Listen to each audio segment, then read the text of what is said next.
ఆశలు కల్పించడంతో ప్రజలు వాటిని నమ్మి అధికారంలోకి తెచ్చారు.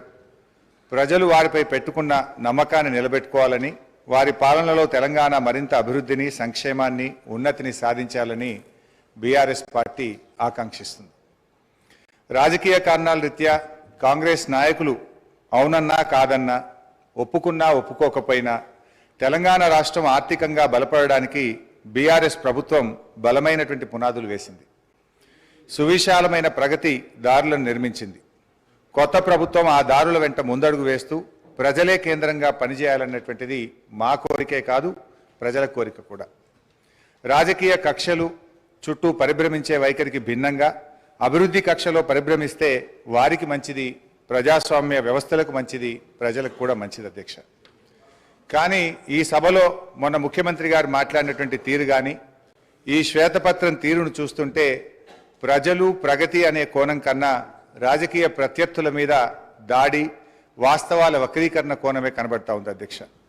ఎందుకంటే అధ్యక్ష, ఈరోజు ఈ ఆర్థిక శ్వేతపత్రం ఒకసారి మనం చూస్తే ఇందులో పేజ్ నెంబర్ 5లో అధ్యక్ష, అంటే చాలా విషయాలు ఉన్నాయి. మేము మాకున్న కొద్ది సమయంలో, ఎందుకంటే ఈ దేశంలోని అనేక రాష్ట్రాల వివరాలు చాలా కన్వీనియంట్గా వాళ్ళకు అవసరమైనటువంటివి ఇందులో పొందుపరిచే ప్రయత్నం చేసినారు. బట్ అధ్యక్ష, ఇందులో పేజ్ నెంబర్ 5లో కర్ణాటక రాష్ట్రానికి సంబంధించి బడ్జెట్ ఎస్టిమేట్స్ అండ్ ఎక్స్పెండిచర్ది మేము కాగ్ రిపోర్ట్ ఇప్పుడే నెట్లో ప్రింట్అవుట్ తీస్తే అధ్యక్ష, బడ్జెట్ ఎస్టిమేట్స్ కర్ణాటకది 2,31,142 కోట్లుంటే ఇక్కడ 2,31,642 కోట్లుగా చూపించారు. ఎక్స్పెండిచర్ విషయంలో కూడా అధ్యక్ష 2,61,932 కోట్లను చూపించారు. కానీ కాగ్ రిపోర్టు నివేదిక ఆధారంగా ఎక్స్పెండిచరు 2,54,525 కోట్లు, అంటే దాదాపు 7,000 కోట్లు ఎక్స్పెండిచర్ ఎక్కువ చూపించినట్టుగా ఈ కాగ్ రిపోర్ట్ను బట్టి చూస్తాం. అంటే మొత్తంగా తప్పుల తడకతోని ఈ వివరాలను వాళ్ళు పొందుపరిచిండ్రు. వాళ్ళు కేవలం ఇదంతా కూడా ఒక గత ప్రభుత్వాన్ని బదనాం చేయాలనేటువంటి ధోరణి కనబడతా ఉంది అధ్యక్ష. అదేవిధంగా ఇందులో ఉమ్మడి ఆంధ్రప్రదేశ్ వ్యయము, తెలంగాణ వాటా అంటే 1956-57 నుంచి 2013-14 వరకు 41.68% ఖర్చు చేసినట్టుగా గంపగుత్త లెక్క తీసినారు. ఇది మనందరికీ తెలుసు అధ్యక్ష. వాస్తవానికి తెలంగాణ ఉద్యమం ఎందుకు వచ్చింది, ఈ పోరాటాలు ఎందుకు వచ్చినాయి, 69లో ఎందుకు పోరాడినాం అంటే తెలంగాణకు నిధులు తెలంగాణ ప్రాంతంలో ఖర్చు పెట్టాలనే జెంటిల్మెన్ అగ్రిమెంట్ను అమలు చేయకపోవడం వల్లనే ఆ రోజు తెలంగాణ ఉద్యమం వచ్చింది. అంటే దాని మీద గతం మీ కాంగ్రెస్ పార్టీయే, అప్పుడున్నటువంటి కాంగ్రెస్ ప్రభుత్వాలు మరి చాలా కమిటీలు వేసినారు. అప్పటి controller and auditor general Kumar Lalit committee కానీ, supreme court judge Vashishtha Bhargava committee report కానీ, బీపీఆర్ విఠల్ గారి రిపోర్ట్ కానీ, అన్ని రిపోర్ట్లలో కూడా ఏముందంటే తెలంగాణ ఆదాయాన్ని ఆంధ్ర ప్రాంతంలో ఖర్చు పెట్టినారు, తెలంగాణలో ఖర్చు పెట్టలేదని చెప్పి చాలా స్పష్టంగా అనేక రిపోర్ట్లు చెప్పినటువంటి విషయం కూడా మనందరికీ తెలుసు అధ్యక్ష. అందులోనే చూసినట్టయితే ఒకసారి కుమార్ లలిత్ కమిటీ 1956-68 పీరియడ్లో ఒక రిపోర్ట్ ఇచ్చినారు. తెలంగాణ రెవెన్యూ ఇన్కమ్ 102 కోట్లు అయితే మరి Telangana funds spends in Andhra reason 34.09 కోట్లు అని చెప్పి అప్పుడే ఒక రిపోర్ట్ కూడా ఇచ్చారు అధ్యక్ష. అదేవిధంగా వారు మరి జస్టిస్ భార్గవ కమిటీ రిపోర్ట్లో కూడా ఆ వివరాలన్నీ కూడా తేల్చారు. అంటే ఇది నేను ఎందుకు చెప్పే ప్రయత్నం చేస్తున్నా అంటే ఇక్కడ మీరు 41.68% తెలంగాణలో ఖర్చు పెట్టారు అని ఏ లెక్కలైతే చూపించారో ఇది శుద్ధ తప్పు. కావాలంటే దీని మీద ఒక హౌస్ కమిటీ వేయండి, మొత్తం లెక్కలు తీద్దాం, నిజంగా ఎంత ఖర్చు అయిందో కావాలంటే మేము చూపించడానికి, రుజువు చేయడానికి సిద్ధంగా ఉన్నాం. అంటే మీరేంటంటే అది 41.68% ఉమ్మడి ఆంధ్రప్రదేశ్లో ఖర్చు అయింది, అది ఏదో మెరుగ్గా ఉందని చెప్పి చూపించేటువంటి ఒక ప్రయత్నం చేసినారు, which is totally false and wrong అధ్యక్ష. అంటే బేసికల్లీ ఇంకోటి కూడా జరిగింది అధ్యక్ష.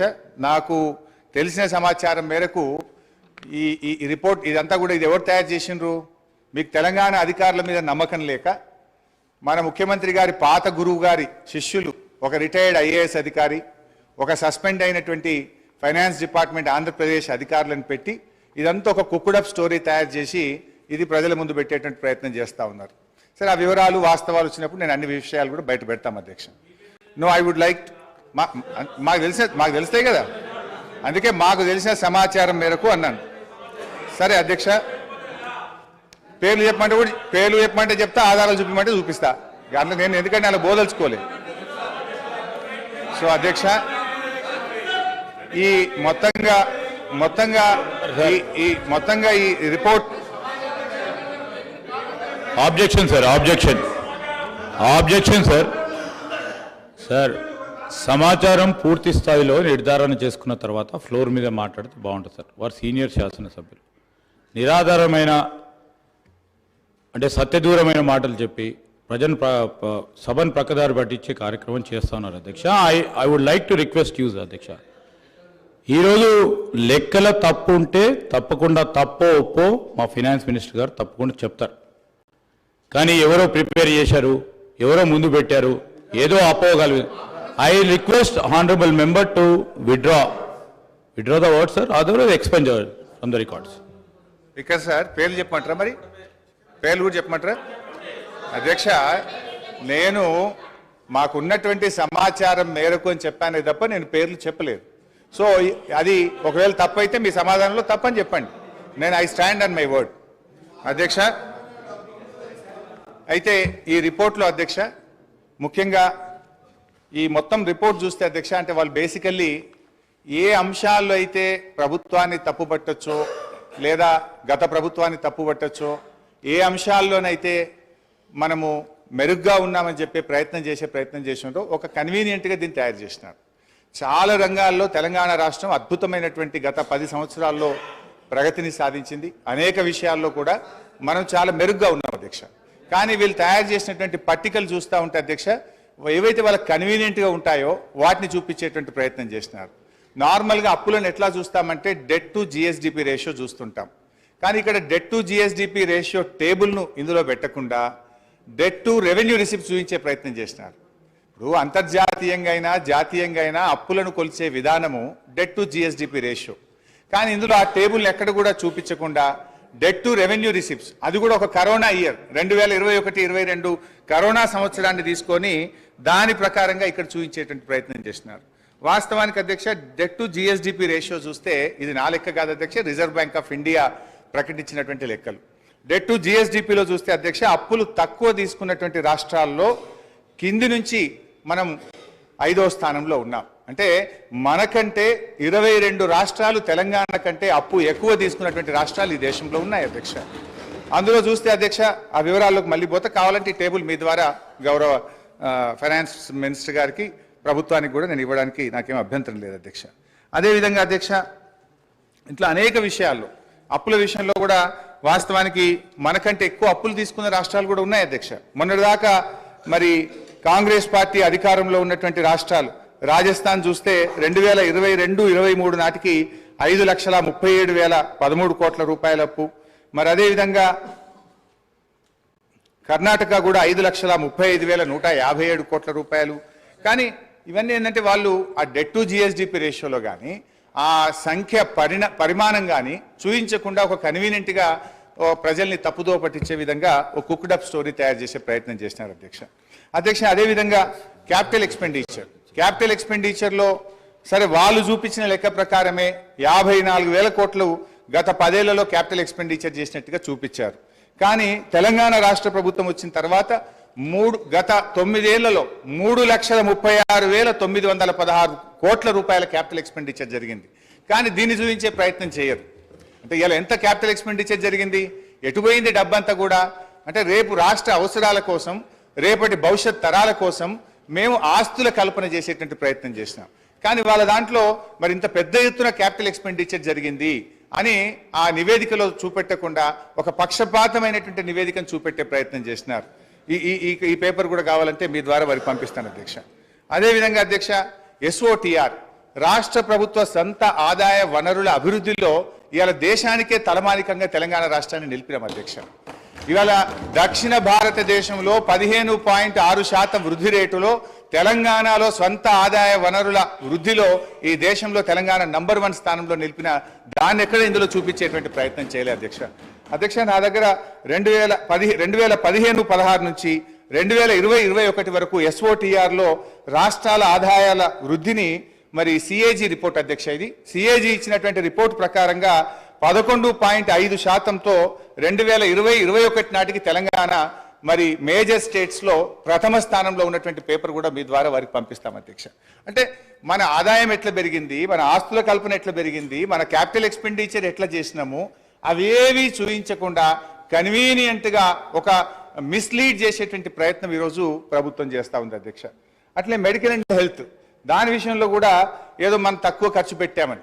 వాస్తవానికి అధ్యక్ష మెడికల్ అండ్ హెల్త్ విషయంలో చూస్తే 2014-15లో మన రాష్ట్ర బడ్జెట్ 2432 కోట్లుంటే ఈ సంవత్సరం మన బడ్జెట్లో పెట్టింది 12,161 కోట్లు, అంటే దాదాపు 6 రెట్లు పెంచినాం అధ్యక్ష. అట్లా డీటెయిల్గా ఇయర్ వైజ్ కూడా ఉంది అధ్యక్ష. 2014-15లో 2432 ఉంటే 15-16 3,344, 16-17 5,130. I don't want to take much time, but finally 12,161 కోట్ల రూపాయలు పెట్టి వైద్య ఆరోగ్య రంగంలో అద్భుతమైనటువంటి ప్రగతిని మనం సాధించినాం అధ్యక్ష. అదేవిధంగా అధ్యక్ష ఇందులో కొన్ని కారణాలు కూడా ఉన్నాయి. వీళ్ళు ఏంటంటే ఎంతసేపు అప్పులు పెరిగినాయని చెప్పి ఒక బురద జల్లేటువంటి ప్రయత్నం చేస్తూ ఉన్నారు. ఇలా కరోనా వచ్చింది అధ్యక్ష. కేంద్ర ప్రభుత్వమే కొన్ని ప్రత్యేక పరిస్థితుల్లో కరోనా వచ్చిన 2 ఆర్థిక సంవత్సరాల్లో అన్ని రాష్ట్రాలని, దేశంలోని అన్ని రాష్ట్రాల్లో కూడా మీరు మరి మీ ఆదాయం తగ్గింది కనుక మీ రుణ పరిమితికి మించి మరి డబ్బు తీసుకొని రాష్ట్రంలో క్యాపిటల్ ఎక్స్పెండిచర్ చేయండి అని చెప్పి కేంద్ర ప్రభుత్వం వెసులుబాటు కల్పించింది అధ్యక్ష. దాంట్లో చూస్తే అధ్యక్ష డిస్కామ్ లోన్స్, ఈ డిస్కామ్ లోన్స్ కేంద్ర ప్రభుత్వం తీసుకోవడం ద్వారా అవి 8,923 కోట్ల రూపాయలు మన అప్పుల్లో జమ చేయడం జరిగింది.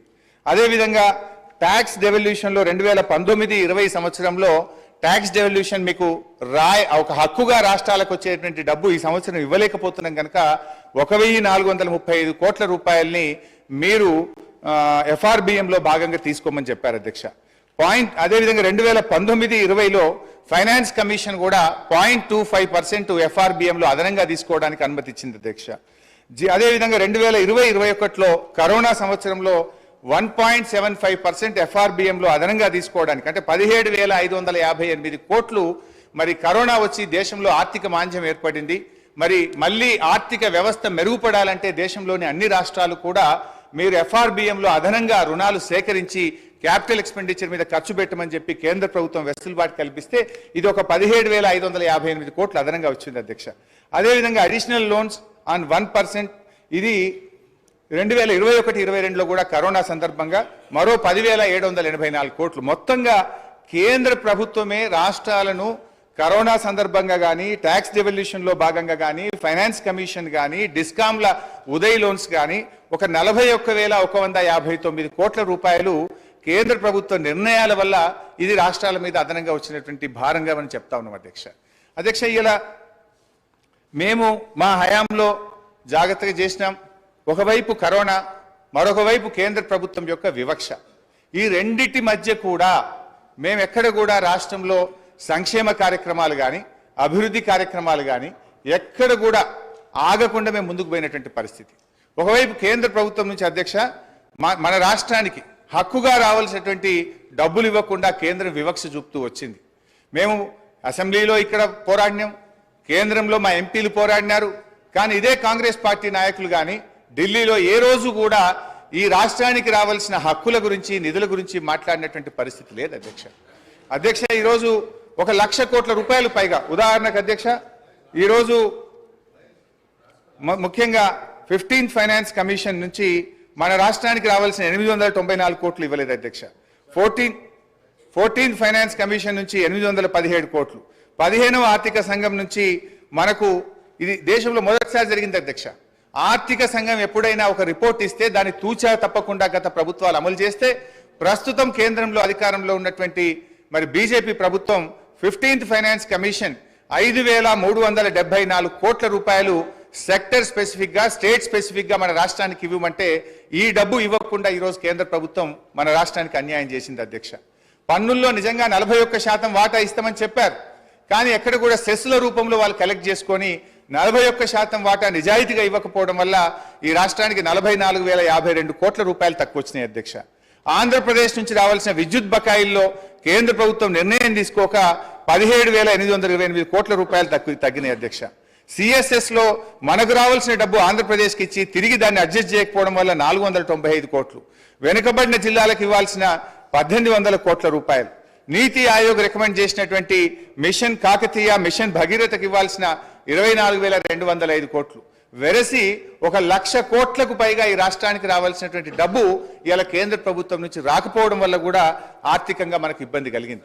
నిజంగా ఈ 1,00,000 కోట్ల రూపాయలు రాష్ట్రానికి వచ్చుంటే ఈరోజు మనకు ఇంకొక 1,00,000 కోట్ల రూపాయలు అప్పు తక్కువ తీసుకునేటువంటి అవకాశం ఉండేది. అధ్యక్ష ఈరోజు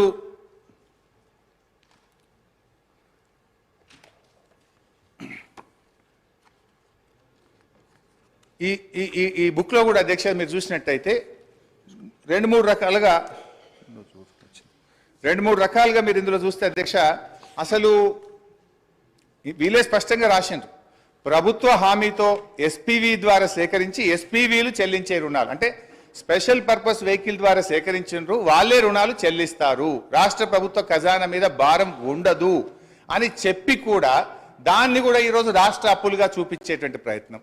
ఇందులో పేజ్ 24లో కూడా ప్రభుత్వం చెల్లించని మరియు ప్రభుత్వం హామీ లేని రుణాలు 59,414 కోట్ల రూపాయలని మీరే రాశారు స్పష్టంగా. కానీ మీరు ఏం చేసే ప్రయత్నం చేస్తుండ్రు, అన్ని కలిపి మళ్ళీ లెక్కబెట్టి రాష్ట్ర ప్రభుత్వం ఈరోజు దాదాపు 6,71,000 కోట్ల రూపాయల అప్పు ఉంది అని చెప్తున్నారు. మీరే ఈ బుక్లో అంటారు, ఒకవైపు రాష్ట్ర ప్రభుత్వం చెల్లించని హామీ లేని రుణాలను రాశారు, ప్రభుత్వ హామీతో సేకరించి రాష్ట్ర ప్రభుత్వం ఎస్పీవీలే చెల్లించుకునే డబ్బులని చెప్పినారు, వాటినన్నింటినీ కలిపి అప్పులను ఎక్కువగా చూపించేటట్టు ఒక తప్పుడు ప్రచారానికి మీరు పాల్పడ్డారు. అదేవిధంగా ప్రభుత్వ హామీతో ఎస్పీవీ ద్వారా సేకరించి ప్రభుత్వమే చెల్లిస్తారని కూడా రాసినారు అధ్యక్ష. ఇందులో కూడా చాలా విషయాలు తప్పుగా పెట్టినారు చాలా కార్పొరేషన్స్ను. ఉదాహరణకు ఈరోజు టీఎస్ఐఐసి గురించి రాసినారు. టీఎస్ఐఐసి కానీ, Telangana super speciality hospital corporation కానీ, హైదరాబాద్ మెట్రో వాటర్ వర్క్స్ కానీ, హౌసింగ్ బోర్డు కానీ, రోడ్ డెవలప్మెంట్ కార్పొరేషన్ కానీ, ఇట్లా చాలా విషయాలు, ఇవన్నీ కూడా వాస్తవానికి వాళ్ళ సొంత ఆదాయ వనరుల మీద వాళ్ళు చెల్లిస్తారు అధ్యక్ష.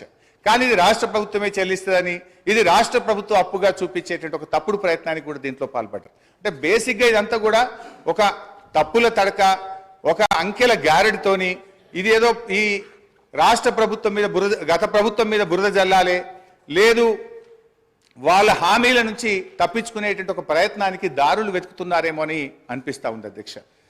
ఇంకా డీటెయిల్స్లో పోదామంటే మళ్ళీ మీరు టైం ఇయ్యరేమో, నేను చాలా విషయాలు చెప్పాల్సిన అవసరం ఉంది, అందువల్ల నేను షార్ట్గా చెప్పేటువంటి ప్రయత్నం చేస్తూ ఉన్నా అధ్యక్ష. ఇందులో ఇంకో మాట అంటారు, పేజ్ 41లో చేసిన డబ్బుకు అనుగుణంగా ఎటువంటి స్పష్టమైన ఆస్తులు సృష్టించలేదు. ఇది శుద్ధ అబద్ధం అధ్యక్ష. అది ఏం ఆస్తులు క్రియేట్ చేసినాం, ఏం చేసినాం, నా ప్రసంగంలో నేను చెప్పే ప్రయత్నం చేస్తాను అధ్యక్ష. మొత్తంగా అధ్యక్ష వాళ్ళు చేసిన ప్రయత్నం ఏంటంటే గత ప్రభుత్వాన్ని తప్పుబట్టాలని, గత ప్రభుత్వం మరి ఏదో చేయలేదనేటువంటి చూపించే ప్రయత్నానికి వాళ్ళు ఒక కుక్డప్ స్టోరీ తయారు చేసి కన్వీనియంట్గా కొన్ని విషయాలను మాత్రం పెట్టి, ఎక్కడైతే రాష్ట్రం అద్భుతమైన ప్రగతిని సాధించిందో, ఎక్కడైతే ఇవాళ డెట్ టు జిఎస్డిపి రేషియో చూపించాలి, ఎస్ఓఆర్ చూపించాలి, అదేవిధంగా క్యాపిటల్ ఎక్స్పెండిచర్ చూపించాలి, ఇవన్నీ కన్వీనియంట్గా తప్పించేటువంటి ప్రయత్నం చేసినారు అధ్యక్ష. ఈరోజు రాష్ట్ర ఆర్థిక పరిస్థితి పటిష్టంగా ఆరోగ్యకరంగా ఉందని అనేక రాజ్యాంగబద్ధ సంస్థలు నివేదికలు తేల్చి చెప్తా ఉంటే, ఈరోజు కాంగ్రెస్ ప్రభుత్వం మాత్రం ఆర్థిక పరిస్థితిపై అవాస్తవాలను ప్రచారం చేస్తూ ఉంది. తద్వారా రాష్ట్ర ప్రతిష్టను, పరపతిని, ప్రతిపత్తిని, భవిష్యత్ ప్రయోజనాలను దెబ్బతీస్తా ఉన్నారు అధ్యక్ష.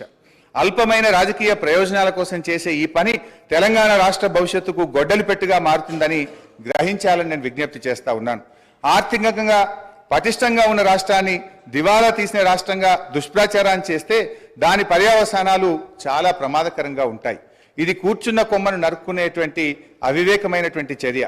ఈ వైఖరి ఇలాగే కొనసాగితే మార్కెట్లో తెలంగాణకు ఏర్పడ్డ విశ్వసనీయత దెబ్బతింటుంది, పెట్టుబడులు రాకుండా పోతాయి, రాష్ట్రాలకు ఎఫ్ఆర్బిఎం కింద ఇచ్చే 3% రుణాలకు వడ్డీ రేట్లు పెరుగుతాయి, మన తెలంగాణ రాష్ట్ర ప్రభుత్వ బాండ్లకు డిమాండ్ తగ్గుతుంది. దివాలా అనే ప్రభుత్వమే దిక్కుమాలిన ప్రచారం చేస్తే రాష్ట్రంలో జాతీయ, అంతర్జాతీయ సంస్థలు పెట్టుబడులు పెడతాయా? దివాలా తీసిన రాష్ట్రం నీళ్లు ఇవ్వగలుగుతుందా, కరెంట్ ఇవ్వగలుగుతుందా అనే అపోహలు, అనుమానాలు తలెత్తుతాయి. పర్యవసానంగా పెట్టుబడులు ఆగి ఉపాధి, ఉద్యోగ అవకాశాలు దెబ్బతింటాయి. ఎన్నికల ప్రచారంలో ఇదే గోబల్స్ ప్రచారం చేశారు.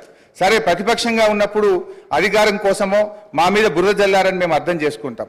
కానీ ఇవాళ మీరే ప్రభుత్వంలోకి వచ్చి రాష్ట్ర భవిష్యత్తును దెబ్బతీయడం అవివేకం, అన్యాయం, మూర్ఖత్వం, ఇది మూఢత్వం. నూతనంగా ఏర్పడినటువంటి రాష్ట్రం బాలారిష్టాలను అధిగమించింది. పెద్ద నోట్ల రద్దు, ఆర్థిక మాంద్యం, కరోనా వంటి సంక్షోభాలను తట్టుకొని బలీయమైన ఆర్థిక శక్తిగా తెలంగాణ నిలిచింది. కేంద్ర వివక్షను తట్టుకొని సొంత వనరులను సమీకరించుకొని అద్భుతమైన ప్రగతిని, సంక్షేమాన్ని ప్రజలకు అందించింది.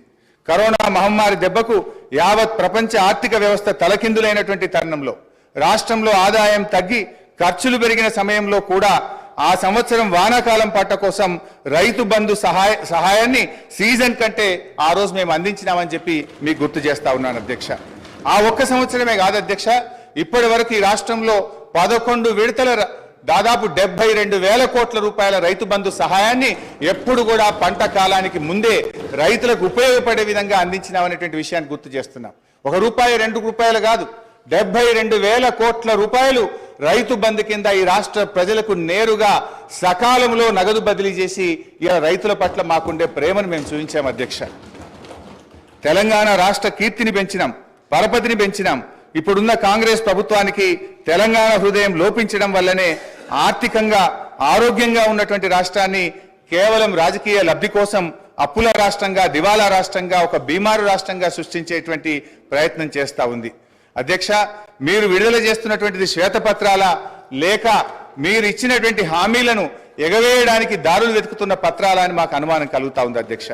మేనిఫెస్టోలో చెప్పిన 6 గ్యారంటీలు ఇంకా అనేక హామీలు నెరవేర్చలేమనే భయంతో ఎగవేతలకు, కోతలకు రంగం సిద్ధం చేసుకోవడమే ఈ శ్వేతపత్రాల అంతర్యమని మీరు చెప్పకనే చెప్తున్నారనిపిస్తా ఉంది అధ్యక్ష.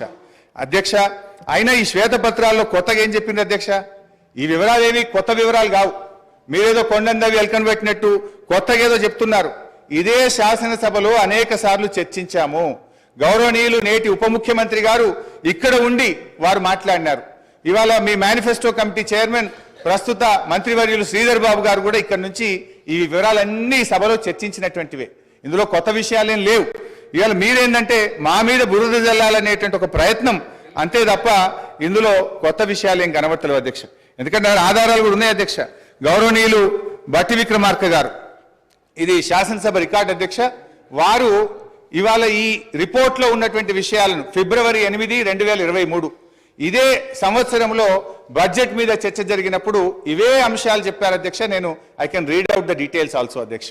అంటే బట్టి గారు ఆ రోజు ఇక్కడి నుంచి ఏం మాట్లాడినరో ఇవాళ ఆర్థిక మంత్రిగా అక్కడ నిలబడి కూడా అవే విషయాలు చెప్పినారు తప్ప ఇందులో పెద్ద కొత్త విషయాలు బయట పెట్టిందో, కొత్త ముచ్చట్లు చెప్పిందో ఏమి లేదు. కాకపోతే కొంత కన్వీనియంట్గా కొన్ని విషయాలను దాచిపెట్టి కేవలం గత ప్రభుత్వం మీద బుర్ర జల్లే విధంగా కొన్ని టేబుల్స్ మీరు తయారు చేసినారు అధ్యక్ష. అధ్యక్ష, ఒక సీనియర్ శాసనసభ్యుడిగా నాకున్న రాష్ట్ర ఆర్థిక మంత్రిగా పనిచేసిన అనుభవంతో చెప్తా ఉన్న అధ్యక్ష, ఈ దేశంలో కానీ ఏ రాష్ట్రంలోనైనా డబ్బులు బీరువాల్లో, అల్మారాల్లో కట్టల రూపంలో ఏ ప్రభుత్వం దగ్గర కూడా నిల్వ ఉండదు అధ్యక్ష. రూపాయి అనేటువంటిది ఖజానాకు రావడం, పోవడం అనేటువంటిది ఒక నిరంతర ప్రక్రియ అధ్యక్ష. ఇది ఆర్థిక సూత్రం. ఈ చక్రం కదిలితేనే ఆర్థిక వ్యవస్థ ఆరోగ్యంగా ఉంటుంది. భారతదేశం ఏర్పడినప్పటి నుంచి ఇప్పటి వరకు ఏ రాష్ట్రంలోనైనా ఇవాళ ప్రభుత్వాలకు పన్నులు, పన్నేతర మార్గంలో ఆదాయం సమకూరుతుంది.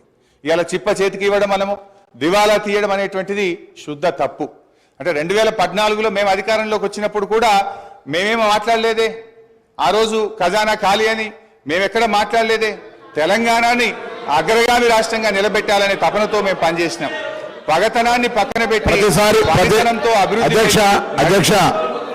అధ్యక్ష ప్రతిసారి ఇప్పుడు నేను గౌరవ సభ్యుని అడుగుతాను. రాష్ట్రం అంటే ప్రభుత్వం అంటే సార్ వారు అడిగిన దాంట్లో ఒక ప్రశ్న చిన్న అంశం కూడా చెప్తాను. రాష్ట్రం అంటే ప్రభుత్వం అంటే డబ్బులు అలమార్లో ఉంటాయి అంటలేను, కానీ జీతాలు 1వ తారీఖు ఇయ్యలేనటువంటి ఆర్థిక పరిస్థితిని రాష్ట్రంలో ఆర్థిక పరిస్థితి గురించి చెప్తే ఎందుకు ఆర్పాటుతో తెలియదు. ఆర్పాటానికి అట్టహాసానికి ఏం ఇబ్బంది లేదు, కానీ వాస్తవంగా ఉన్నటువంటి లెక్కలు తీసుకుంటే మనం ఇవాళ మేము ప్రగతి భవన్ చూపెడతా ఉన్నారు, లేకపోతే డాక్టర్ అంబేద్కర్ భవన్ చూపెడతా ఉన్నారు. పేదల కంటే డబుల్ బెడ్రూమ్ బిల్లు గురించి మాట్లాడతలేదు అధ్యక్ష. ఈ రోజు మా దగ్గర హుస్నాబాద్ సంబంధించి పోతే మున్సిపాలిటీకి సంబంధించినటువంటి అధికారులు ఈ ఇంట్లో ఉంటే చనిపోతామని బోర్డు పెట్టారు. అయినా కూడా ఆ ఇంట్లో నివసించి ఇచ్చుకొని ఇటువంటి కూడా డబుల్ బెడ్రూమ్ ఇవ్వలేదు అధ్యక్ష. ఇది వాళ్ళ ప్రభుత్వం యొక్క. అంతేకాదు ఇలా దాని లెక్క చెప్తా ఉన్నారు. ఇవాళ 1,25,000 రూపాయలు నేను బలహీన వర్గాల శాఖకు సంబంధించిన మంత్రిని ఇవాళ అధికారికంగా లెక్కతో చెప్తా ఉన్నా. 1,25,000 రూపాయలు గురుకులంలో ఉన్నటువంటి చదువులకు ఇస్తా ఉన్నారు. 55,000 రూపాయలు దారిలో ఇచ్చేటువంటి బడ్జెట్తో పాటుగా 55,000 రూపాయల బడ్జెట్ 55 రూపాయలు ప్రతి విద్యార్థి కూడా వచ్చేటువంటి పరిస్థితులు చెప్పేది మాత్రం 1,20,000. ఆర్భాటం పేరు ఎన్ని రోజులు నడుపుతారు అధ్యక్ష? ప్రచారానికి సంబంధించిన దాని మీద నడుపుకుంటూ వస్తుంటే గోపల్స్ ప్రచారం చేసి మేము బాగున్నాం, బంగారు తెలంగాణ బాగున్నాం అంటే అందరూ బాగున్నాడు చెప్తాను. నేను నాకు సంబంధించిన అంశం చెప్తా. మీరెందుకు సార్ ఆయన చెప్తారు నేను పార్టీ మినిస్టర్ గారు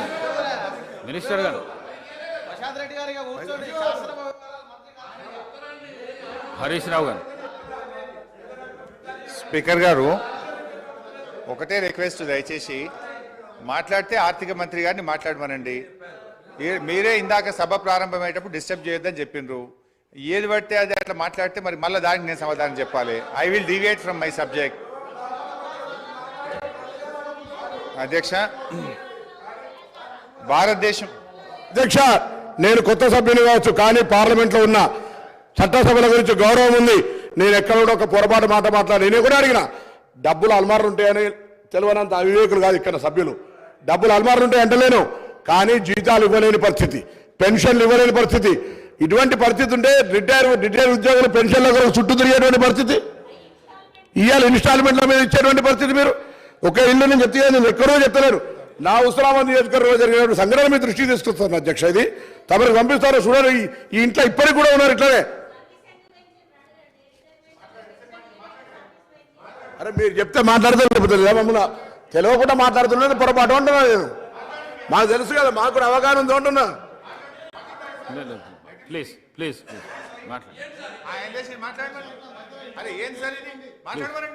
ప్లీజ్ మాట్లాడండి హరీష్ రావు,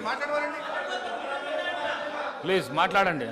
ఇది పద్ధతి కాదు అధ్యక్ష. మీరు కూడా అట్లా ఇట్లా మీరు ఇంటరప్ట్ చేయడం ఇది సభకు మంచిది కాదు అధ్యక్ష. అధ్యక్ష, ప్రజాస్వామ్యం దేవాలయంగా భావించే పవిత్రమైనటువంటి ఈ శాసనసభ వేదికగా రాష్ట్ర ఆర్థిక పరిస్థితి పటిష్టంగా ఉందని, బీఆర్ఎస్ ప్రభుత్వ హయాంలో ఆర్థిక నిర్వహణ సమర్థవంతంగా జరిగిందని నిరూపించే వాస్తవాలతో కూడిన స్థూల ఆర్థిక వివరాలు మీ ద్వారా ఈ సభ ముందు ఉంచే ప్రయత్నం చేస్తాం అధ్యక్ష. అధ్యక్ష, ఈ వివరాలు కూడా ఎక్కడి నుంచో నేను చెప్తలేను. నిన్నగాక మొన్న కొత్తగా పదవీ బాధ్యతలు చేపట్టినటువంటి మన రాష్ట్ర ఆర్థిక మంత్రివర్యులు ఉప ముఖ్యమంత్రి గారు విడుదల చేసిన నివేదికల నుంచే చెప్తున్నా. ఇదేమి నేను సొంతగా చెప్తున్నది లేదు. This is your own report, this is your own book released by finance minister గారు. అధ్యక్ష, 2013-14 ఆర్థిక సంవత్సరానికి ఉమ్మడి ఆంధ్రప్రదేశ్లో ఆ రోజు 1,61,348 కోట్ల బడ్జెట్ పెడితే అధ్యక్ష, తెలంగాణ ఏర్పాటు కాగానే 2014-15 ఆర్థిక సంవత్సరానికి 10 జిల్లాల తెలంగాణ కోసం 1,637 కోట్ల రూపాయల బడ్జెట్ పెట్టినాం అధ్యక్ష. అదే 2023-24 సంవత్సరానికి 2,90,296 కోట్ల రూపాయల బడ్జెట్ ప్రవేశపెట్టాం. అంటే 9 ఏళ్ల మా ప్రభుత్వ హయాంలో దాదాపు 3 రెట్లు బడ్జెట్ పెరిగిందనేటువంటి విషయాన్ని మీ ద్వారా సభ దృష్టికి తెస్తా ఉన్నాను అధ్యక్ష. అదేవిధంగా జిఎస్డిపి, జీడిపి అధ్యక్ష, తెలంగాణ ఏర్పడే నాటికి రాష్ట్ర ఆర్థిక పరిస్థితి దయనీయంగా ఉండేది. రాష్ట్ర ఏర్పాటుకు ముందు 2 ఏళ్లలో జిఎస్డిపి వార్షిక వృద్ధి రేటు 12% మాత్రమే. ఇది జాతీయ వృద్ధి రేటు అయినటువంటి 13.4% కంటే తక్కువ. రాష్ట్రం ఆవిర్భవించిన తర్వాత మా ప్రభుత్వం అనుసరించిన పటిష్టమైన ఆర్థిక విధానాల వల్ల జిఎస్డిపి క్రమేణా పెరుగుతూ వచ్చింది. 2013-14లో జిఎస్డిపి 4,51,580 కోట్లు, వృద్ధి శాతం 12.4%. 2022-23లో మన రాష్ట్ర జిఎస్డిపి 13,13,391 కోట్లు, వృద్ధి శాతం 16.3గా నమోదైంది. గత 9 ఏళ్లలో తెలంగాణ రాష్ట్ర జిఎస్డిపి 150.6% వృద్ధి రేటును సాధించింది. 4 కోట్ల ప్రజానికం కలిగిన తెలంగాణ చిన్న రాష్ట్రమైన ఆర్థికంగా మిన్న రాష్ట్రంగా నిలిచింది. దేశంలో ఎక్కువ జిఎస్డిపి కలిగిన 8వ రాష్ట్రంగా నిలిచింది.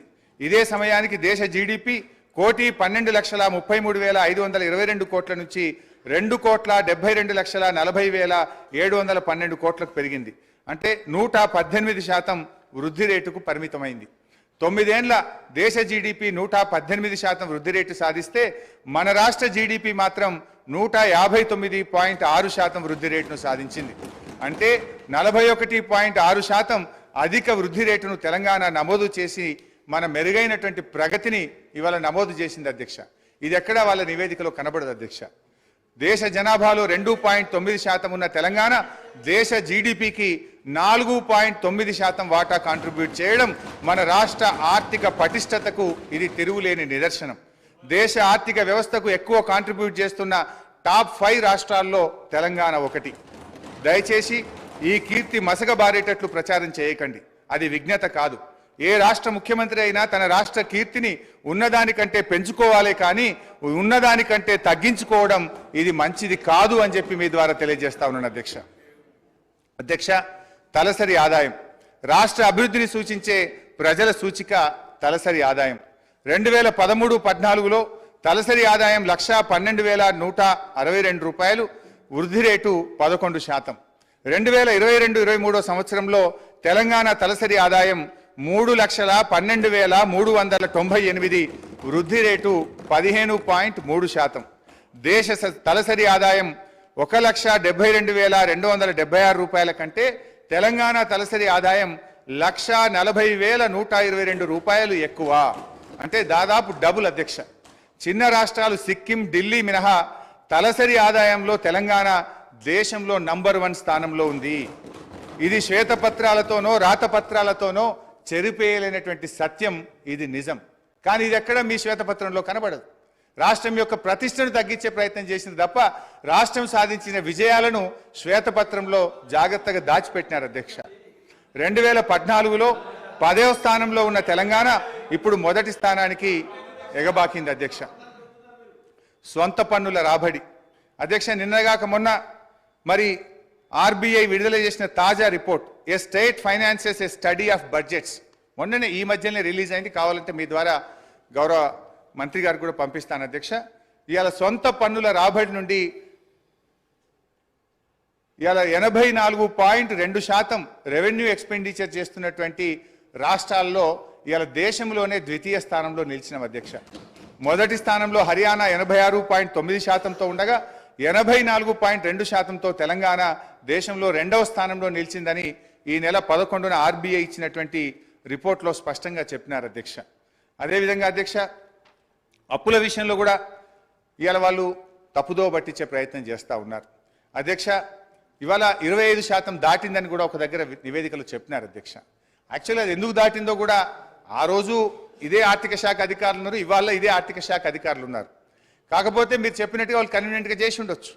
ఈరోజు కరోనా వల్ల, కేంద్ర ప్రభుత్వ నిర్ణయాల వల్ల, ఉదయ్ స్కీమ్స్ కేంద్ర ప్రభుత్వం తీసుకోవడం వల్ల ఇవి కొంత మనం ఆ 25% దాటినటువంటి విషయం ఇది ప్రభుత్వానికి తెలుసు, అధికారులకు దృష్టిలో కూడా ఉంది అధ్యక్ష.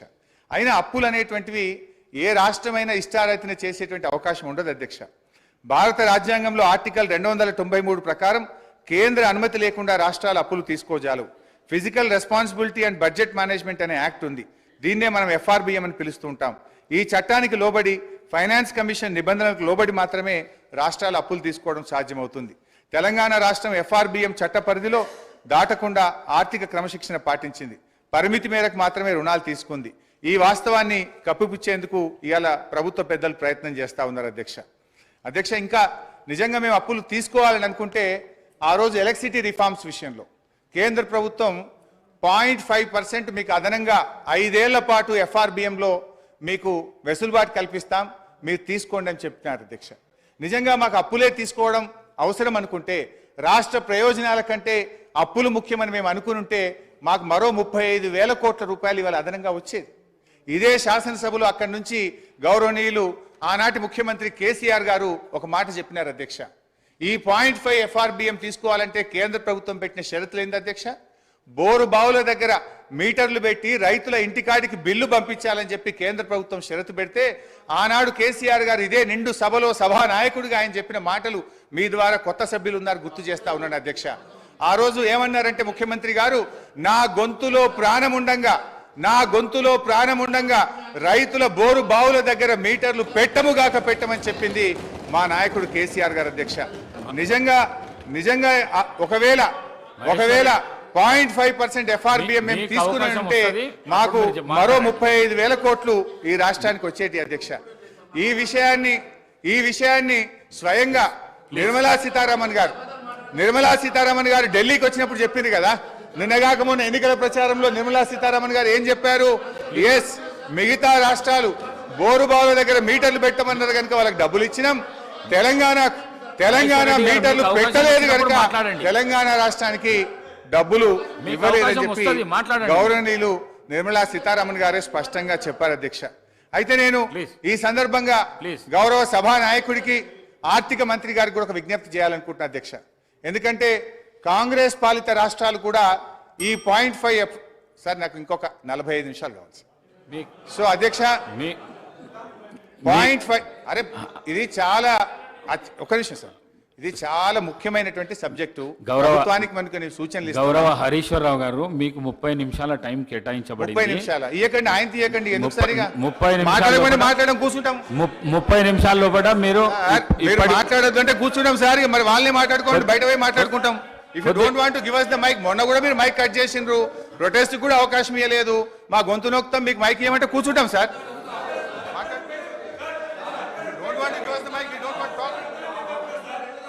నేను నా మాట కొద్దిగా వినండి. 30 నిమిషాల టైం కేటాయించబడింది, 45 నిమిషాలు అయింది. 45 నిమిషాల తర్వాత బెల్లు కొడితే కూడా మీరు ఈ విధంగా చేసుడు మంచిది కాదు. మాట్లాడండి హరీశ్వరరావు గారు, మాట్లాడండి సార్. మీరు ఇట్లా బెల్లు కొట్టడం ఇది కరెక్ట్ కాదు సార్. ఇంత మంచి ఇంపార్టెంట్ సబ్జెక్ట్ మీద 39 మంది సభ్యులు ఉన్నాం మేము ఇక్కడ. మీరు ఏది బట్టి అది వాళ్ళు మాట్లాడితే దానికి మేము సమాధానం చెప్పకపోతే ఎట్లా సార్?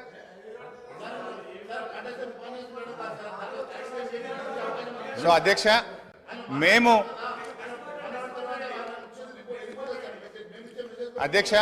ఈరోజు మీ ద్వారా ప్రభుత్వాన్ని నేను కోరుతా ఉన్నా అధ్యక్ష.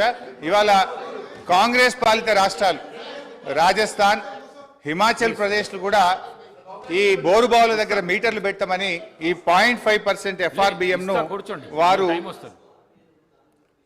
0.5% FRBM ను వాళ్ళు యూటిలైజ్ చేసుకున్నారు అధ్యక్ష. నిన్నగాక మొన్న కొత్తగా అధికారంలోకి వచ్చిన కర్ణాటక రాష్ట్రంలో కూడా మేము ఈ 0.5% FRBM వాడుకుంటామని వాళ్ళ బడ్జెట్లో పొందుపరిచారు అధ్యక్ష.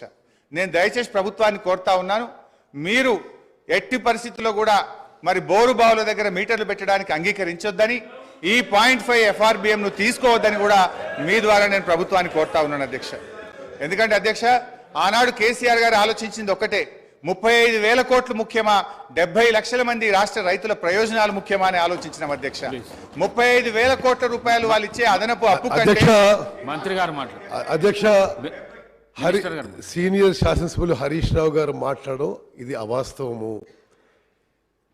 రైతులకి వ్యవసాయపు కరెంటుకి బిల్లు కట్టమని ఏ చట్టము ఏ కేంద్ర ప్రభుత్వం రికమెండ్ చేయలేదు. నేనెందుకు ఇంటర్వ్యూ అవుతానంటే, గతంలో మీ ముఖ్యమంత్రి ఆ విషయంలో అబద్ధాలు మాట్లాడిండు, ఈ రోజు మీరు అబద్ధాలు మాట్లాడుతున్నారు. బిల్లు కట్టమని చెప్పలేదు. నేను ఆ పార్లమెంట్ కమిటీ సభ్యుణ్ణి ఆ విషయం పదే పదే మీరు ప్రస్తావించడం, దయచేసి అవాస్తవాలు శాసనసభలో ప్రస్తావించొద్దు.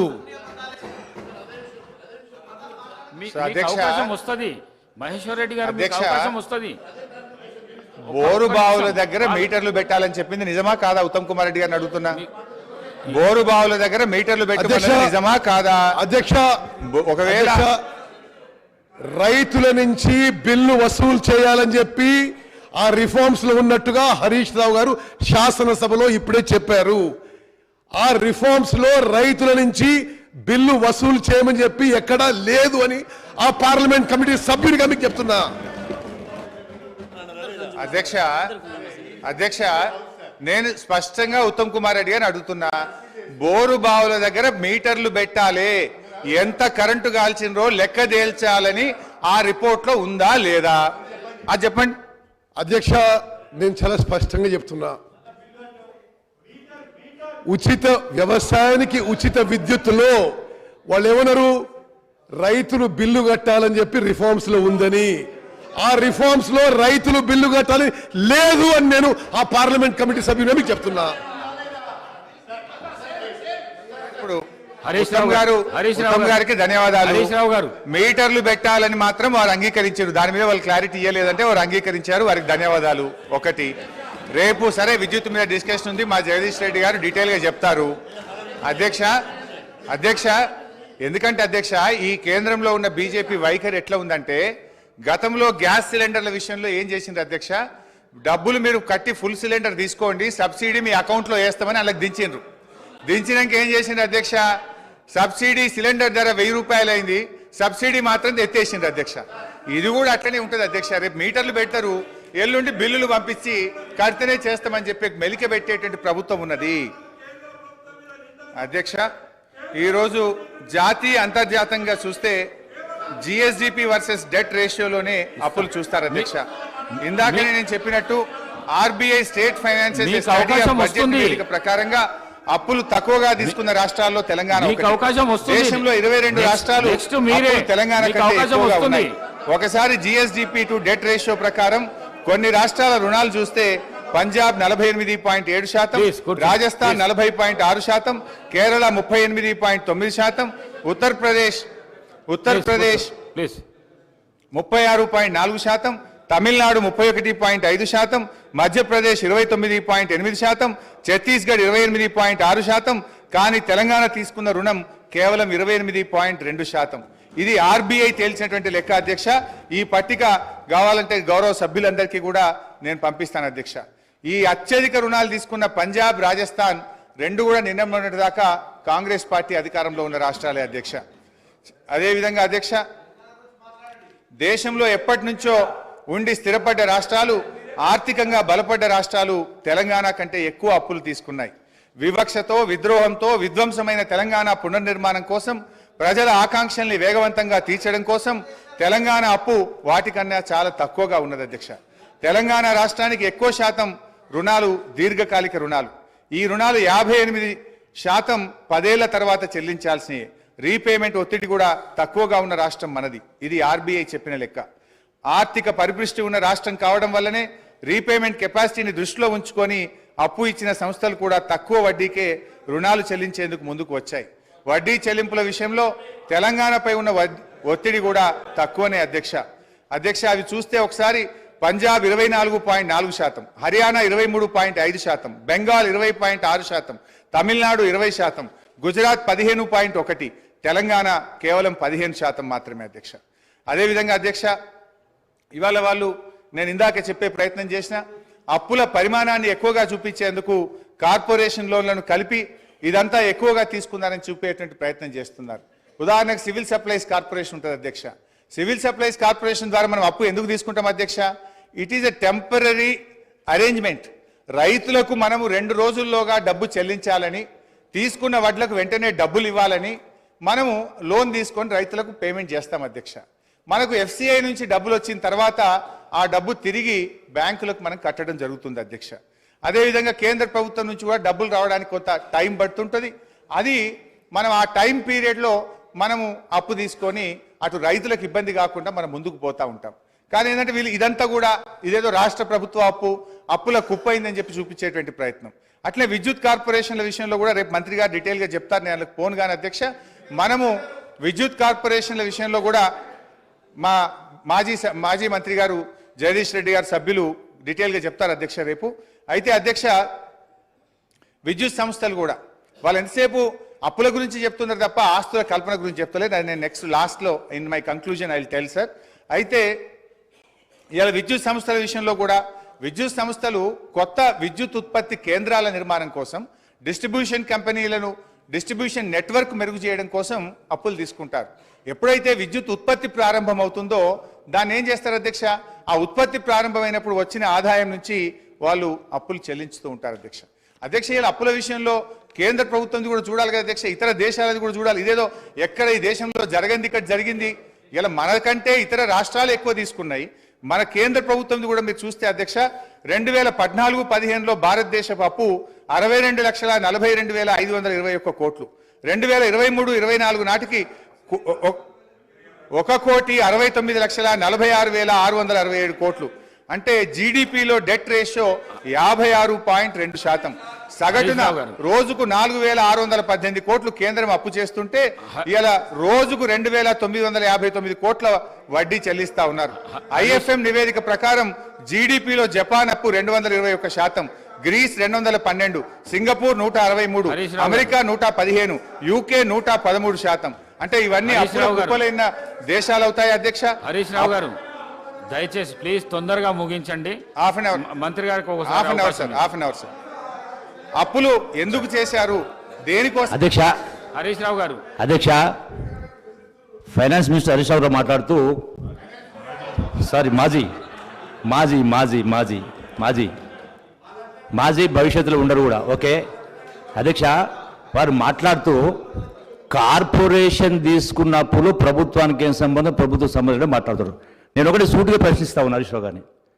ఏదైతే ఇరిగేషన్ కార్పొరేషన్ ద్వారా ప్రాజెక్టుల గురించి అయితే లోన్ తీసుకున్నారో, అట్లాగే మిషన్ భగీరథ ద్వారా అయితే కార్పొరేట్ లోన్ తీసుకున్నారో, మీరు అంటే నీళ్లు తాగే ప్రజల నుంచి డబ్బులు వసూలు చేసి కార్పొరేషన్ దగ్గర కడతారా, ప్రభుత్వ డబ్బుల దగ్గర కడతారా? రైతాంగానికి అయితే మీరు ఇరిగేషన్ పార్టీలో నీళ్ళు ఇస్తా ఉన్నారో, రైతుల దగ్గర పన్నులు వసూలు కడదాం అనుకున్నారా? అంటే directly or indirectly is it not the responsibility government? Definitely it is part and parcel of the government responsibility, not the corporation. ఒకసారి చెప్పండి. ఇదే వేదిక ద్వారా ఒక మాట చెప్పండి. మేము మిషన్ భాగ్యత ద్వారా నీళ్ళు ఇస్తా ఉన్నాము, ఆ యొక్క ప్రజలు నీళ్లు తాగే ప్రజల దగ్గర నుంచి డబ్బులు వసూలు చేసి కడతారా? చెప్పండి, ఒప్పుకోమని చెప్పండి.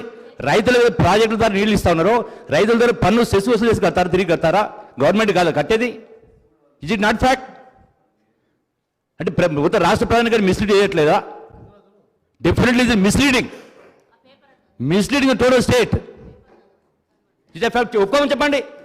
మేము ప్రాజెక్టు కట్టించిన దానిపైన రైతాంగం నుంచి పన్నులు వసూలు చేసి కార్పొరేషన్ ద్వారా ఈ రుణాలు చెల్లిస్తామని చెప్పండి. మిషన్ ద్వారా నీళ్ళు అయితే ప్రజలు నీళ్లు తాగుతా ఉన్నారో ఆ డబ్బులు ప్రజల నుంచి వసూలు చేసి కడతామని చెప్పండి. ఫ్రీ ఇస్తామన్నారు కదా.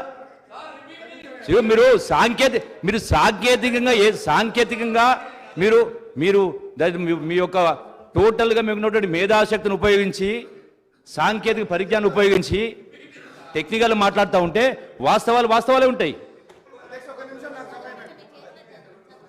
హరీష్ రావు గారు తొందరగా ముగించండి, ఇతర పార్టీలకు కూడా సమయం ఇవ్వాలి. స్పీకర్ సార్ దయచేసి ఒక 30 నిమిషాలు కల్పించండి, మీ దయ ఉండాలి సార్.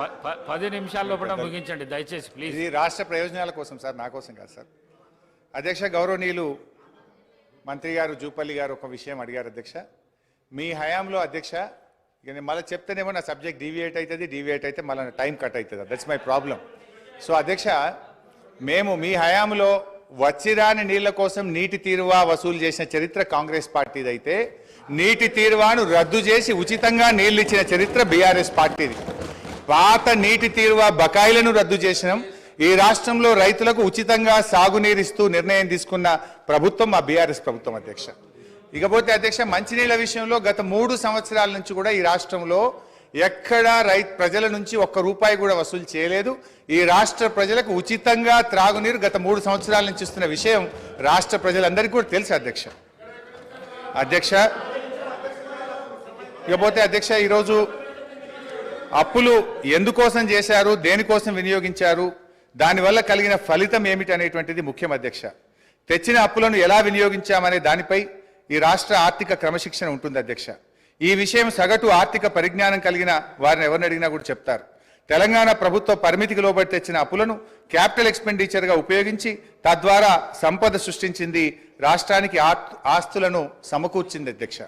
ఇవాళ బీఆర్ఎస్ తెచ్చిన రుణాల గురించి మాట్లాడుతున్న కాంగ్రెస్ ప్రభుత్వం ఆ రుణాలతో సృష్టించిన ఆస్తుల గురించి కానీ, వాటి విలువ గురించి కానీ, తద్వారా పెరిగిన సంపద గురించి కానీ, పెరిగిన తలసరి ఆదాయం గురించి మాట్లాడకపోవడం వారి కుట్రపూరిత వైఖరికి నిదర్శనం అధ్యక్ష.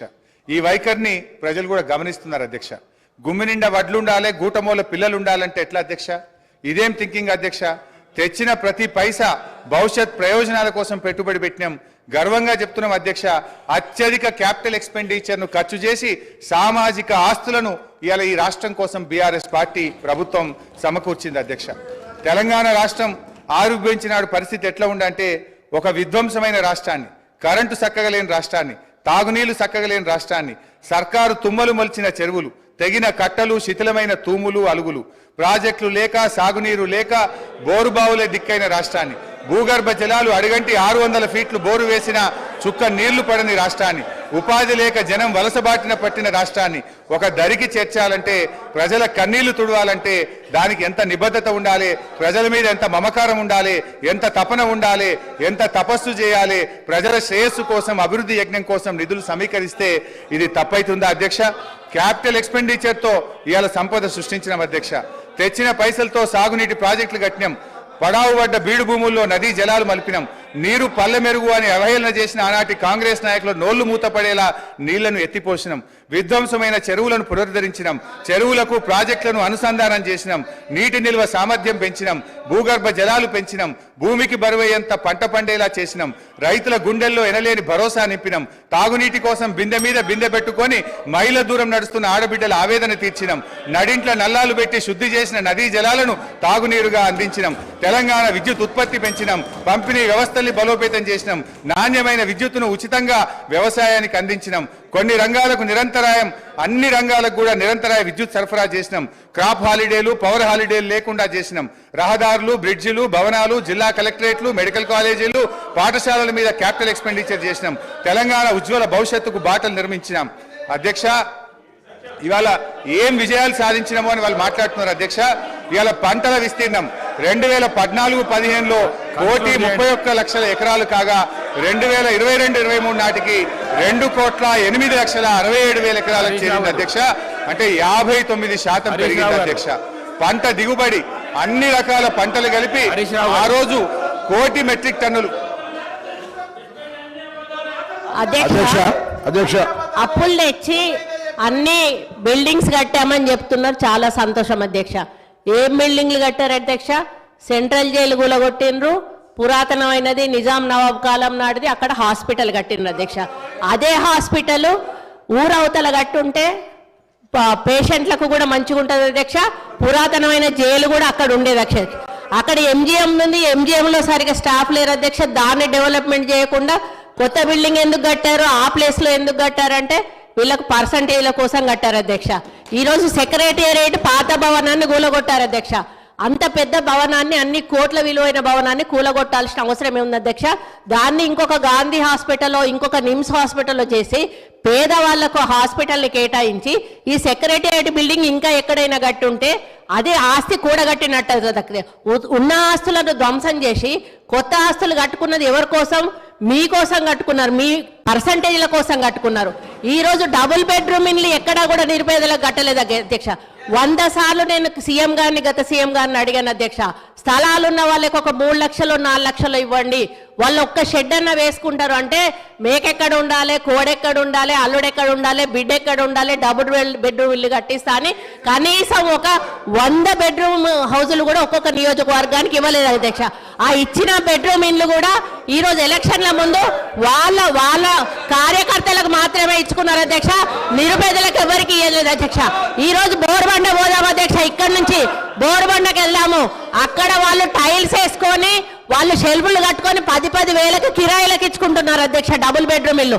వీళ్ళు చేసిన పనులన్నీ కూడా దుర్వినియోగం చేశారు అధ్యక్ష. అప్పులు తెచ్చి నిరుపేదలకు ఉపయోగపడి పని ఒక్కటి కూడా చేయలేదు అధ్యక్ష. స్కూళ్ళు డెవలప్ చేయలేదు, ఉన్న హాస్పిటల్ డెవలప్ చేయలేదు, హాస్పిటళ్లలో స్టాఫ్ను రిక్రూట్ చేయలేదు, విద్యా వైద్యాన్ని పూర్తిగా నిర్లక్ష్యం చేసిన ప్రభుత్వం ఏదైనా ఉందంటే తెలంగాణ ప్రభుత్వం అధ్యక్ష. మనం తెలంగాణ తెచ్చుకున్నది నీళ్లు, నిధులు, నియామకాలు. ఈరోజు నీళ్లు కృష్ణా జలాలను ఆంధ్రాకు అమ్ముకుంటున్నారు అధ్యక్ష. ఒక్కటి నేను అడుగుతా అధ్యక్ష, పక్క రాష్ట్రాలు అన్నప్పుడు ఫ్రెండ్షిప్ గా ఉండాలి అధ్యక్ష. సీఎం కేసీఆర్ కుటుంబం అయ్యో జగన్మోహన్ రెడ్డి ఇంట్లో భోజనం చేస్తారు అధ్యక్ష. జగన్మోహన్ రెడ్డి కుటుంబం వచ్చో సీఎం కేసీఆర్ ఇంట్లో భోజనం చేస్తారు అధ్యక్ష. వాళ్ళ వెనకాలనేమో కేటీఆర్ గారు వెళ్తారు అధ్యక్ష. మామూలుగా ఇద్దరు సీఎంలు కూర్చున్నప్పుడు తప్పకుండా వాళ్ళ చీఫ్ సెక్రటరీ, వీళ్ళ చీఫ్ సెక్రటరీ ఉండాలి. ఇద్దరి సీఎంల మధ్యలో ఏం సంభాషణ జరిగిందన్నది ప్రజలకు తెలియదు అధ్యక్ష. ఇన్నిసార్లు వీళ్ళు కలిసినా కూడా వీళ్ళు ఏం మాట్లాడుకున్నారు అనేది ప్రజలకు తెలియదు అధ్యక్ష. మళ్ళీ వచ్చినాక ఆంధ్ర మీద బయట తిడతారు అధ్యక్ష, లోపల మాత్రం భోజనాలు చేసుకుంటారు. కేటీఆర్ గారు ఏం మాట్లాడుకున్నారంటే వాళ్ళు ఏదో అభివృద్ధి గురించి మాట్లాడుకుంటున్నారు, నాకు సంబంధం లేదని వచ్చి ఈయన ప్రెస్ ముందర చెప్తాడు అధ్యక్ష. ఈ రోజు సెంట్రల్లో నీటి వనరుల గురించి మీటింగ్ పెట్టినప్పుడు ఎంతమంది ఇక్కడ నుంచి పోయారు, ఎవరెవరు పోయారు, ఎప్పుడు సీఎం పోయారు, అదొకసారి చెప్పమన్నాను అధ్యక్ష. ఈరోజు కేంద్రాన్ని ఎందుకు బద్నాం చేస్తున్నారు అధ్యక్ష? ఈ రోజు మోడీ గారితో మీరు సత్సంబంధాలు ఎందుకు పెట్టుకోలేదు? ఈ రోజు యాదాద్రి విషయంలో చిన్నజీఆర్ స్వామిని ఎంకరేజ్ చేశారు. ఈ రోజు ఆయన ఎక్కడో ఒకటి కట్టుకుంటే అక్కడ మోడీని పిలిచి మోడీతో సంబంధాలు లేకుండా సెంట్రల్ ఫండ్స్ తెచ్చుకోకుండా ఈరోజు కేంద్రం ఇవ్వడం లేదని బంధం చేయడం తప్ప అధ్యక్ష. ఈ రోజు కేంద్రాన్ని దూరం పెట్టింది వీళ్ళు, కేంద్రం ఫండ్స్ ఉపయోగించుకోండి వీళ్ళు. చాలా ఫండ్స్ ఈ రోజు రిటర్న్ పోయినాయి అధ్యక్ష, కేంద్ర ప్రభుత్వ నిధులు. దాని వైఫల్యం పూర్తిగా గత ప్రభుత్వాన్ని నేను చెప్తా ఉన్నాను అధ్యక్ష. దయచేసి ప్రగల్భాలు పలగకండి. ఈరోజు తెలంగాణ లాభాల బాటలో ఉన్న తెలంగాణను కాంగ్రెస్ పార్టీ మీకు అప్పచెప్పింది. నష్టాల బాటలోకి వెళ్ళి నిరుపేదల జీవితాలు మీరు బాగు చేయలేదు, కేవలం పెద్దవాళ్ళని బాగు చేశారు, పేదోళ్ళని ఎక్కడున్న వాళ్ళని అక్కడ ఉంచారు. ఈ వాస్తవాన్ని ఒప్పుకోవాల్సిన బాధ్యత మీ మీద ఉందని ఈ సందర్భంగా గుర్తు చేస్తా ఉన్నాను అధ్యక్ష.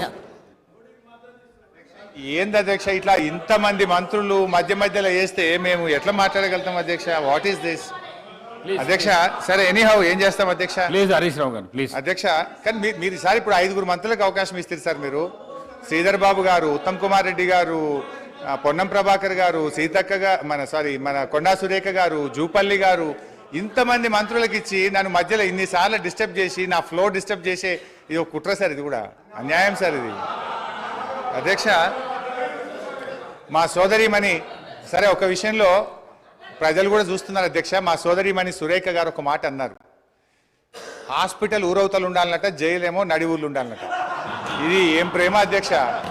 ప్రజలు ఇబ్బంది పడొద్దు, వరంగల్ నడిబొడ్డున ప్రభుత్వ ఆసుపత్రి ఉంటే ప్రజలకు మేలవుతుందని ప్రజల కోసం నడిబొడ్డున మేము ఆసుపత్రి కడితే దాన్ని కూడా మా సోదరిమణి తప్పుపడితే నేను అది వారి విజ్ఞత వదిలేస్తా అధ్యక్ష. ఇకపోతే వైద్యం కూడా నిర్లక్ష్యమైందని సోదరిమణి చెప్పారు అధ్యక్ష. బయట ఉంటే ఆరోగ్యకరంగా ఉంటారు పేషెంట్స్. పురాతనమైన జైలు భవనాన్ని పడగొట్టాల్సిన అవసరం ఏమొచ్చింది? ఎందుకు పడగొట్టాల్సి వచ్చింది? ఈ రోజు చెట్టుకొక్కరు పుట్టకొక్కరు అయిన అధ్యక్ష. వాళ్ళ భార్యలకు వాళ్ళు ఎక్కడున్నారో కూడా తెలియనటువంటి పరిస్థితి ఉన్నది. హరీష్ రావు గారు సార్ ఏం సార్ ఇది? వారు మాట్లాడితే నేను సమాధానం చెప్పాలి కదా అధ్యక్ష. ముగించండి. ఎట్లా ముగించాలి సార్? మీరు 8 మంది 1/2 మంది మంత్రులకు మధ్యలో ఇంటరప్ట్ చేస్తే నేను ఎట్లా మాట్లాడాలి సార్? అధ్యక్ష మా సోదరిమణి వైద్యం నిర్లక్ష్యమైందన్నారు. ఆనాడు కాంగ్రెస్ ప్రభుత్వ హయాములో నేను రాను బిడ్డో సర్కారు దవాఖానకనే పాటలు వస్తే మా హయాములో పోదాం పద బిడ్డ సర్కారు దవాఖానకనంత గొప్పగా ప్రభుత్వ ఆసుపత్రులు చేశాం. ఆ రోజు ప్రభుత్వ ఆసుపత్రుల్లో డెలివరీలు 30% అయితే ఈ రోజు 78% ప్రభుత్వ ఆసుపత్రుల్లో డెలివరీలు జరుగుతూ ఉన్నాయి. ఇది మా ప్రభుత్వ పనితీరు నిదర్శనం. సో నేను మాటకు చెప్పగలుగుతాను కానీ I don't want to deviate. అధ్యక్ష కన్క్లూడ్ చేయండి ప్లీజ్. అధ్యక్ష ఈ రాష్ట్రం అనేక గొప్ప విజయాలను కూడా సాధించింది అధ్యక్ష. 2014-15లో 1,30,00,000 ఎకరాలు సాగైతే అధ్యక్ష ఈ సంవత్సరం 2,08,67,000 ఎకరాలు అంటే 59% అదనంగా సాగు సాధించాం అధ్యక్ష. వానకాలంతో పోటీ పడేలా యాసంగి సాగు జరుగుతూ ఉంది. పక్క రాష్ట్ర కూలీలు వచ్చి ఇవాళ తెలంగాణలో ఉపాధి పొందుతున్నటువంటి పరిస్థితి అధ్యక్ష.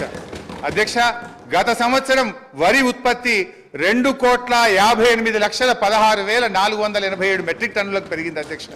పౌర సరఫరాల సంస్థ ద్వారా 2014-15లో 24 లక్షల మెట్రిక్ టన్నుల ధాన్యం సేకరిస్తే 2020-21లో 1,41,00,000 మెట్రిక్ టన్నుల ధాన్యం సేకరించాం అధ్యక్ష. 2014-15లో 3,392 కోట్ల విలువైన ధాన్యం మాత్రమే కొనుగోలు చేస్తే ఇప్పుడు అదే సంస్థ గత సంవత్సరం 27,037 కోట్ల విలువైనటువంటి ధాన్యాన్ని కొన్నది అధ్యక్ష. అంటే 483% వడ్ల కొనుగోలులో వృద్ధి సాధించిన అధ్యక్ష. 9 ఏళ్లలో రైతుల నుంచి 1,34,768 కోట్ల విలువైన ధాన్యాన్ని కొనుగోలు చేసిన అధ్యక్ష. ఇది నిజం కాదా అధ్యక్ష? అన్ని రకాల పంటలు కలిపి మేము అధికారంలోకి వచ్చినాడు కోటి మెట్రిక్ టన్నుల పంట దిగుబడి వస్తే ఇవాళ 4 రెట్ల అధ్యక్ష 4 కోట్ల మెట్రిక్ టన్నుల పంట దిగుబడి వచ్చింది అధ్యక్ష. ఇరిగేషన్లో దాదాపు వాళ్ళ విజ్ఞత లేకపోతే వాళ్ళకు వదిలేద్దాం. మీరు కొద్దిగా నిశ్శబ్దంగా పీపుల్ ఆర్ అబ్జర్వింగ్. వాళ్ళ విజ్ఞతకు వదిలేద్దాం. స్పీకర్ గారు సభానాయకుడు చూసుకుంటారు. ఎల్ఏ మినిస్టర్ గారు కంట్రోల్ చేసుకోవాలి అధ్యక్ష. నిజాలు చెప్తుంటే వినే ఓపిక లేకపోతే ఎట్లా అధ్యక్ష? వాళ్ళకు మీరు కన్క్లూడ్ చేయండి ప్లీజ్ అధ్యక్ష. 15 నిమిషాలు అధ్యక్ష, 15 minutes అధ్యక్ష. ఇరిగేషన్ అధ్యక్ష ఇరిగేషన్లో దాదాపు అధ్యక్ష 200 టీఎంసీల కొత్త రిజర్వాయర్ల సామర్థ్యాన్ని ఇలా మేము రాష్ట్రంలో ఏర్పాటు చేసినాం అధ్యక్ష. 200 టీఎంసీలు అంటే టీఎంసీల రిజర్వాయర్లు కొత్తగా ఈ రాష్ట్రంలో రావాలంటే దానికి డబ్బు ఖర్చు కాదా అధ్యక్ష?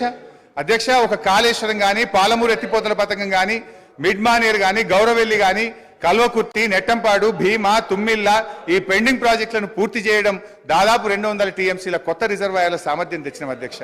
అదేవిధంగా విద్యుత్ స్థాపిత సామర్థ్యం 7,778 మెగావాట్ల నుంచి 18,567 మెగావాట్లకు పెంచిన అధ్యక్ష. కొత్తగా 33 జిల్లా కలెక్టరేట్లను 1,649 కోట్ల రూపాయలతో చేపట్టి 25 కలెక్టరేట్లు పూర్తి చేసిన అధ్యక్ష. రోడ్ల అధ్యక్ష, కొత్తగా 8,218 కిలోమీటర్ల డబుల్ లైన్ రోడ్లు, 321 కిలోమీటర్ల 4 లైన్ రోడ్లు, 39 కిలోమీటర్ల 6 లైన్ రోడ్లు, 382 బ్రిడ్జిలు పూర్తి చేసి ఈ రాష్ట్రానికి ఆస్తిని క్రియేట్ చేసిన అధ్యక్ష.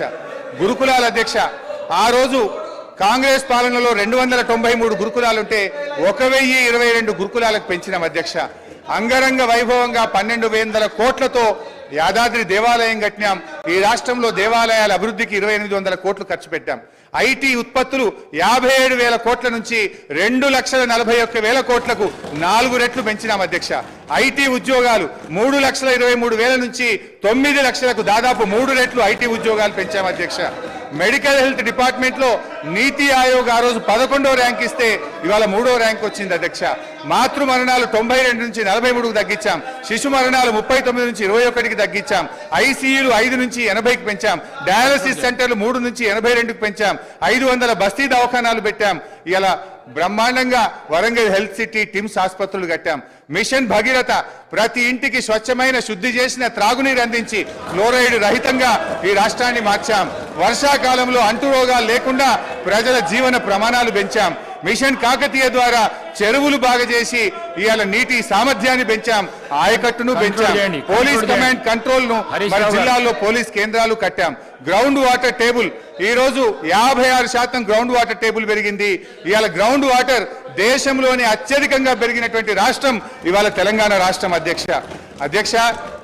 ఒక 10 నిమిషాలు ప్లీజ్ అధ్యక్ష. ఇవాళ వెలకట్టలేని సామాజిక మార్పులు అధ్యక్ష. మిషన్ భగీరథలో ఫ్లోరోసిస్ ఇవాళ మటుమాయమైంది. మైళ్ళ దూరం ప్రయాణించి నీళ్లు మోసే బాధలు తప్పాయి.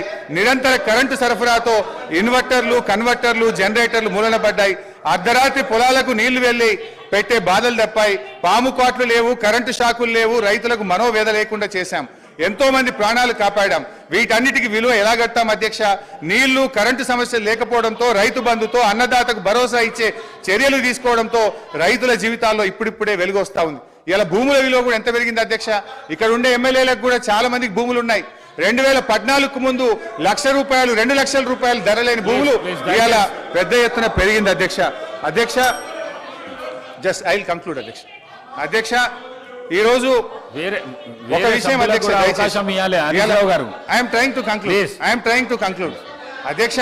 ఇవాళ ముఖ్యమంత్రి గారు ప్రాజెక్టులు కట్టినా, ప్రగతి భవన్ కట్టినా ప్రజల కోసమే కట్టినాం అధ్యక్ష. కానీ వీళ్ళు ఏం చేసిందంటే అధ్యక్ష, ప్రాజెక్టుల మీద దుష్ప్రచారం, చివరికి ప్రగతి భవన్ మీద కూడా దుష్ప్రచారం చేసినారు. సరే, మొన్న గౌరవనీయులు బట్టి విక్రమార్క గారు ప్రగతి భవన్ లో గృహప్రవేశం చేసినారు. చాలా సంతోషం, వారికి నా శుభాకాంక్షలు. అయితే అధ్యక్ష, గతంలో ఇదే నాయకులు ఏమని చెప్పింది అధ్యక్ష? ప్రగతి భవన్ లో 150 గదులున్నాయని, బుల్లెట్ ప్రూఫ్ బాత్రూమ్లు ఉన్నాయని, 250 సీట్లున్న సినిమా థియేటర్లు ఉన్నాయని, స్విమ్మింగ్ పూల్లు ఉన్నాయని చెప్పిండ్రు. మరి ఇప్పుడు బట్టి గారు చెప్పాలి ఎన్ని రూములు ఉన్నాయో, స్విమ్మింగ్ పూల్లు ఉన్నాయా, ఏమున్నాయో ఇప్పుడు బట్టి గారు సమాధానం చెప్పాలి. అధ్యక్ష, మా నాయకుడు తన కోసం ఆలోచించలే. మొన్న ఆసుపత్రి నుంచి డిశ్చార్జ్ అయితే కనీసం ఆయన ఒక ఉండడానికి ఇల్లు కూడా కట్టుకోలే అధ్యక్ష. ఎమ్మెల్యేగా ఉన్నప్పుడు 500 గజాల స్థలంలో కట్టుకున్న ఇంటికి, అదే పడావుబడ్డ ఇంటికి సున్నం వేసుకొని తిరిగి ఆ ఇంటికే పోయి ఉన్నటువంటి ఇవాళ నిజాయితీ మా ప్రభుత్వాన్ని, మా కేసీఆర్ అధ్యక్ష. ఇవాళ కాళేశ్వరం విషయంలో కానీ, మేడిగడ్డ విషయంలో కూడా ఇదే బురద చల్లే ప్రయత్నం చేస్తూ ఉన్నారు. నేను చూస్తూ ఉన్నా. ఇవాళ ఉత్తమ్ కుమార్ రెడ్డి గారు వారు చాలా సందర్భాల్లో వారు కానీ వీళ్ళ నాయకులు కానీ చెప్తా ఉన్నారు. ఏమని చెప్తున్నారు? మేము సిట్టింగ్ జడ్జితో విచారణ జరుపుతామని చెప్తున్నారు. అధ్యక్ష, ఐ డిమాండ్ వెంటనే సిట్టింగ్ జడ్జితో విచారణ జరపండి. అధ్యక్ష బంగారాన్ని నిప్పుల్లో దాన్ని కాల్చితేనే దాని మేలిమి బయటపడుతుంది. నిజమేందో ప్రజలకు తెలవాలి, బంగారం ఏందో కంచేందో ప్రజలకు అర్థమవుతుంది. నేను ఒకటే కోరుతా ఉన్నా ఇలా, ఎందుకంటే అధ్యక్ష గతంలో ఒక నిమిషం అధ్యక్ష, దయచేసి కంక్లూడింగ్ జస్ట్ 3 minutes అధ్యక్ష. దాదాపు 80,000 కోట్లు ఖర్చయిన కాళేశ్వరానికి 1,00,000 కోట్లకు ఇలా అవినీతి జరిగిందని చేసిన వీళ్ళ అవినీతి ప్రచారం గోబల్స్ గా పెద్ద ఎత్తున ప్రచారం చేశారు అధ్యక్ష. దురదృష్టవశాత్తు ప్రజలు కూడా కొంత నమ్మిండ్రు అధ్యక్ష. ఇవాళ నిజం నిలకడమే తెలుస్తుంది. తప్పకుండా ఇవాళ మీరు మేడిగడ్డ మీద వేస్తారా, సుందిల్ల మీద వేస్తారా, సిట్టింగ్ జడ్జితో విచారణ తక్షణమే వేయండి. మేము రెడీగా ఉన్నాం, మా నిజాయితీ బయటకు వస్తుంది. మేము ఎలాంటి తప్పులు చేయలేదు కనుక నిజాలు ప్రజలకు తెలవాలంటే విచారణ జరపాలి, వెంటనే వేయాలని కూడా. Leader of the house speaker sir,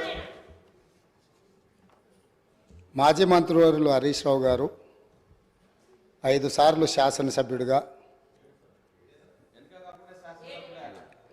నా తెలిసక్క లెక్కలు 5 సార్, ఆయన ఏదో దొంగ లెక్కలు కలుపుకొని వేయడని చెప్తుంటాడు. కానీ ఆయన ఎన్నికైందే 2005లో, 2005, 2009, 2014, 2018, 2023. ఇంకా అన్ని రాసుకోండి, బై ఎలక్షన్స్ రాసుకోండి, వాళ్ళ మామ గెలిచినవి కూడా ఆయన దాంట్లో రాసుకోండి, ఏం అభ్యంతరం లేదు. వారు వివిధ హోదాలలో వారు పనిచేయడం జరిగింది. 2014 నుంచి 2018 వరకు వారే సాగునీటి పారుదల శాఖ మంత్రిగా పనిచేసిండ్రు. వారి తర్వాత మాజీ ముఖ్యమంత్రి గారు చంద్రశేఖరరావు గారు సాగునీటి పారుదల శాఖ మంత్రిగా పనిచేసిండ్రు. అంటే ఈ 9.5 సంవత్సరాలు వాళ్ళ కుటుంబం తప్ప ఇతరులు ఎవ్వరు సాగునీటి పారుదల శాఖ మంత్రిగా పనిచేయలేదు. వారు ఆర్థిక మంత్రి తర్వాత ఈ రాష్ట్రం మీద ఉన్న అప్పులు కానీ, వివిధ కార్పొరేషన్ల పేరు మీద చేసిన అప్పులు కానీ సంపూర్ణంగా వారి దగ్గర సమాచారం ఉంటుంది. ఎందుకంటే ప్రతిరోజు రిజర్వ్ బ్యాంకు వాళ్ళ దగ్గర ఉన్న నిల్వలన్నీ మన అవసరం ఎంత అనే రిపోర్ట్ ఫైనాన్స్ సెక్రటరీ గారికి ఇస్తారు. ఫైనాన్స్ సెక్రటరీ గారికి ఇచ్చినట్టే అది ఫైనాన్స్ మినిస్టర్ ఇచ్చినట్టే. ఇప్పుడు నేను వారు పదే ఎన్నికల సందర్భంలో కాళేశ్వరం ప్రాజెక్టు అంచనాలే 80,000 కోట్లు, 1,00,000 కోట్ల అవినీతి జరిగిందని ఎట్లా అంటారు? వీళ్ళు లీడర్లు కాదు, వీళ్ళు రీడర్లు, రాసిచ్చింది మాత్రమే చదువుతారని చెప్పి ప్రజల్ని మభ్యపెట్టడానికి శాయశక్తుల్లో వాళ్ళ కుటుంబం అంతా ప్రయత్నం చేసిండ్రు. సరే, మేమేం చెప్పినాం, వాళ్ళు ఏం చెప్పినారు, ప్రజల అనేది పక్కన పెడితే వాస్తవాలు అనేటివి కొన్ని ఉంటాయి.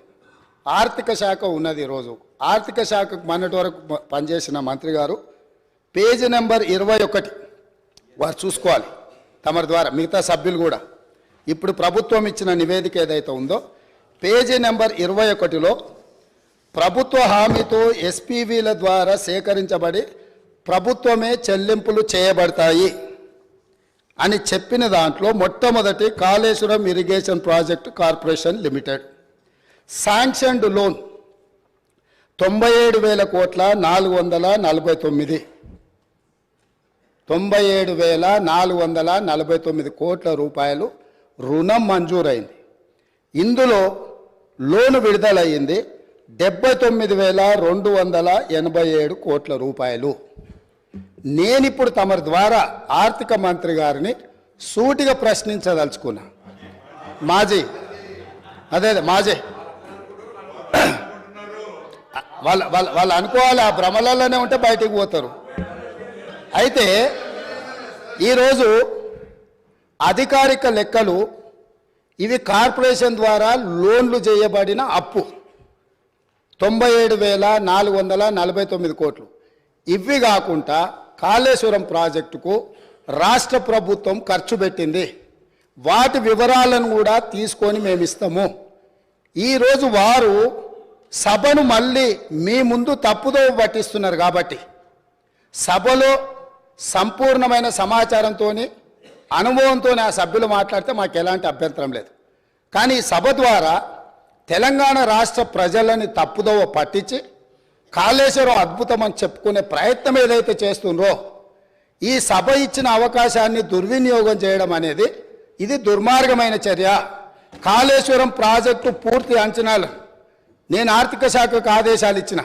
రేపు మా సాగునీటి పారుదల శాఖ మంత్రి గారు మాట్లాడేటప్పుడు టోటల్గా వేసిన అంచనా ఎంత, అందులో కార్పొరేషన్ పేరు మీద మంజూరైన లోన్లు ఎంత, మంజూరైన లోన్ల నుంచి ఇప్పటి వరకు వినియోగించుకున్న నిధులెన్ని, అదేవిధంగా రాష్ట్ర ప్రభుత్వం తన బడ్జెట్ నుంచి ఖర్చు పెట్టిన నిధులెన్ని, వీటన్నిటిని వివరాలను మళ్ళీ అక్కడ చెప్తాం.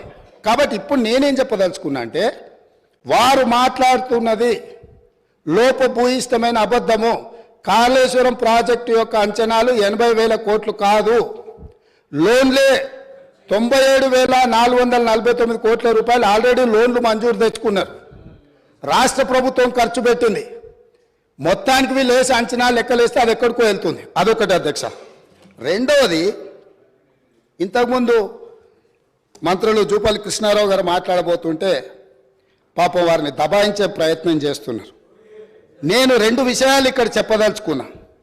ఆర్థిక మంత్రి గారే కాళేశ్వరం మీద పెట్టిన నివేదికలో, రాష్ట్ర ప్రభుత్వం ఇచ్చిన నివేదికల వీళ్ళు చెప్పింది కాళేశ్వరం ప్రాజెక్టు కట్టడం ద్వారా ఆ నీళ్లు రైతులకు అమ్ముతాము, ఆ నీళ్లు ఇండస్ట్రీస్కి అమ్ముకుంటాము, ఇట్లా ఈ ప్రాజెక్టు ద్వారా నీళ్ళన్నీ పైసలకే అమ్ముతాం, ఉచితంగా ఎవరికి ఇయ్యము.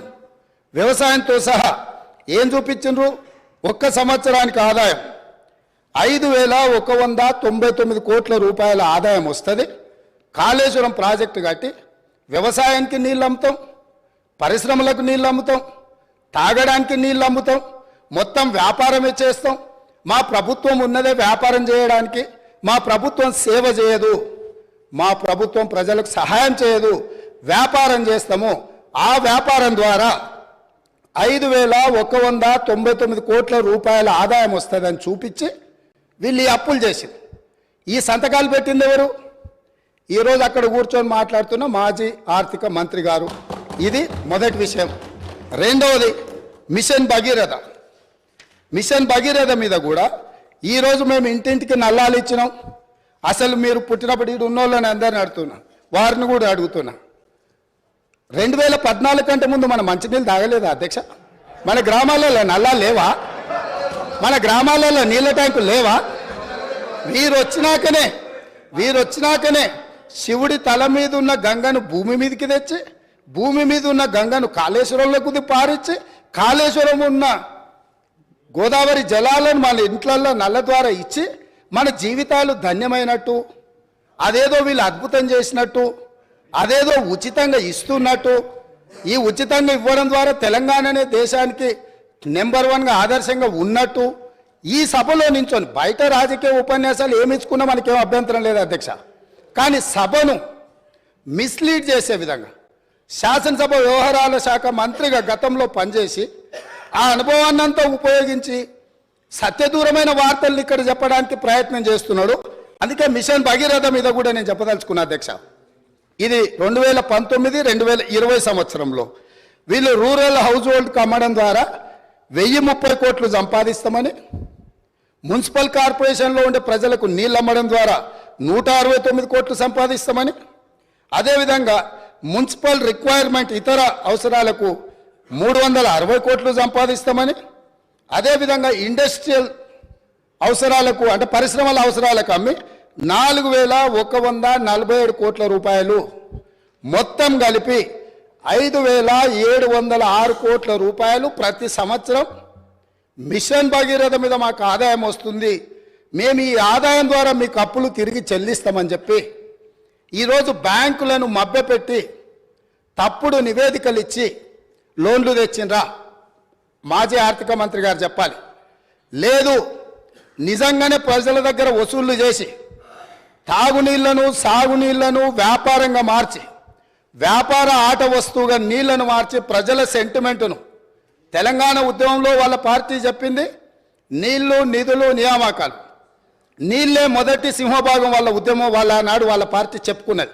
ఆ నీళ్ల ద్వారా వ్యాపారం చేసి దాదాపుగా ఒక్క కాళేశ్వరం ద్వారానే 5,199 కోట్లు, మిషన్ భగీరథ ద్వారా 5,706 కోట్లు, అంటే 10,800 కోట్ల రూపాయలు రైతులను పేద ప్రజలను ముక్కువిండి వసూలు చేస్తామని ఈ నివేదికలు ఇచ్చి అడ్డగోలుగా 1,000 కోట్ల రూపాయల అప్పులు తెచ్చి ఇప్పుడు ఈ అప్పులను బయట పెట్టినప్పుడు అవును మా చేతగానితనం వల్ల మా నిస్సహాయత లేకపోతే అవగాహన లోపం వల్ల ఈరోజు ఇట్లా తప్పు జరిగింది కాబట్టి దీన్ని సరిదిద్దుకోవడానికి ప్రధాన ప్రతిపక్షంగా ప్రభుత్వానికి సహకరిస్తామని ముందుకు వస్తాము అని మాట్లాడాల్సిన విషయాలను పక్కన పెట్టి ఈరోజు దబాయిస్తున్నారు. ఇంకొకటి అధ్యక్ష, ఇంతకుముందే వారు మాట్లాడుతూ తెలంగాణ టీఎస్ఐఐసి ద్వారా ఏవైతే లోన్లు ఉన్నాయో వాళ్ళే కట్టుకుంటారు, మాకేం సంబంధం లేదు అని, అసలు మేము కట్టాల్సిన పనే లేదని మాజీ ఆర్థిక మంత్రి గారు ఇదే సభలో అక్కడి నుంచోని చెప్పారు. వారు ప్రవేశపెట్టిన నివేదిక అధ్యక్ష, ఇది నేను ఎక్కడి నుంచి తీసుకురాలే, మా 31 జనవరి 2023 టీఎస్ఐఐసి హడ్కో లోన్లకు వీటన్నిటికీ మేము గ్యారంటీ ఇచ్చి మేము కడతామని చెప్పి వాళ్ళు ఇచ్చిన నివేదిక. అంటే ఈరోజు ఏ కార్పొరేషన్ల ద్వారా లోన్లు తెచ్చినా పర్టికులర్గా వారు టీఎస్ఐఐసికి సంబంధించిన నిధులు మేము చెల్లించాల్సిన అవసరం లేదు, ప్రభుత్వానికి సంబంధం లేదు, వాళ్ళే చెల్లిస్తారనేది అయితే చెప్పిండో వారు సత్యదూరమైన అంశాలను ఇక్కడ ప్రస్తావించారు. కాబట్టి ఈరోజు వారు ఇచ్చిన నివేదికనే ఇతరులు ఎవరో ప్రవేశపెట్టిండ్రు, వారికి సంబంధం లేదు, వారు చూడలేదు, వారికి అవగాహన లేదు అని అంటే మనకెవరికి అభ్యంతరం లేదు. కానీ వారు ఇచ్చిన నివేదికనే తప్పుదోవ పట్టించి ఈరోజు వారు లేదు నేను మాట్లాడిందంతా గతంలో చెప్పింది ఒక రకము, ఇప్పుడు చెప్తున్నది ఇంకొక రకం అని చెప్పి వారు మాట్లాడే ప్రయత్నం చేస్తారు. అదేవిధంగా వారు చాలా అద్భుతమైన బడ్జెట్ను ప్రవేశపెట్టినాం, మా అద్భుతమంతా చూసి దేశమంతా మమ్మల్ని ఏమంటారు మమ్మల్ని అనుకరించాలి, అంత అద్భుతమని 2015-16 క్యాగ్ నివేదిక ఏమన్నది అధ్యక్ష? వారి దగ్గర వారు ఆర్థిక మంత్రిగా పనిచేసి వారి దగ్గర వివరాలు లేవా? దాంట్లో ఏం చెప్పిండ్రు? వీళ్ళు క్యాగ్ నివేదిక ప్రకారం ఆఫ్ బడ్జెట్ అంటే బడ్జెట్లో రాని అప్పులను తీసుకొచ్చి ఆదాయంగా చూపించి మొత్తం బ్యాంకులను ప్రభుత్వ వ్యవస్థలను తప్పుబట్టిండ్రు అని చెప్పి క్యాగ్ నివేదిక స్పష్టంగా ఈ రాష్ట్ర ప్రభుత్వాన్ని తప్పుబట్టింది. ఈ ప్రభుత్వం ఉద్దేశపూర్వకంగా ఆర్థిక సంస్థలన్నిటిని కూడా తప్పుదోవ పట్టించి అత్యధిక వడ్డీతో రుణాలు తీసుకొచ్చి ఈ రాష్ట్రాన్ని అప్పుల కూపంగా తయారు చేసిందని క్యాగ్ నివేదిక 2015-16లో ఇచ్చిన లేఖ అధ్యక్ష ఇది. అదేవిధంగా బడ్జెట్ తయారీలోనే లోపాలు ఉన్నాయని 2018-19లో అసలు మీరు తయారు చేస్తున్న బడ్జెట్లోనే లోపభూయిష్టంగా ఉన్నది, మీ విధానాన్ని మార్చుకోండి, మీ విధానాన్ని మార్చుకోవడం ద్వారా రాష్ట్రానికి మేలు జరుగుతుందని చెప్పి స్పష్టంగా క్యాగ్ మొట్టకాయలు వేసింది ఆనాటి ప్రభుత్వాన్ని. ఇన్ని రకాల వాస్తవాలు ఉన్నా వారికి ఉన్న అనుభవాన్ని అంతా కూడా వినియోగించి అబద్ధాలు చెప్పి ఈ సభను ఈ రాష్ట్ర ప్రజల్ని తప్పుదోవ పట్టించాలనే ప్రయత్నం చేస్తుండ్రో ఇది శాసనసభ వ్యవహారాలు నిర్వహించే మా శ్రీధర్ బాబు గారికి సూచన చేస్తున్నా. సభను తప్పుదోవ పట్టించే విధంగా సభ్యులు ఎవరైనా మాట్లాడితే ఆధారాలు లేని వివరాలను అన్నిటిగా ఆధారాలుగా ఉన్నట్టుగా చిత్రీకరించి సభలో తప్పుడు సమాచారాన్ని ఒకవేళ ప్రవేశపెడితే శాసనసభ వ్యవహారాలలో ఏ రకమైన చర్యలు తీసుకోవాలనో వాటిని ఒక్కసారి పరిశీలించాల్సిందిగా తమరి ద్వారా వారికి నేను విజ్ఞప్తి చేస్తున్నా అధ్యక్ష. మదన్ మోహన్ గారు.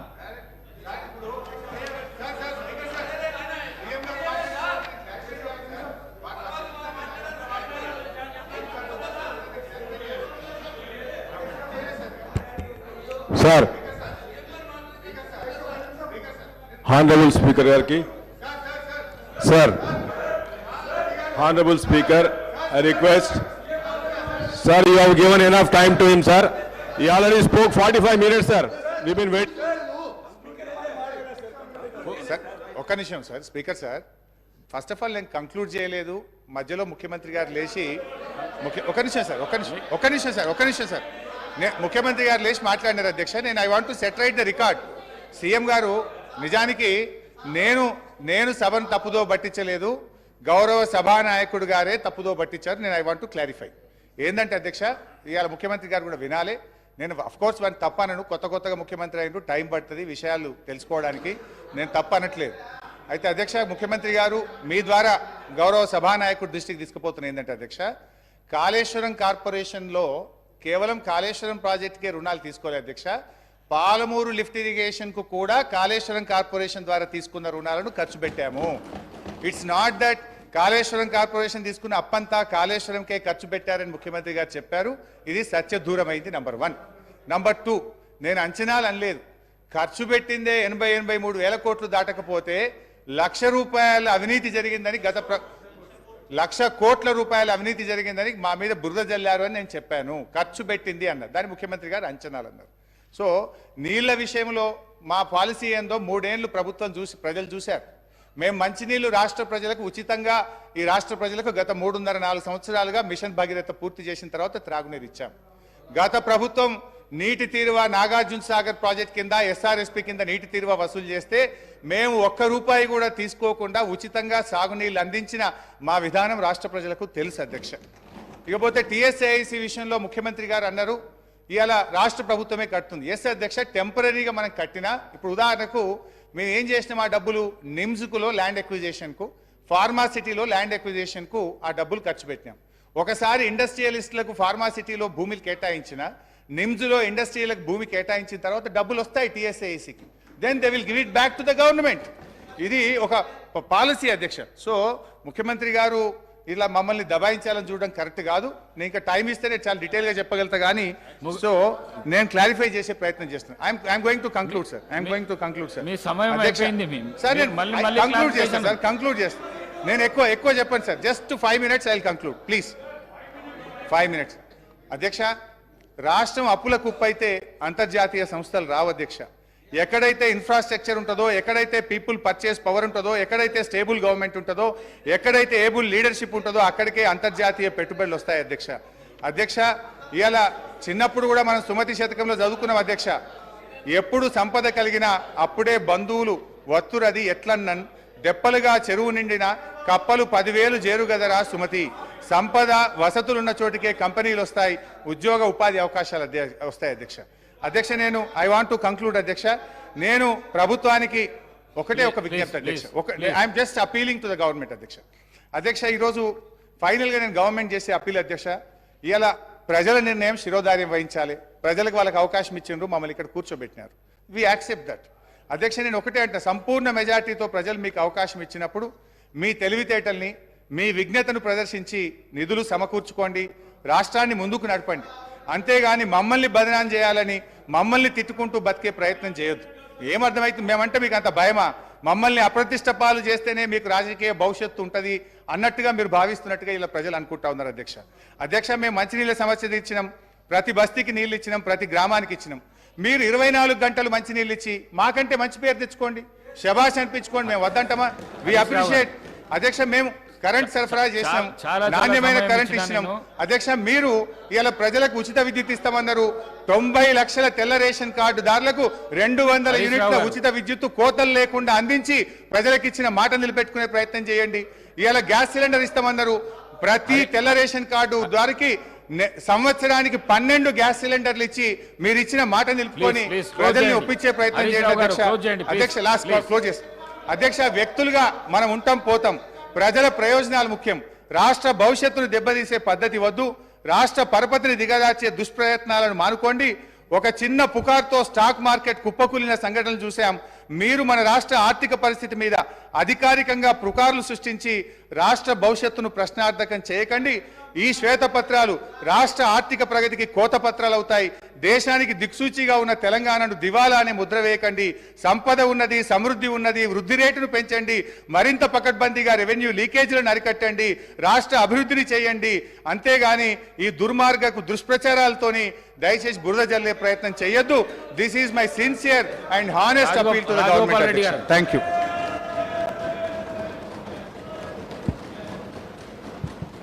అధ్యక్ష, అబ్బా అదే అధ్యక్ష అధ్యక్ష అధ్యక్ష కూర్చోండి చెప్తాను. అధ్యక్ష మన హరీష్ రావు గారికి గంట సమయం ఇచ్చినా కానీ హరీష్ రావు గారికి గంట సమయం ఇచ్చినా కానీ సమయం సరిపోలేదని అంటున్నారు. అధ్యక్ష సార్ కూర్చో సార్ హరీష్ రావు గారు అధ్యక్ష హరీష్ రావు గారు హరీష్ రావు గారికి గంట సమయం ఇచ్చినా ఆయన తృప్తిగా లేరు అధ్యక్ష. ఎందుకంటే వాళ్ళకు మన ఊళ్ళలో ఏమంటారు అధ్యక్ష, మేనమామ సాలు వచ్చిందంట అధ్యక్ష. అంటే ఆయనకు మాటలు చెప్పడంలా, అబద్ధాలను నిజం మాట్లాడలా. ఆ కేసీఆర్ గారు ట్రైనింగ్ మాత్రం కేసీఆర్ కుటుంబ సభ్యులకు మేనల్లునికి మాత్రం చాలా పోలికలు వచ్చినాయి అధ్యక్ష. ఇంత సమయం ఇచ్చిన తర్వాత కూడా మరి గవర్నమెంట్ని ఇట్లా మాట్లాడడం అంటే ఏంటి అధ్యక్ష ఇదంతా?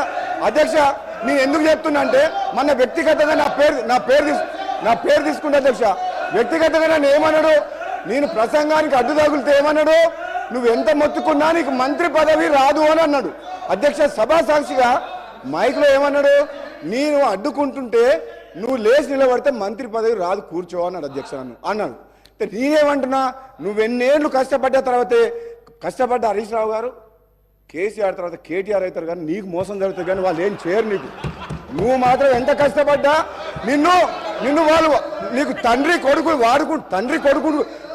కొడుకులు వాడుకుంటారు తప్పితే నీకు అక్కడ న్యాయం జరగదు. అధ్యక్ష ఒక్క నిమిషం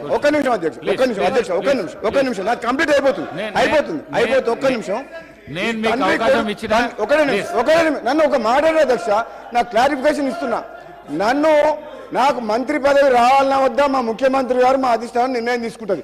నిన్ను మాత్రం తండ్రి కొడుకులు వాడుకున్నంత అన్నట్టు మాక్సిమం వాడుకుంటారు అధ్యక్ష. నేను చెప్తాను అధ్యక్ష. ఇంకొక మదన్ మోహన్ గారు సార్, హానరబుల్ స్పీకర్ గారికి sir, first time sir, please honourable speaker గారికి I want to thank you to my leader Sonia ji, Mallikarjun Kharge ji and CM Garki, my cabinet minister seniors andarki. I want to say thank you. Sir, I want to start sir, please stop them. Please stop them. Sir, BRS party ki inka matu digale sir. And he has forgotten. Mr. Harish Rao has forgotten that he has lost. He is not anymore finance minister in BRS party. Today, the mandate has been given to the Congress party. Honorable CM Garu is a leadership. వాళ్ళకి ఇంకా అర్థం కావట్లేదు sir. Sir ఏం మాట్లాడుతా ఉన్నారు? Please దయచేసి 2014లో నేను ఇస్తా అవకాశం. 2014లో హరీష్ రావు గారికి ఇస్తా, నేను అవకాశం ఇస్తా సార్. Please stop. 2014లో వాళ్ళు మాట్లాడుతున్నారు దయమైన పరిస్థితి ఉందని చెప్తున్నారు. ఇది మంచి ప్రాక్టీస్ కాదు, వెళ్ళకు రావద్దు. నేను అవకాశం ఇస్తా హరీష్ రావు గారికి. 45 minutes ఇస్తా అవకాశం ఇస్తా హరీష్ రావు గారికి అవకాశం ఇస్తా. రావద్దు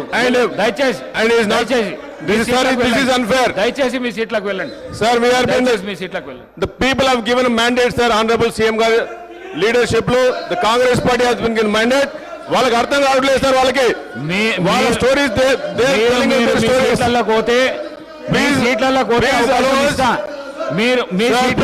అవకాశం ఇస్తా. ప్లీజ్ దయచేసి పోండి.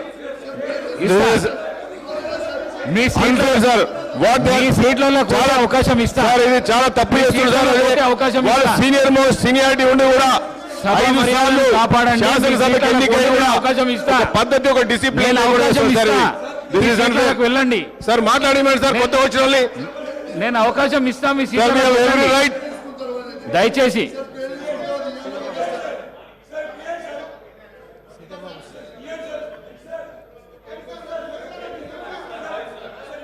అధ్యక్ష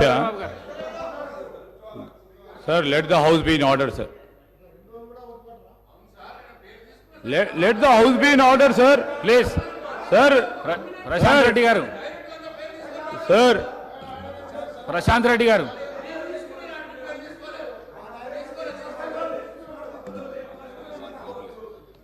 సార్, అనేక సందర్భాల్లో అనేక సందర్భాల్లో వారి ప్రభుత్వంలో ఉన్నప్పుడు పేర్లు తీసుకున్నారు సార్. తీసుకున్నప్పుడు వీలున్నప్పుడు అధ్యక్ష స్థానంలో ఉన్న పెద్దలు శ్రీనివాసరెడ్డి గారు అవకాశం ఇచ్చేవారు. అనేక సందర్భాల్లో తీసుకున్నప్పుడు ఒకటిసారో రెండోసారి 2 రోజులైంది ప్రభుత్వం ఏర్పాటయ్యి.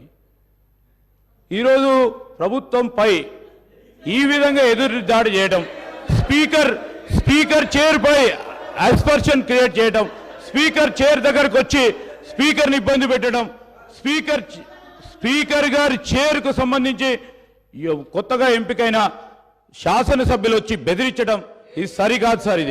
ఇది సరికాదు sir. This is against legislative rules procedure sir. మేము కోరుతా ఉన్నాం అధ్యక్ష, హరీష్ రావు గారికి అవకాశం ఇవ్వండి క్లారిఫికేషన్ అప్పుడు. ఎట్లయినా వారు మాట్లాడతారు కదా సార్. క్లారిఫికేషన్ అప్పుడు వారు మాట్లాడతారు sir. Let him speak sir. Already sir record చూడండి, 1 hour 50 minutes మాట్లాడారు సార్. 1 hour 50 minutes ఈ స్పోక్ సార్. నేను దయచేసి చెప్తా ఉన్నాను, పెద్దలు హరీష్ రావు గారిని కూడా కోరుతా ఉన్నాను, క్లారిఫికేషన్ సందర్భంలో వారికి మాట్లాడే అవకాశం ఇవ్వండి. వారు చెప్పదలుచుకునే విషయాలు చెప్పమనండి. కానీ మా సభ్యుడు మాట్లాడుతూ ఉన్నప్పుడు మళ్ళీ తిరిగి ఈ విధంగా మొత్తం వారి టీఆర్ఎస్ పార్టీకి సంబంధించిన శాసనసభ్యులు వచ్చి మరి చేరు పైన ఉన్న మిమ్మల్ని కూడా బెదిరించడం సరికాదు sir. Madan Mohan sir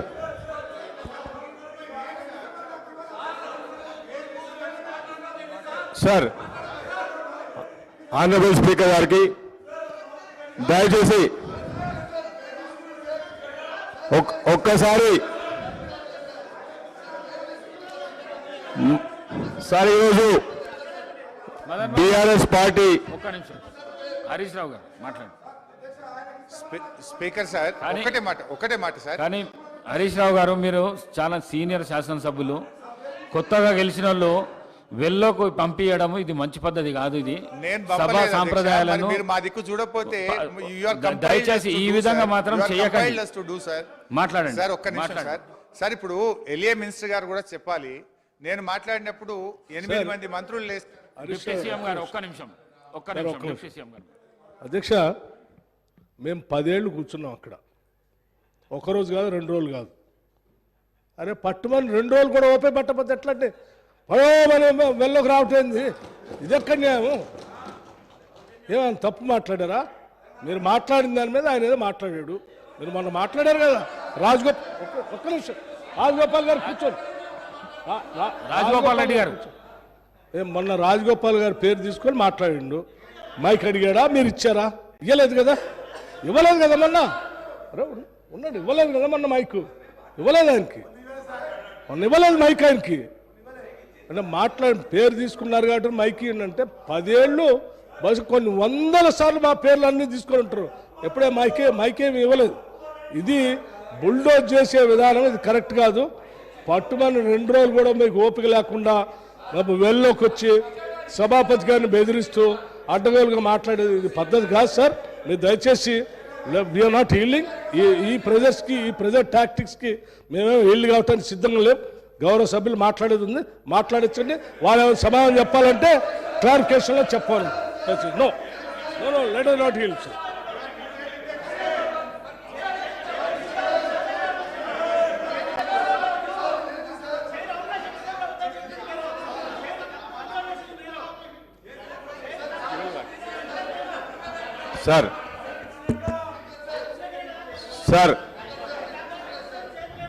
sir వాళ్ళకి పేషెన్స్ కూడా లేదు సార్. వాళ్ళకి పేషెన్స్ కూడా లేదు. ఒక 10 నిమిషాలు మీరు ఒక గౌరవ సభ్యునికి, ప్రభుత్వ సభ్యునికి అవకాశం ఇస్తా అంటే 10 నిమిషాలు లేదు సార్. 2 hours 1 hour 54 minutes మాట్లాడింది సార్ వాళ్ళు.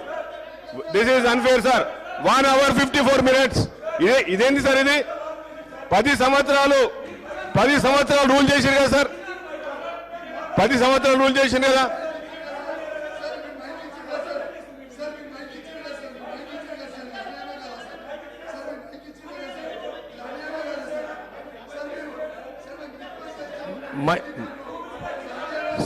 సార్ ఈరోజు హరీష్ రావు గారు మాట్లాడుతూ శ్రీధర్ బాబు గారు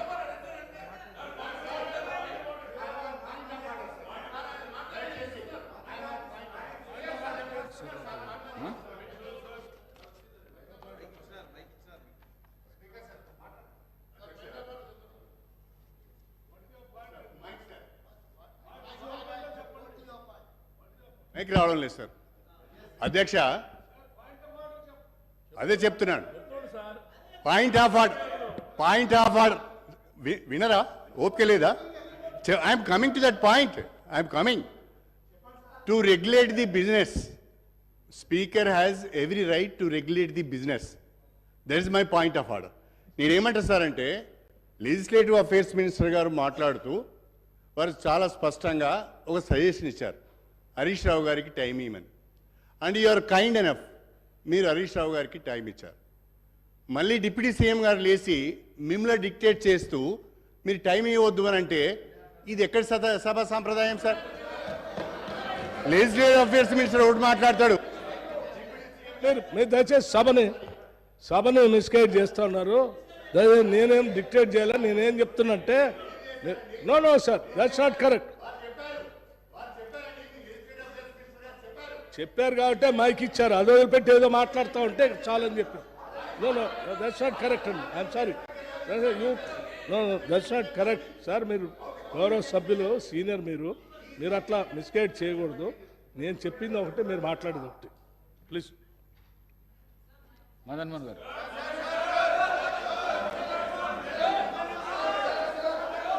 ఇదేం సార్?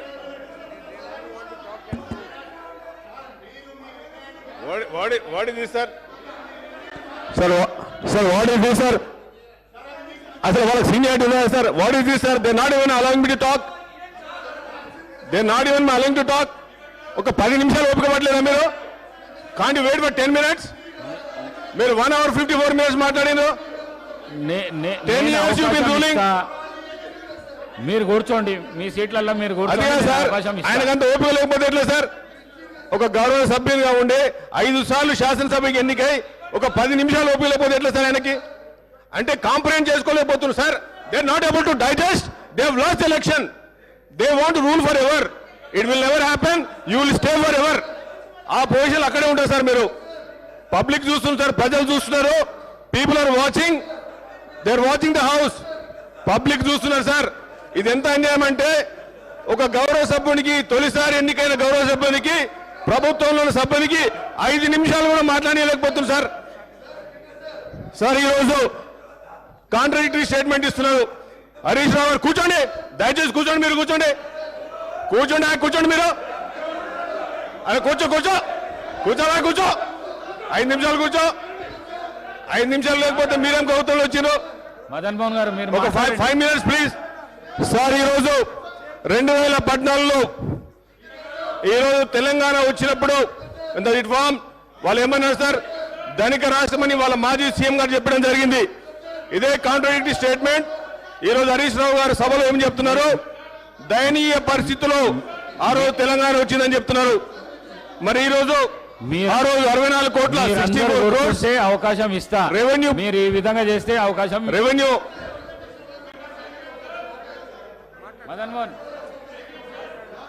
మదన్ మోహన్ గారు మాట్లాడండి సార్. వాళ్ళకి వాళ్ళు ఎట్లా అందరు వెరీ సర్ప్రైజ్ సార్. అవకాశం ఇస్తా. I'm astonished, I'm surprise sir. 10 years ఎట్లా రూల్ చేసింది సార్? అప్పుల కుప్పం చేసి పడేసారు. 10 నిమిషాలు ఓపిక లేదు సార్ వాళ్ళకి. 10 నిమిషాలు they can't even wait for. ఒక గౌరవ సభ్యునిగా ఫస్ట్ టైం ఎన్నికై ఈ ప్రజాస్వామ్యం. ఒక్క నిమిషం మదన్ మోహన్ గారు, ఒక్క నిమిషం. సార్ ఇప్పుడు మీరు దయ తెలిసి నాకు మైక్ ఇచ్చారు అధ్యక్ష. అటు నుంచి దబాయించగానే కట్ చేస్తే ఎట్లా అధ్యక్ష? ఎవరు దబాయించలేదు హరీష్ రావు గారు. మీరు ఇచ్చి కట్ చేస్తారు కదా సార్. ఎవరు దబాయించలేదు. 1 minute సార్. ఇప్పుడు మీరు గౌరవనీయులు రాజగోపాల్ రెడ్డి గారికి మైక్ ఇచ్చారు. నేను ఆయన పేరు తీసుకోలేదు, సందర్భం లేకుండా మీరు ఆయనకు మైక్ ఇచ్చారు అధ్యక్ష. సరే అధ్యక్ష, ఆయనకు మైక్ ఇచ్చినప్పుడు he took my name, he made derogatory comments. మరి దాన్ని క్లారిఫై చేసుకోవాలి కదా అధ్యక్ష. మీరు మా దిక్కు కూడా చూడకుండా మైక్ అయిపోతే అన్యాయం అవుతుంది అధ్యక్ష. ఇలా గౌరవనీయులు రాజగోపాల్ రెడ్డి గారు నా పేరు తీసుకొని నా మీద కామెంట్ చేశారు. నేను ఒక విషయం చెప్పదలుచుకున్న రాజగోపాల్ రెడ్డి గారికి, ఆ పార్టీకి, మీ పార్టీ లాగా 50 కోట్ల రూపాయలు ఇచ్చి పిసిసి అధ్యక్ష పదవి కొనుక్కునే కర్మ మాకు అక్కర్లేదు. ఇది ఎవరు చెప్పిండ్రు? స్వయంగా Komatireddy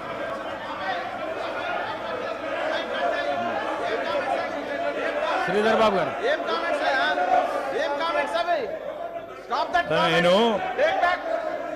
Sir, he has to take back his words, sir. Sir, he has to take back his word, sir. Sir, he has to take back his word, sir. Hey, Srinivas. Hey, Srino.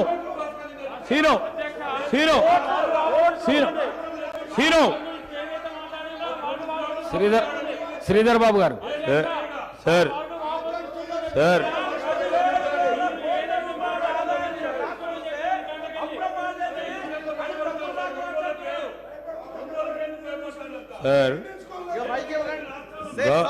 గౌరవ senior శాసనసభ్యులు హరీష్ రావు గారికి అవకాశం ఇచ్చారు, వారి పేరు తీశారని. నేను వారిని కోరుతా ఉన్నా, ఎందుకు కొత్తగా వచ్చిన శాసనసభ్యులకి ఒక డైరెక్షన్ ఇచ్చే విధంగా వారి ఆచరణలో ఉండాలి అధ్యక్ష. కానీ వారు మాట్లాడిన తీరు, వారు మాట్లాడిన మాటలు వెంటనే మేము వారిని కోరుతా ఉన్నాం, మీ ద్వారా వారిని కోరుతా ఉన్నాం, వెంటనే వారు మాట్లాడిన మాటలు విత్డ్రా చేసుకోవాలని కోరుతా ఉన్నది. ఎందుకంటే అధ్యక్ష, వారు సభా మర్యాదలను పాటించి కొత్తగా వచ్చిన శాసనసభ్యులకు ఆదర్శంగా ఉండాలి. ఈరోజు మేము కోరుతా ఉన్నది ఒకటే అధ్యక్ష, మీరు అవకాశం ఇస్తా అన్నారు, మీ ప్రెరోగేటివ్ మీరు ఇచ్చారు అధ్యక్ష. సరైన విధానంలో వారికి ఉపయోగించుకోవాలి. ఈరోజు వారు మళ్ళా మా పార్టీపై, మా సభ్యులపై, మా అధ్యక్షులపై మాట్లాడటం సరికాదు. ఇది మేము ఖచ్చితంగా దీనికి ఖండిస్తూ ఉన్నాం. ఖచ్చితంగా వారు వాపసు తీసుకోవాల్సిందే, లేకుంటే ఎక్స్ప్లెయిన్ చేయండి అధ్యక్ష. ఇవన్నీ కూడా సరికాదు. Let's stand as an example. let's stand as an example. Let's stand as an example, sir. Why are you, Rajgopal Reddy? Withdraw చేసుకోండి హరీష్ రావు గారు. విత్డ్రా చేసుకోండి దయచేసి విత్డ్రా చేసుకోండి.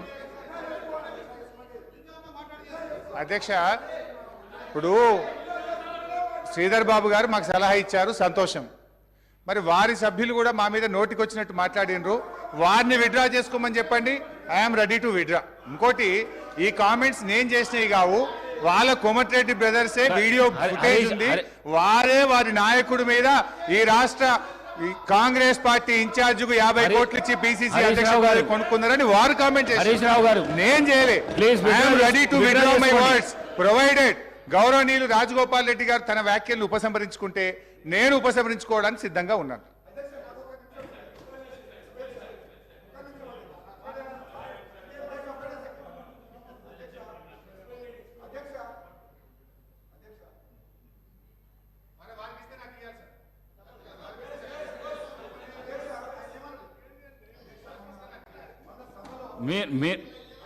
మీకు ఇచ్చిన సమయం 1.5 hours ఇచ్చిన దాని లోపల మీరు ఈ వర్డ్ ఏదైతే యూజ్ చేసినారో అది విత్డ్రా చేసుకోండి. శాసనసభకు మంచి పరిణామం అది. విత్డ్రా చేసుకో. ఒక సభా నాయకుని మీద ఈ విధంగా మీరు వ్యాఖ్యానాలు చేయడం మంచిది కాదు. విత్డ్రా చేసుకోండి ప్లీజ్. సార్, స్పీకర్ సార్, నేను కామెంట్ చేయలేదు సార్. సభా నాయకుడు నువ్వు పేరు చెప్పలేదు, ఏం చెప్పలేదు. ఒకటి అయితే. రెండోది అధ్యక్ష, కామెంట్స్ ఎప్పుడు వచ్చినాయి అధ్యక్ష? వారి వైపు నుంచి ఇష్టారీతిగా మా మీద కామెంట్ చేసినప్పుడు తప్పనిసరి పరిస్థితుల్లో వారు చేసిన వ్యాఖ్యలు, బయట చేసిన వ్యాఖ్యలు నేను గుర్తు చేసిన తప్ప ఇది నేను సొంత కామెంట్స్ కాదు, నేను నా నోట్ల నుంచి చెప్పింది కాదు. వారు చెప్పిన మాటల్ని నేను గుర్తు చేసిన. నేనేమంటా సార్, వారిని విత్డ్రా చేసుకోమని, నా మీద, మా పార్టీ మీద చేసిన వ్యాఖ్యల్ని వారు విత్డ్రా చేసుకుంటే I'm ready to withdraw. I have no objection. నాకు కూడా ఈ సభ హుందాగా నడవాలని కోరుకుంటున్నా అధ్యక్ష. హరీష్ రావు గారు, నేను ఇంకా చాలా విషయాలు చెప్పాల్సి ఉండే, కానీ హరీష్ రావు గారు, రాజగోపాల్ రెడ్డి గారు మీ మీద ఏమన్నా అభియోగం చేస్తే మీరు వారి మీద చేయండి, కానీ దాన్ని తీసుకొని వారన్నదే చెప్పిన సార్. రాజగోపాల్ రెడ్డి గారు బయట ఏం మాట్లాడిండో అది గుర్తు చేసిన. రాజగోపాల్ రెడ్డి గారు చెప్పిన తప్ప నేను సొంతగా చెప్పలేదు, నేను కొత్త ఆరోపణలు చేయలేదు. బయట మాట్లాడిన మాటలు హౌస్ లో మాట్లాడడానికి ప్రయత్నం చేయకండి. మీరు విత్డ్రా చేసుకోండి. ఈ ప్రాక్టీస్ మంచి ప్రాక్టీస్. విత్డ్రా చేసుకుంటే ఒక పని చేయండి సార్, వారు విత్డ్రా చేసుకుంటారు కదా, ఇద్దరి కూడా మీరు ఎక్స్పెల్ చేయండి. I have no objection. ఇద్దరి మీరు ఎక్స్పెల్ చేయండి. You take a call, you take a decision. అధ్యక్ష, మా పార్టీ మీద ఆయన అట్లా చేయకూడదు కదా అధ్యక్ష. ఇప్పుడు మా నాయకుడి ఇష్టం, మా పార్టీ ఏంది, ఒక మాట మీద ఉంటాం. మా నాయకుడు ఏం చెప్తే అది గీత దాటకుండా ఉండేటువంటి పార్టీ మాది. వాళ్ళలాగా మేము సీల్డ్ కవర్లు, వాళ్ళలాగా హరీష్ రావు గారు చేసుకోవడము మాకు హరీష్ రావు గారు చేసిన వ్యాఖ్యలను తొలగించండి. మదన్ మోహన్ గారు మాట్లాడండి. కూర్చో సార్. ఆనరబుల్ స్పీకర్ గారికి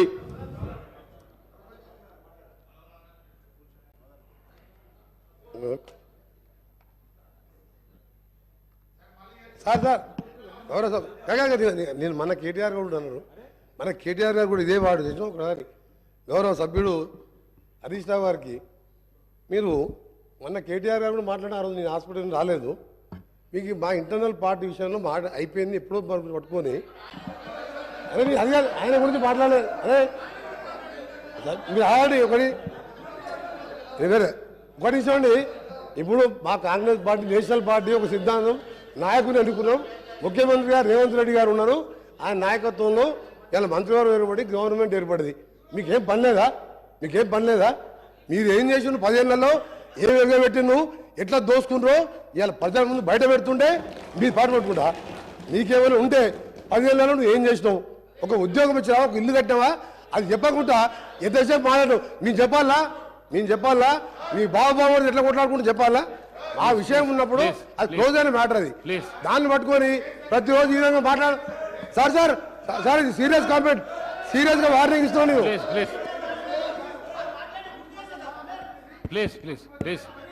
ప్లీజ్ కూర్చోండి. ఆనరబుల్ స్పీకర్ గారికి మంత్రి గారు కూర్చోండి. సార్, ఈరోజు I want to thank you మా సీనియర్ లీడర్ మేడం గారికి, ఖర్గే గారికి, హానరబుల్ సీఎం గారికి, and my senior ministry, and then all the my colleagues, నా ఎల్ఆర్డి ప్రజలకి అందరికీ I want to thank you. ఈ డెమోక్రసీలో ఇంత పెద్ద గొప్ప హౌస్లో నేను రావడం, మాట్లాడడం, మరి మా లీడర్కి కూడా థ్యాంక్ యూ చెప్తూ, సార్ ఐమ్ వెరీ అన్ఫార్చునేట్. నేను ఎప్పుడు ఇట్లా అనుకోలేదు సార్. ఇంత సబ్జెక్ట్ మాట్లాడుతున్నాం అనుకుంటే మరి ఆయన 5 సార్లు శాసనసభకు ఎన్నికై మీ గురించి మాట్లాడుతున్నారు సార్. మీ గురించి వినండి సార్. మరి మీరు మాట్లాడేది కాంట్రాడిక్టరీ స్టేట్మెంట్ మాట్లాడుతున్నారు సార్. ఆయన ఏం మాట్లాడుతున్నారు సార్? దయనీయ పరిస్థితుల్లో 2014 తెలంగాణ వచ్చిందని చెప్తున్నారు. ఇప్పుడు రికార్డు చూస్తే 2014లో తెలంగాణ వచ్చినప్పుడు we have 64,000 crores ఆ రోజు క్రెడిట్ ఉండే. మరి ఈరోజు sir today we have 2023 almost multifolded. ఈరోజు సుమారు 4 లక్షల కోట్ల అప్పులు తీసుకొచ్చి ఈరోజు అప్పుల కుప్పగా మార్చిండ్రు. వాళ్ళు ఏం మాట్లాడుతున్నారు సార్? ఈరోజు ప్రభుత్వానికి తెలంగాణ రాష్ట్రానికి పరపతి పోతుందని చెప్తున్నారు. అంటే ఈరోజు హానరబుల్ సీఎం గారు, మరి మా ఫైనాన్స్ మినిస్టర్ గారు, they are finding the needs of the Telangana today. Need of the hour ఈరోజు సిచ్యువేషన్ సార్. వైట్ పేపర్ అనేది need of the hour. I'm also coming from the corporate background. నేను కూడా సీఈఓగా పనిచేసింది sir. ఈరోజు ప్రజలకి మనం ఏం చెప్పాలి సార్? ఈరోజు బ్యాలెన్స్ షీట్ ఏందో చెప్పాలి, ఎక్కడ స్టార్ట్ అయినామో చెప్పాలి. ఒక్కసారి ఫైనాన్స్ మినిస్టర్ మాట్లాడితే తను ఏమంటున్నాడు? జిఎస్పి నంబర్స్ అనేది అబద్ధాలు ఆడవు సార్. నంబర్స్ వోంట్ లై. మీరు బ్యాలెన్స్ షీట్ను ఎన్ని విధాలుగా చేసినా వచ్చేది నెగటివిటీ. మీకు నేను ఒకటే అడుగుతున్నాను సార్ స్పీకర్ గారు, ఈరోజు తెలంగాణలో ఎంప్లాయీస్కి 1వ తారీఖు నాడు శాలరీ ఎన్నిసార్లు ఇచ్చిందని అడుగుతున్నాను sir. That is the only indication of the performance of the previous government. That is the only indication performance of the government, sir. Because today, నేను మొన్న ఎల్లారెడ్డిలో యాజ్ ఎమ్మెల్యేగా మా ఆనరబుల్ సీఎం గారి వాళ్ళ ఇన్స్ట్రక్షన్తో మేము రివ్యూ పెట్టినప్పుడు sir, one employee was crying. He was saying sir మాకు salaries రావట్లేదు, చిన్న ఉద్యోగులము, మా పిల్లలని అమెరికా పంపిద్దాం అనుకుంటున్నాము, లోన్లు తీసుకుందామంటే ఒక్కసారి ప్రీవియస్ ఫైనాన్స్ మినిస్టర్ గారికి నేను అడుగుతున్నాను. మరి సీబల్ అనేది ఒకటి ఉంటుంది సార్, క్రెడిట్ స్కోర్ అనేది ఒకటి ఉంటుంది. ఇవాళ వాళ్ళు శాలరీ కట్టలేక, ఈఎంఐలు కట్టలేక ఈరోజు వాళ్ళ సీబల్ స్కోర్ పోయింది సార్. ఇది today's situation of the Telangana. They talking about the best Telangana. మేము #1 తెలంగాణ, మోడల్ తెలంగాణగా మాట్లాడుతున్నారు కదా సార్.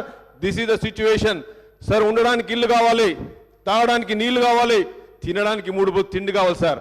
అభివృద్ధి అనేది ఈరోజు మీరు మాట్లాడేది లాజిస్టిక్స్ కాదు కదా సార్. మీరు మాట్లాడేది 4 కార్పొరేట్ కంపెనీలు తీసుకొచ్చినంత మాత్రాన అభివృద్ధి కాదు సార్. అది ఇలా మీరు రండి, ఎల్లారెడ్డి నియోజకవర్గం రండి సార్, తినడానికి తిండి లేదు, ఉండడానికి ఇల్లు లేదు, ఇట్లాంటి పరిస్థితి. They were talking about mission Bhagiratha. How many loans they have taken sir? ఈరోజు మాట్లాడుతున్నారు, మా జూపల్లి కృష్ణ గారు మాట్లాడారు. He made a very good point.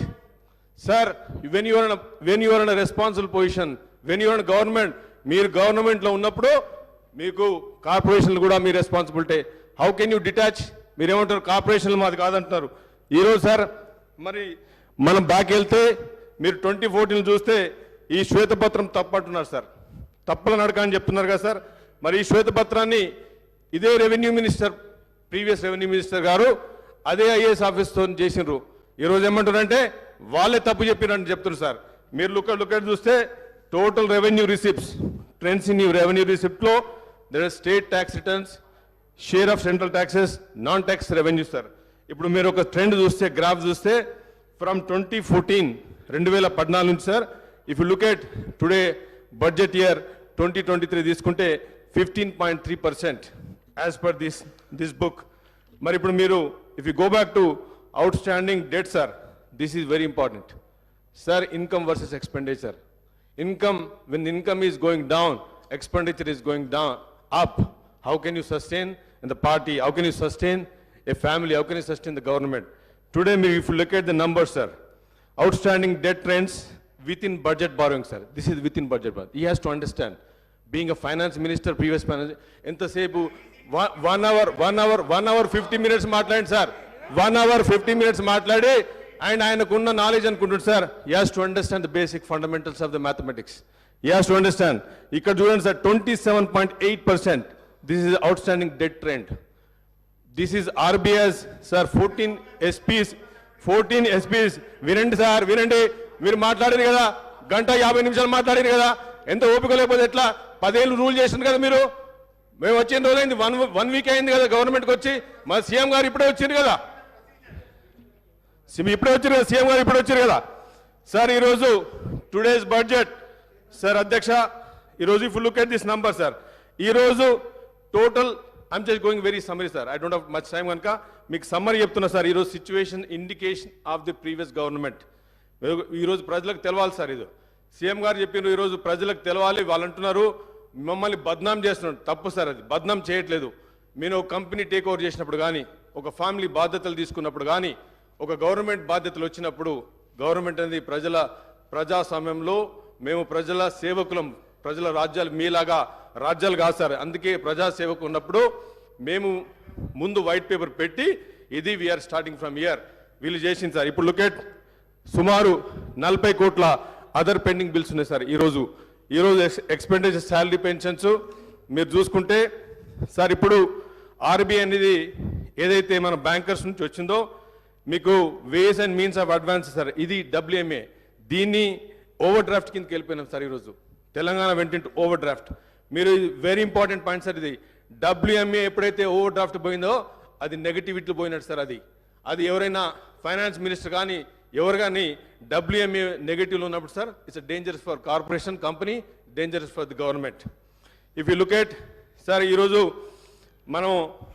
మన ఏం సార్, ఎడ్యుకేషన్ సార్. ఈరోజు నేను ఒక టీచర్, ఉపాధ్యాయ కొడుకుగా ఈరోజు నేను చదువుకునేప్పటికే నేను ఈరోజు మీ ముందు ఈ ప్రజాస్వామ్యంలో మీ ముందు ఉండి మాట్లాడగలిగే శక్తి ఉంది సార్. మా నాన్నేదో పెద్ద ధనవంతుడు కాదు సార్. ఎడ్యుకేషన్ వల్లనే ఈరోజు ఈ మాజీ ముఖ్యమంత్రి గారు ఏం చేసింది సార్, మీరు ఎడ్యుకేషన్ అయితే 29 రాష్ట్రాల్లో మన స్పెండింగ్ ఎంత sir, 7.6%. Totally collapse. Education system is totally collapsed, devastated sir. It was devastation. It is, I can find a better English book ledanu unte, it is a totally failure sir. 7.6% manam spend chesinam sir. Enduku? Because we are already into deficit budget. We don't have money. 5,000 schools have gone sir. If you look at it sir, health sir, next point is health. Manam బతకాలంటే health కావాలి. ఆ రోజు రాజశేఖర రెడ్డి గారు health గురించి Congress party చేసింది. ఈరోజు హెల్త్లో కూడా మీరు ఎంత సార్, మీరు పెట్టే పర్సెంటేజ్ 6.2. ఈ పర్సెంటేజ్ హెల్త్ పెడుతుంది సార్. లాస్ట్ 57 yearsలో ఇంత లోయెస్ట్ స్పెండింగ్ ఎడ్యుకేషన్ మీద జరగలేదు సార్. వీళ్ళు మాట్లాడతారు ఆంధ్ర పాలకులు సార్, తెలంగాణ వచ్చినప్పుడే ఎప్పుడైతే బీఆర్ఎస్ పార్టీ కానీ మాజీ పార్టీ కానీ వాళ్ళు నేర్పించింది సార్, హౌ ఫాస్ట్ ఎంత తొందర అప్పులు చేయొచ్చు అనే మోడల్ నేర్పించిపోయింది సార్ వాళ్ళు మాకు. ఎంత తొందర అప్పులు నేర్పించమని. ఎందుకంటే తక్కువ జనాభాలో అత్యధిక వనరున్న తెలంగాణ ప్రాంతం, తక్కువ జనాభాతోని సహజ వనరు ఉండి మినరల్స్ నుంచి మొదలు పెడితే అత్యంత ప్రకృతిలో భగవంతుడు ఇచ్చిన దానికి ఒక గిఫ్ట్ తెలంగాణకు సార్. తెలంగాణ హైదరాబాద్ ఆల్రెడీ 2014 కంటే ముందే ఇన్ఫ్రాస్ట్రక్చర్ లేడౌన్ అయింది సార్. ఈరోజు మాట్లాడుతున్నారు మిషన్ భగీరథ నుంచి మాట్లాడుతున్నారు. నా ఎల్లారెడ్డి, నేను ఒక పూర్ కాన్స్టిట్యున్సీ నుంచి చూస్తున్నాను సార్. ఎల్లారెడ్డిలో తాగడానికి మిషన్ భగీరథ నీళ్ళు లేవు. మిషన్ భగీరథ కొన్ని thousands of crores, subject to correction my numbers, thousands of crores they have taken credit. ఈరోజు ఏ సామాన్యుడు బాగుపడ్డాడు సార్ ఇండికేషన్ చేస్తే. మీరు మాట్లాడుతున్నారు, if I go in to detail into numbers, మరి ఆ రోజు సార్ ఇప్పుడు ధనిక రాష్ట్రం అని చెప్తుంది సార్. ధనిక రాష్ట్రం ఎప్పుడు అంటాం sir? When there is no BPL లేనప్పుడు, బిలో ప్రావర్టీ లైన్ లేనప్పుడు మనం ధనిక రాష్ట్రం మాట్లాడతాం సార్. ఎప్పుడు చూసినా వాళ్ళ ప్రీవియస్ మంత్రి గారు, మా ముఖ్యమంత్రి గారు 2 కాంట్రాక్టరీ స్టేట్మెంట్ సార్. ఆ రోజు సభలో హౌస్లో it is on record that previous chief minister said that we're surplus, మేము ధనిక రాష్ట్రం అని చెప్పారు. తెలంగాణ అనేది దేశంలోనే వీఆర్ నంబర్ 1 చెప్పింది సార్. ఈరోజు మీకు బీపీఎల్ కింద చూస్తే హౌ మెనీ బీపీఎల్ 1,15,00,000 కుటుంబాలు తెలంగాణ రాష్ట్రంలో ఉన్నాయి సార్. దాంట్లో 75 లక్షల మంది ఈరోజు రేషన్ కార్డుతో ఉన్నారు సార్. అంటే వాట్ డస్ మీన్? 75 లక్షల మంది ఈరోజు రేషన్ కార్డు కింద ఉండి ఈరోజు కొత్త రేషన్ కార్డు లేకుండా గత 4 ఇయర్స్ నుంచి ఈ ప్రభుత్వంలో నష్టాలు పడుతుంది సార్. బీపీఎల్లో మీకు మొత్తానికి మోడల్లో if you look at sir, మళ్ళా మన మాజీ ఫైనాన్స్ మినిస్టర్ మాట్లాడుతూ మీకు డెట్ రేషియో అని మాట్లాడింది సార్. డెట్ రేషియో చూస్తే ఈరోజు ఆల్మోస్ట్ 10 టైమ్స్ సార్. ఇప్పుడు మీకు చూస్తే మీకు ఆన్ గోయింగ్ వర్క్స్లో కూడా తీసుకున్నా కానీ, లేకపోతే burden of the state sir, ఇంట్రెస్ట్లు మీకు 2014-2015 చూస్తే 6,954 నుంచి 6,000,900 నుంచి ఈరోజు 32,000 సార్. This is the position of the government today. మీరు 6 గ్యారంటీలు ఈరోజు మా ముఖ్యమంత్రి గారు కాంగ్రెస్ పార్టీ 6 గ్యారంటీలు తీసుకొచ్చింది పేద ప్రజల గురించి సార్. ఈ 6 గ్యారంటీలో జరిగిన 1 వీక్లోనే 2 డేస్లోనే 2 గ్యారంటీలు ముఖ్యమంత్రి గారి చేతుల మీద రావడం జరిగింది. ఈ 6 గ్యారంటీలు కూడా సార్ ఇంత డెఫిసిట్లో మీరు అంటున్నారు ఈ తప్పుల తడక, ఈ ఫైనాన్స్ వైట్ పేపర్ అనేది టోటల్ ఫేక్ అని చెప్పి వాళ్ళు మాట్లాడుతూ స్పీచ్లో మాట్లాడుతున్నప్పుడు, మరి సార్ ఈ వైట్ పేపర్స్ నుంచే 6 గ్యారంటీలను, మిగతా 4 గ్యారంటీలు కూడా పేద ప్రజలకు చేయాలనే ఉద్దేశంతోనే ఈరోజు ఈ శ్వేతపత్రం రిలీజ్ అయింది. ఆ 2 గ్యారంటీ పథకాలు కూడా తొందరనే చేస్తాం. మీకు ఓపిక ఉంటే మీరే అన్నారు, నేను ఒక మీడియాలో చదివిన, మా లీడర్ చెప్పిండు ఒక 3 నెలలు వేచి చూద్దాం, ప్రభుత్వాన్ని వేచి చూద్దాం అన్నారు. మీకు 3 రోజులు కూడా పేషెన్స్ లేదు, 3 రోజులు కూడా లేదు. 5 సార్లు మీరు ఎన్నికైన వాళ్ళు కూర్చుండి ఒక 15 నిమిషాలు మాట్లాడడానికి ఈ ప్రజాస్వామ్యంలో డెమోక్రసీలో everybody has the right sir. అంటే మీరు మాట్లాడితే మాట్లాడు, వేరే వాళ్ళు మాట్లాడద్దు. మీరు మాట్లాడితే మేము తెలంగాణ ద్రోహులం, మీరు మాట్లాడితే మాత్రం మీరు తెలంగాణ ప్రోస్, మేము యాంటీ తెలంగాణ. ఈరోజు సార్ ధనిక రాష్ట్రం అని చెప్పి ఒక మిత్ క్రియేట్ చేసింది సార్. ఇదంతా టోటల్ మిత్. ఈరోజు ధనిక రాష్ట్రం కాదు సార్, ఇది వాళ్ళ కుటుంబం. ఎవరైతే ధనిక రాష్ట్రం వజ్రాలు వచ్చినాయి సార్, మా కుటుంబంలో రాలేదు. సామాన్యుడిగా మిగిలిపోయింది sir. This is a very unbalance situation, very pathetic situation of Telangana today. 4 బిల్డింగులు చూసి, ఫైనాన్షియల్ డిస్ట్రిక్ట్ చూసి తెలంగాణ నంబర్ 1 అని చెప్పుకుంటే మాత్రం it is absolutely ruthless, it's absolutely wrong sir. ఎందుకంటే సామాన్యుడు ఈరోజు నీళ్లు తాగలేకపోతున్నాడు, రోడ్లు లేవు, ఉండడానికి ఇల్లు లేవు సార్. ఈరోజు మీరు మాట్లాడుతుంటే పర్ క్యాపిటా మాట్లాడుతుంది sir. What is GST sir, what is GDP, ఇవన్నీ నంబర్స్ సార్ పేపర్ మీద. ఇలా సామాన్యునికి రియల్ జీడిపి రానప్పుడు, పర్ క్యాపిటా అన్నప్పుడు మాట్లాడుతున్నాం, తెలంగాణ నంబర్ 1 మాట్లాడుతున్నాం. ఇవాళ గ్రామాల్లో ఇవాళ సర్పంచులు ఆత్మహత్య చేసుకుని చచ్చిపోయింది సార్. ఇది వాస్తవం కాదా? Is it on record? Sarpanch ఒక ఫైనాన్షియల్ స్ట్రగుల్తోని, ఫైనాన్షియల్ డిఫికల్ట్తోని ఒక మనిషి చచ్చిపోతున్నాడు అంటే ఆ రోజు పంచాయతీల బిల్లులు లేకుండా, ఈరోజు మీరు టర్న్ చేసిన ఇరిగేషన్ ప్రాజెక్టులు కానీ, ఈ అన్ని డిపార్ట్మెంట్లో కానీ డెఫిసిట్లో ఉండి మీకు ఈరోజు ఫైనాన్సెస్ నుంచి ఇంట్రెస్ట్ రేట్స్ ప్రిన్సిపల్స్ అన్ని బర్డెన్ అయిపోయింది సార్. ఈరోజు ఈ పొజిషన్లో కాంగ్రెస్ పార్టీ తీసుకోవడం, హానరబుల్ సీఎం గారు ఈరోజు తీసుకోవడం, మరి ఈ పార్టీ మేము వచ్చింది ప్రజల గురించి 10 సంవత్సరాలు మేము వెయిట్ చేసినాం సార్. 10 సంవత్సరాలు వెయిట్ చేసిన తర్వాత కూడా మమ్మల్ని పెసులుబాటు లేనియకుండా హౌస్లో కానీ మేము చెప్పలేకుండా సార్ ఈరోజు ఈ సభను ప్రజలు వినాలి సార్, ప్రజలు చూడాలి, ప్రజలకు అర్థం కావాలి. నథింగ్ ఈజ్ రాంగ్ సార్, తప్పేం లేదు. ఏ గవర్నమెంట్ మీద ఫాల్స్ అలిగేషన్ చెప్పినప్పుడు ఎవ్రీ రైట్ మాకుంది సార్ ప్రజెంటేషన్ ఇచ్చి. ఈరోజు మీరు అనుకుంటున్నారు కార్పొరేట్స్ కంపెనీస్ రావు, వాళ్ళ స్పీచ్లో మాట్లాడుతున్నారు, మీరు తప్పుడు చేస్తున్నారు, కావాలని అలిగేషన్ చేస్తున్నారు, మమ్మల్ని పక్క పెట్టడానికి ట్రై చేస్తున్నారు, మీకు చాలా ఇబ్బంది, చాలా కార్పొరేట్స్ కంపెనీస్ రావు, ఐటీ ఎక్స్పోస్ రావు. సార్ 2014లో I'm also coming from IT background. I have done IT sir, 25 years of IT experience. 54,000 crores నుంచి ఈరోజు మీరు అంటున్నారు 2.5 crores, 2.5 lakhs crores ఎక్స్పోర్ట్స్ అంటున్నారు sir. It is like overall expansion sir. Overall world has increase their exports sir, not only Hyderabad definitely has done. But మీరు చెప్పేది 2.5 lakhs crores అనేది ఈరోజు పేదవాడికి అంతలేదు సార్. ఈరోజు పేదవాడికి లేదు. సర్పంచ్ ఆత్మహత్యలు చేసుకుంటున్నాడు. ఇలా 80%, 75% నుంచి 80% వరకు గ్రామాల్లో ఉంటున్నారు సార్. మీరు చూస్తుంటే ఈ డెఫిసిట్లో, ఇంత డెఫిసిట్లో 32,000 crores sir. How you can survive with 32,000 crores? మీ principal income versus expenditure is behind the expansion sir. You are not in a negative, you're in red, you're in negative. ఈరోజు మేము 6 guarantee తీసుకొచ్చాం సార్, పేద ప్రజల గురించి తీసుకొచ్చినాం sir. ఈరోజు మేము రైతులు ఆత్మహత్య చేసుకుంటారని కాంగ్రెస్ పార్టీ ఆలోచించి 2 లక్షల రుణాల మాఫీ తీసుకొచ్చింది సార్. ఈరోజు మహిళలకు గ్రామాల్లో రెవెన్యూ సిస్టమే లేదు సార్. పంట వండుతూనే నీళ్ళు ఇచ్చినాము, ఇరిగేషన్ ఇచ్చినాము అంటే మా ఎల్లారెడ్డిలో సార్ పోయిన సీఎం గారు 1,00,000 ఎకరాలకు నీళ్ళు ఇస్తా అని చెప్పి 22 ఇంతవరకు ఒక 30 మట్టి కూడా జరగలేదు సార్. అక్కడ రెవెన్యూ సిస్టమే లేదు సార్. ఊర్లలో మహిళలకు వేరే దిక్కు దివానా లేదు సార్. ఎక్కడ డెవలప్ అయినాం సార్? ఎక్కడ అభివృద్ధి జరిగింది సార్? ఎక్కడ నంబర్ 1 తెలంగాణ అయింది సార్? మీరు మనిషికి ఉండడానికి తినడానికి ఒక రెవెన్యూ సిస్టమ్ క్రియేట్ కాలేదు సార్. మీరు నీళ్ళు ఇచ్చినామంటున్నారు సార్, నీళ్ళు ఇచ్చినామని చెప్తున్నారు. ఎక్కడ నీళ్ళు వచ్చి మిషన్ భగీరథ వాళ్ళు అగ్రిమెంట్లో నేను అగ్రిమెంట్ చూసినాను sir. I have seen SPV bank agreements నేను ఇంటర్నెట్లో చూసినాను. They have clearly return commercialise projects అని చెప్పారు సార్. It's absolutely wrong. ఈరోజు హౌస్లో ఆన్ రికార్డ్ చెప్తున్నాను, వాళ్ళు అబద్ధం ఆడి ఇట్స్ నాట్ వాళ్ళు మేము డబ్బులు తీసుకొచ్చి పెడతామని చెప్పి ఇంట్రెస్ట్ పే చేస్తాము అని బ్యాంక్స్కు ప్రూవ్ చేసింది సార్. మరి మిషన్ భగీరథ నుంచి ఎన్ని డబ్బులు ఈరోజు వాళ్ళు కలెక్ట్ చేసింది సార్. బ్యాంక్స్ కూడా వాళ్ళు ఈరోజు వచ్చిన గవర్నమెంట్కి మాకున్న సార్. ఇప్పుడు మీకు చూస్తే సార్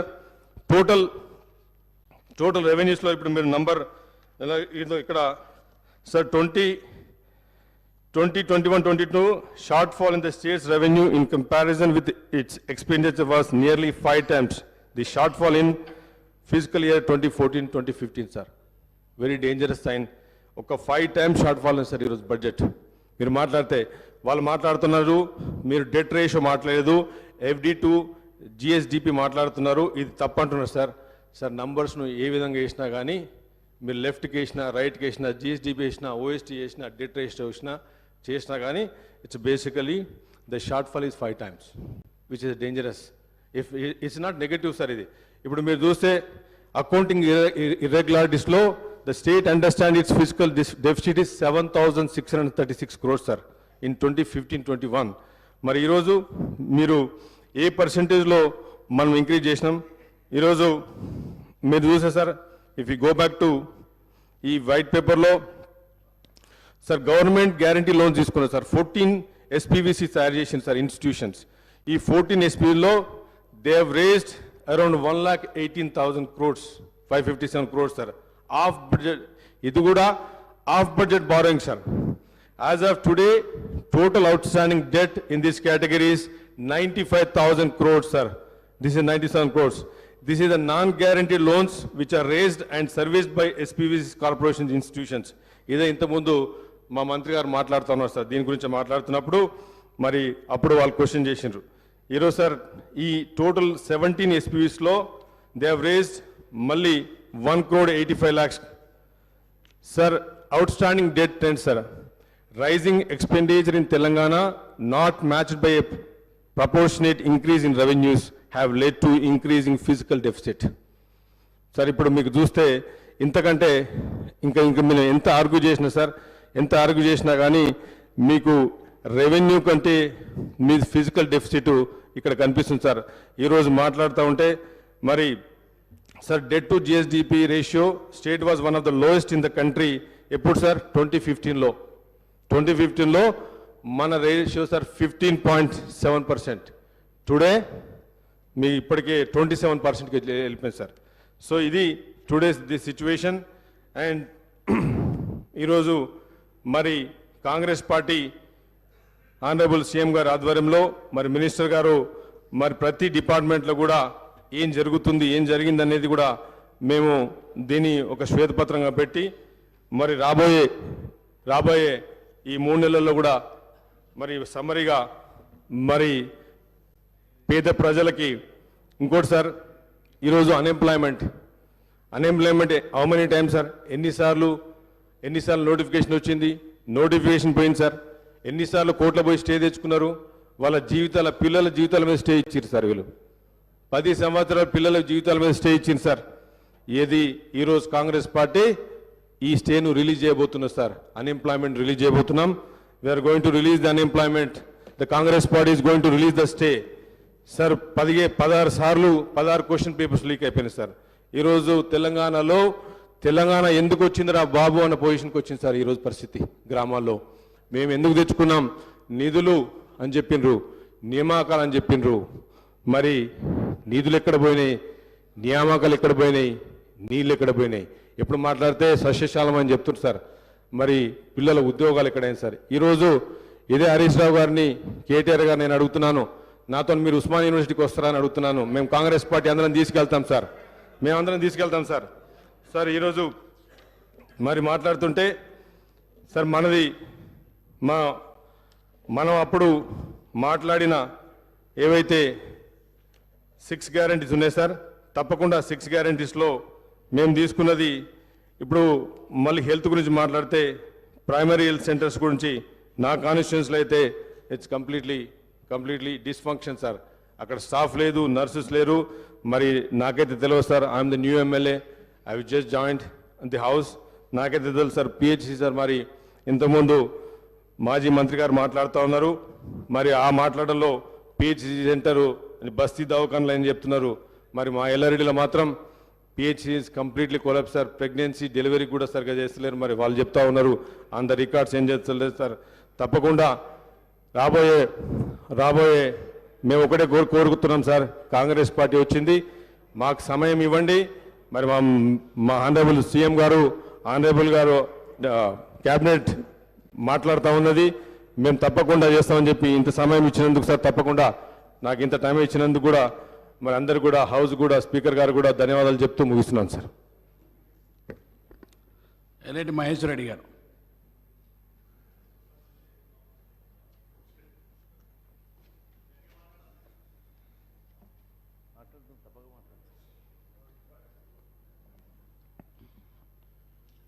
ఆనరబుల్ స్పీకర్, గతంలోనే మేము ముందే చెప్పడం జరిగింది, ఈ రాష్ట్రం పూర్తిగా అప్పుల కుప్పగా మారి ఈ రాష్ట్రం అంతా కూడా పూర్తిగా దివాలా దిశగా నడుస్తున్న సంగతి నేను గతంలో చెప్పాం. అలాగే కానీ హామీలు ఇవ్వొద్దని,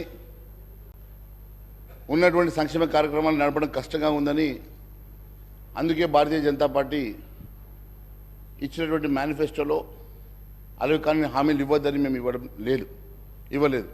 కానీ ఏదో ఒక రకంగా ప్రజల్ని మభ్యపెట్టాలని చెప్పేసి కొంతమంది హామీలు ఇచ్చిన మాట మనం చూసాం. ఎన్నికలు అయిపోయినాయి, ఇప్పుడు మ్యాండేట్ ఇచ్చారు. సరే, ఇప్పుడు ఏ రకంగా వాళ్ళు ముందుకు తీసుకెళ్తారో రేపు కాలమే చెప్తుంది. ముందుగా నేను సబ్జెక్టులకు వెళ్ళే ముందు అధ్యక్ష, ఇప్పుడే గౌరవ సభ్యులు హరీష్ రావు గారు మాట్లాడితే కేంద్రం మీద నెపం, వారు చేయలేక పూర్తిగా వైఫల్యం చెందితే ఎవరో ఒకరి మీద నెపం వేయాలి. కాబట్టి అది కేంద్ర ప్రభుత్వం మీద నిబమేసేట్టుగా ఉన్నది. 10 సంవత్సరాల వరకు అవకాశం ఇచ్చారు. 10 సంవత్సరాలు ఈ రాష్ట్రం ఎక్కడ అవకాశం ఉంటే అక్కడ అధ్యక్ష, ఎక్కడ అవకాశం ఉంటే అక్కడ అప్పులు. ఈ రాష్ట్రంలో భారతదేశంలో ఏ రాష్ట్రంలో లేనట్టుగా కమర్షియల్ రేట్ల మీద అప్పులు తీసుకొచ్చి, మరి నిజంగా మీ ప్రాజెక్ట్ అంత మంచిగా ఉంటే, మీ ప్రాజెక్ట్ అంత అందంగా ఉంటే ఎందుకు వరల్డ్ బ్యాంక్ దగ్గరకో ఏషియా బ్యాంక్ దగ్గరకో వెళ్లకుండా కమర్షియల్ 9-10% రేట్లలో తీసుకొచ్చేసి ఈరోజు అవంతా కూడా ఈ ప్రజల మీద మరి మోపుతా ఉన్నారో మాకు అర్థం కావడం లేదు. ఇష్టానుసారంగా ఆ రోజు మనం రాష్ట్రం వేరుపడ్డప్పుడు మన రాష్ట్రంలో ఉన్నటువంటి అప్పు ఎంత అధ్యక్ష? కేవలం 72,658 కోట్లు. అదే 15-16కి వచ్చేసరికి 90,000 కోట్లు, 16-17కి వచ్చేసరికి 81, 17-18కి వచ్చేసరికి 1,60,000 కోట్లు, 18-19 1,90,000 కోట్లు. ఈ రకంగా ప్రతి సంవత్సరం అప్పులు పెంచుకుంటూ 3,89,673 కోట్ల రూపాయలు ఈరోజు అప్పు చేసినట్టుగా వారు చెప్తా ఉన్నారు. అది కాకుండా ఇది కేవలం FRBM లోన్స్ అధ్యక్ష. అది కాకుండా గవర్నమెంట్ గ్యారంటీడ్ లోన్స్ అని ఈ ఎస్పీబీ ద్వారా మళ్ళీ అవి కూడా సర్వీస్ గవర్నమెంటే రీపేమెంట్ చేసే విధంగా 1,27,000 కోట్లు, 1,27,208 కోట్లు. గవర్నమెంట్ గ్యారంటీ ఇచ్చినటువంటి లోన్లు 95,465 కోట్లు. నాన్ గ్యారంటీడ్ లోన్స్ 59,414 కోట్లు. మొత్తం కలిపితే 6,71,757 కోట్ల రూపాయల అప్పు తీసుకొచ్చి, అది కూడా అధ్యక్ష ఇష్టానుసారంగా 9-10% కమర్షియల్ లోన్లు తీసుకొచ్చి ఈరోజు ఈ రాష్ట్రం మీద ఒక పెద్ద భారాన్ని మోపి ఈరోజు మరి కేంద్ర ప్రభుత్వాన్ని మాట్లాడుతున్నారు కదా అధ్యక్ష. కేంద్ర ప్రభుత్వం ఏం చేసిందో ఆర్థిక మంత్రిగా ఉన్నటువంటి వారికి గతంలో తెలియదా అధ్యక్ష? కేంద్రం ఇప్పటి వరకు ఎన్ని రకాలుగా ఆర్థికంగా ఆదుకున్నదో వారికి తెలిసినా కూడా కేవలం ఏదో ఒక నెపంతో మా మీద అబండం వేసే ప్రయత్నం చేస్తూ ఉన్నారు కదా. నేను వారికి ఒకసారి గుర్తు చేయాలనుకుంటున్నాను అధ్యక్ష. కేంద్ర రాష్ట్ర అభివృద్ధి కోసం అందించినటువంటి సహకారాన్ని అధ్యక్ష, పన్నుల వాటా పంపిణీలో తెలంగాణకు కేంద్రం అందించింది 1,78,000 కోట్ల అధ్యక్ష. అదే మాదిరిగా రాష్ట్ర అభివృద్ధి ప్రజా సంక్షేమం కోసం నిధులు ఇచ్చింది 4,99,000 కోట్ల అధ్యక్ష. వివిధ వర్గాల ద్వారా ప్రజలకు అందించినటువంటి వ్యక్తిగత రుణాల అధ్యక్ష 9,80,904 కోట్ల అధ్యక్ష. ఎంపీ లాడ్స్ ద్వారా తెలంగాణ ఎంపీలకు కేటాయించిన నిధుల అధ్యక్ష 983 కోట్ల అధ్యక్ష. 2014 రాష్ట్ర పునర్వ్యవస్థీకరణ చట్టం ప్రకారం అందించినటువంటి సాయం అధ్యక్ష 2,250 కోట్ల అధ్యక్ష. రామగుండంలో కొత్త పవర్ ప్లాంట్ నిర్మాణం కోసం అందించిన సాయం అధ్యక్ష 10,998 కోట్ల అధ్యక్ష. మన రాష్ట్రంలో ప్రధానమైనటువంటి వ్యవసాయ రంగం కోసం కేంద్రం ఇచ్చినటువంటి నిధుల అధ్యక్ష 1,58,000 కోట్ల అధ్యక్ష. 11 సాగునీటి ప్రాజెక్టుల కోసం 2,302 కోట్లు ఇచ్చింది అధ్యక్ష. రైతులకు ఇప్పటిదాకా ఎరువుల సబ్సిడీ కింద 33,000 కోట్ల రూపాయల అందించింది అధ్యక్ష. అదే మాదిరిగా మోడీ గారి ప్రభుత్వం ప్రతి యూరియా బస్తాకు 2,236 రూపాయల చొప్పున, DAP బస్తాకు 2,422 చొప్పున సబ్సిడీ కూడా ఇస్తుంది అధ్యక్ష. ప్రతి రైతుకు ఏటా ఒక పంట పండించడానికి ఒక ఎకరానికి అవసరమైనటువంటి బస్తాకి సబ్సిడీ రూపంలో 9,316 రూపాయలు. ఒక ఏడాదిలో ఒక రైతు 2 పంటలు పండిస్తే ఆ లెక్కన 18,632 రూపాయలు కిసాన్ సమ్మాన్ యోజన నగదు బదిలీ కింద 6,000 రూపాయలు. ఈ రకంగా ఆర్థిక సాయం మొత్తం కలిపితే అధ్యక్ష ఒక్కొక్క రైతుకు ఒక ఎకరానికి 24,632 రూపాయలు అందిస్తుంది అధ్యక్ష. ఈ రకంగా రాష్ట్రంలో 39,50,000 మంది రైతులు లబ్ధి పొందిన సంగతి నేను తెలియజేస్తా ఉన్నా అధ్యక్ష. అలాగే వరి సేకరణ గతంలో కేంద్రం గతంలో కన్నా 6 రేట్లు పెంచి 1,24,000 లక్షల కోట్లు ఖర్చు పెట్టి 2014 నుంచి జాతీయ సహకార అభివృద్ధి సంస్థ ద్వారా తెలంగాణకు 23,948 కోట్లు పంపిణీ చేసింది అధ్యక్ష. బీఆర్ఎస్ ప్రభుత్వం గొప్పగా ప్రచారం చేసుకునే గొర్రెల పథకం కూడా అధ్యక్ష అప్పట్లో దానికి కావాల్సినటువంటి 4,533 కోట్లు కూడా కేంద్రం నుంచి వచ్చిన సంగతి వారికి నేను గుర్తు చేస్తా ఉన్నాను అధ్యక్ష. లోనే కదా చెప్తా ఉన్నాను అధ్యక్ష, లోనే చెప్తా ఉన్నాను, అన్ని చెప్తా ఉన్నాను, లోన్ చెప్తా ఉన్నాను, మీకు ఇచ్చిన సహకారం చెప్తా ఉన్నాను, మీకు ఇచ్చిన నిధులు చెప్తా ఉన్నాను, అన్ని చెప్తా ఉన్నాం.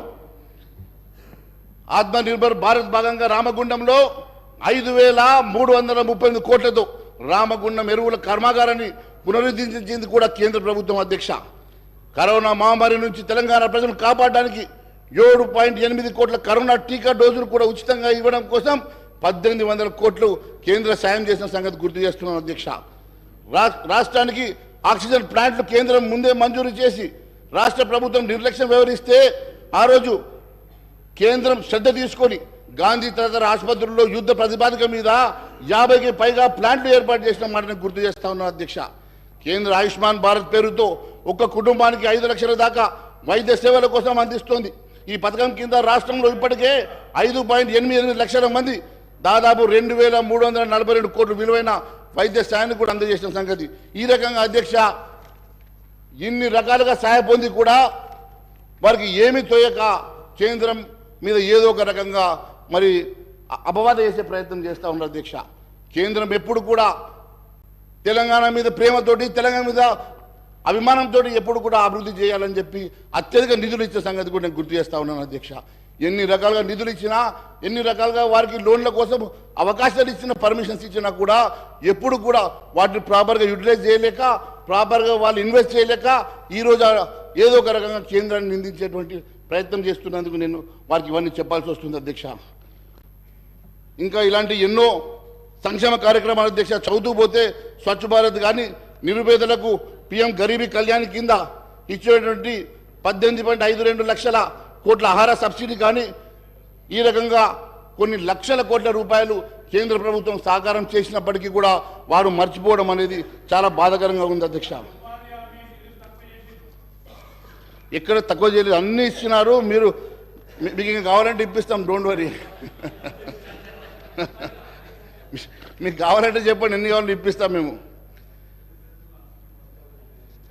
రైల్వే వ్యాగన్ ఫ్యాక్టరీ కోసం మీకు తెలుసు, దానికోసం కూడా దాదాపు 3,000 మందికి ఉపాధి కలిగే విధంగా మరి అక్కడ మన రాష్ట్రంలో ఏర్పాటు చేసుకున్న సంగతి కానీ, ఈ రకంగా గ్రామీణాభివృద్ధి భాగంగా 12,769 గ్రామ పంచాయతీలకు 14 ఆర్థిక సంఘం సిఫార్సు ప్రకారం 5,380 కోట్లు కానీ, ఈ రకంగా వేల కోట్లు, లక్షల కోట్ల రూపాయలు ఈ ప్రభుత్వానికి మరి కేంద్రం సాయం చేసిన సంగతి నేను గుర్తు చేస్తూ, ఇంకా చాలా ఉంది అధ్యక్ష. కానీ నాకు ఇచ్చిన సమయంలో మరి ఇవన్నీ చదవడం కన్నా నేను ముఖ్యంగా వారు చెప్పినటువంటి పవర్ దాని మీద నేను చెప్పాలనుకుంటున్నాను అధ్యక్ష.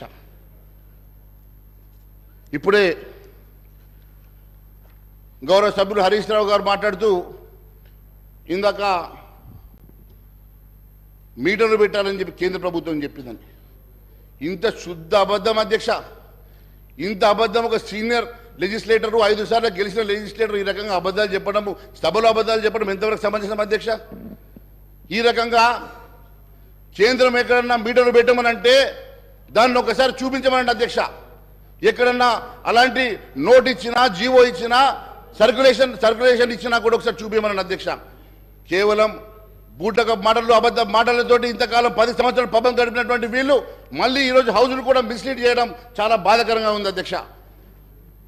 సెప్టెంబర్ 15వ తారీఖు రోజు కేంద్ర మంత్రివర్యులు ఆర్కే సింగ్ గారు హైదరాబాద్లో ప్రెస్ మీట్ పెట్టారు అధ్యక్ష. దాంట్లో కిషన్ రెడ్డి గారితో నేను కూడా ప్రెస్ మీట్లో పార్టిసిపేట్ చేశాను అధ్యక్ష.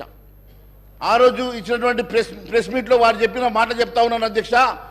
కేంద్ర ప్రభుత్వం రైతుల వ్యవసాయ మోటార్లు, మీటర్లు పెడుతుందని చెప్పి దుష్ప్రచారం చేస్తూ ఉన్నారు. విద్యుత్తును ప్రైవేట్ పరం చేస్తున్నదని చెప్పి బీఆర్ఎస్ ప్రభుత్వం దుష్ప్రచారం చేస్తూ ఉన్నది. కానీ ఆర్పి సింగ్ గారు చెప్పిన మాట, రాష్ట్రానికి అన్ని విధాలుగా సహకరిస్తున్నాం, చాలా విషయాల్లో ఈ ప్రభుత్వం అబద్ధాలు, ఆరోపణలు చేస్తూ ఉన్నది. పవర్ ప్రాజెక్టులో మేము ఇన్ని కోట్ల రూపాయలు లోన్లు ఇచ్చాం, ఇన్ని లక్షల కోట్ల లోన్లు ఇచ్చాం, అంతేకాకుండా ఈ రకంగా మా మీద అబద్ధం చెప్తా ఉన్నది. మేము ఎక్కడ కూడా మీటర్లు పెట్టమని చెప్పి ఎక్కడ కూడా ఆదేశాలు ఇవ్వలేదు, అలాంటి లెటర్ కానీ సర్క్యులర్స్ కానీ పంపలేదు.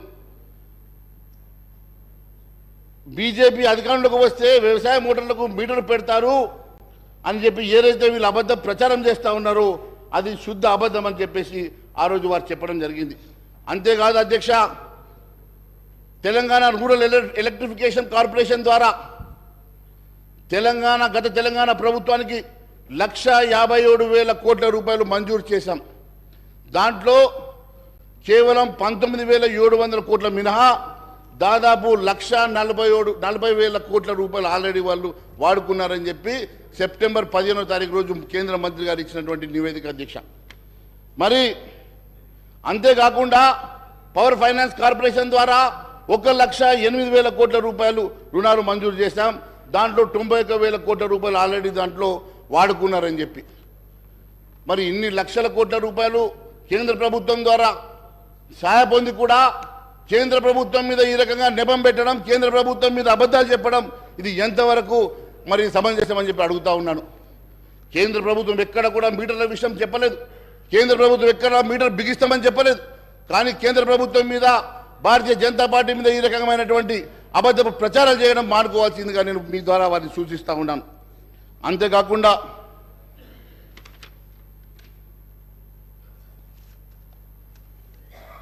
వారి మిత్రులు, వారి కేసీఆర్ గారి మిత్రులు ఇప్పుడు ఆంధ్రప్రదేశ్ రాష్ట్ర గౌరవ ముఖ్యమంత్రి జగన్మోహన్ రెడ్డి గారు మాత్రం అక్కడ మీటర్లు పెట్టుకున్నారు అధ్యక్ష. మీటర్లు పెట్టుకొని ఆ మీటర్లకు కూడా ఒక సంజాయిషి ఇచ్చుకున్నారు అధ్యక్ష. ఆయన ఇచ్చిన స్టేట్మెంట్ చెప్తా ఉన్నాను. వారు ఒక జీవో ఇచ్చారు అధ్యక్ష, జీవో MS 22 తేదీ 1 సెప్టెంబర్ 2020 రోజు. ఆ ప్రభుత్వ ఉత్తర్వుల ప్రకారం చెప్తున్నాం అధ్యక్ష, అంటే మీటర్ల ఏర్పాటు రైతుకు ₹1 కూడా చెల్లించాల్సిన అవసరం లేదు. రైతులు ఎన్ని యూనిట్లు వినియోగిస్తారో దానికి అయ్యే ఖర్చు మొత్తం ప్రభుత్వమే భరిస్తుంది. రైతులు ప్రత్యేక ఖాతాల్లో డైరెక్ట్ బెనిఫిట్ ట్రాన్స్ఫర్ ద్వారా డైరెక్ట్ ఇది జమ అయిపోతాయి కాబట్టి డబ్బులు నేరుగా రైతుల ద్వారా డిస్కమ్లకు బదిలీ అవ్వడం వల్ల డిస్కమ్లు ప్రశ్నించే అధికారం ఉంటుంది. లీకేజీలు ఉండవు. దాంట్లో ఏదన్నా లీకేజీలు ఉన్నా అది మనము సేకరించవచ్చు అని చెప్పి వారు చెప్పినటువంటి బహుశా స్టేట్మెంట్ని వారు మా మీద పెట్టే ప్రయత్నం చేస్తూ ఉన్నారు. ఇది ఆంధ్రప్రదేశ్ రాష్ట్ర బిజినెస్ జీవో అధ్యక్ష. కానీ ఎక్కడ కూడా కేంద్ర ప్రభుత్వం కానీ భారతీయ జనతా పార్టీ కానీ ఎక్కడ కూడా చెప్పినటువంటి దాఖలాలు లేవు అధ్యక్ష. అంతేకాదు అధ్యక్ష, తెలంగాణ రాష్ట్రం ఈరోజు 6,71,757 కోట్ల రూపాయల అప్పు చేసి దాదాపుగా మనకొచ్చే రెవెన్యూలో 35% జీతాలకు శాలరీస్కి ఖర్చు అవుతా ఉంది అధ్యక్ష. రికరింగ్ ఎక్స్పెండిచర్ 34% రీపేమెంటు ఇంట్రెస్ట్లకు పోతుంది అధ్యక్ష. మరి 69% ఈ రకంగా ఖర్చు అవుతూ ఉంటే కేవలం మనకు మిగిలింది 31% అధ్యక్ష. మరి 31% రెవెన్యూ తోటి ఈ ప్రభుత్వం ఇవ్వాల్సినటువంటి సంక్షేమ కార్యక్రమం ఏ రకంగా ఇస్తుంది? ఎగ్జిస్టింగ్ ఉన్నటువంటి సంక్షేమ కార్యక్రమాలతో పాటు మీరు కొత్తగా ఇస్తామన్నటువంటి 6 గ్యారెంటీలు కూడా ఏ రకంగా ముందుకు తీసుకెళ్తారు అనేది పెద్ద ప్రశ్నార్థకంగా మారింది అధ్యక్ష. మరి ఏ రాష్ట్రంలోనైనా దాదాపు 69% మరి ఈ రకంగా ఖర్చు అయితే మనకు మిగిలే 31%లో మరి డెవలప్మెంట్ యాక్టివిటీస్ దాంట్లోనే, సంక్షేమ కార్యక్రమాలు వాటిలోనే ఈ రకంగా సంక్షేమ కార్యక్రమాలు డెవలప్మెంట్ యాక్టివిటీస్ 31% రెవెన్యూ తోటి ఏ రకంగా ముందుకు తీసుకెళ్తారో మరి గౌరవ ముఖ్యమంత్రి గారు కూడా చెప్పాల్సిందిగా మేము కోరుతా ఉన్నాం. 6 గ్యారెంటీ స్కీమ్లకు దాదాపు 70,000 ఖర్చు అయితే నిపుణులు చెప్తా ఉన్నారు. మరి 412 హామీల సంగతి మరి ఇంకా మర్చిపోయారు. రుణమాఫీ ఉన్నది, నిరుద్యోగ భృతి ఉన్నది. ఈ రకంగా ఇన్ని రకాలుగా ఖర్చులున్నా మన దగ్గర ఉన్నటువంటి రెవెన్యూ మాత్రం అయ్యగారి ఆదాయం అంట భార్య పసుపు కుంకుమలు సరిపోయేటట్టు ఈరోజు మనకున్నటువంటి ఆర్థిక పరిస్థితి కేవలం మనకు వీటికే సరిపోని పక్షంలో కొత్తగా మీరు తీసుకొచ్చేటువంటి సంక్షేమ కార్యక్రమాలు ఏ రకంగా ముందుకు తీసుకెళ్తారు? కొత్తగా మీరు కేవలం అధికారం రావడం కోసమే మీరు ఈ రకమైన హామీలు ఇచ్చారా, లేక నిజంగా ఇది ఎప్పుడన్నా కూడా స్టడీ చేసి మన ఆర్థిక పరిస్థితులు స్టడీ చేసి ఎప్పుడన్నా మరి ఆలోచించి మరి చేశారా ఒకసారి ప్రజలకు చెప్పాల్సిన అవసరం ఉంది అధ్యక్ష. కేవలం అధికారం రావాలని ఏదో ఒక రకంగా అధికారంలోకి వస్తే మేము కుర్చీలో కూర్చున్న తర్వాత ఆలోచిస్తామన్న ఆలోచనలతో మాత్రమే ప్రజల్ని మభ్యపెట్టడానికి మాత్రమే మరి మీరు ఇచ్చినటువంటి హామీలు కనబడతా ఉన్నాయి అధ్యక్ష. మరి ఈ రకంగా మన దగ్గర ఉన్నటువంటి వనరుల్లో 30% శాలరీలకు పోవడంతో పాటు ఇప్పటి వరకు ఇంకా 3 డిఎల్ ఇవ్వలేదు అధ్యక్ష. ఈ ప్రభుత్వ ఉద్యోగులకు ఇంకా 3 డిఎల్ పెండింగ్ ఉన్నాయి. కొత్తగా పిఆర్సీ కూడా ఇవ్వాల్సినటువంటి అవసరం ఉన్నది అధ్యక్ష. మరి కొత్తగా పిఆర్సీ వేసి కొత్తగా డిఎల్ ఇస్తే మరి మీకున్నటువంటి రెవెన్యూలో మళ్ళీ కొంత శాతం కూడా తగ్గుతుంది అధ్యక్ష. మన 30% మనకు మిగులు బడ్జెట్ తోటి ఏ రకంగా మీరు ఈ సంక్షేమ కార్యక్రమాన్ని ముందుకు తీసుకెళ్తారు ప్రజలకు చెప్పాల్సినటువంటి అవసరం ఉంది అధ్యక్ష. అంతేకాదు అధ్యక్ష, ఈ 6,71,757 కోట్ల అప్పుతో పాటు పెండింగ్ బిల్స్ గురించి ఎక్కడ ప్రస్తావన లేదు అధ్యక్ష.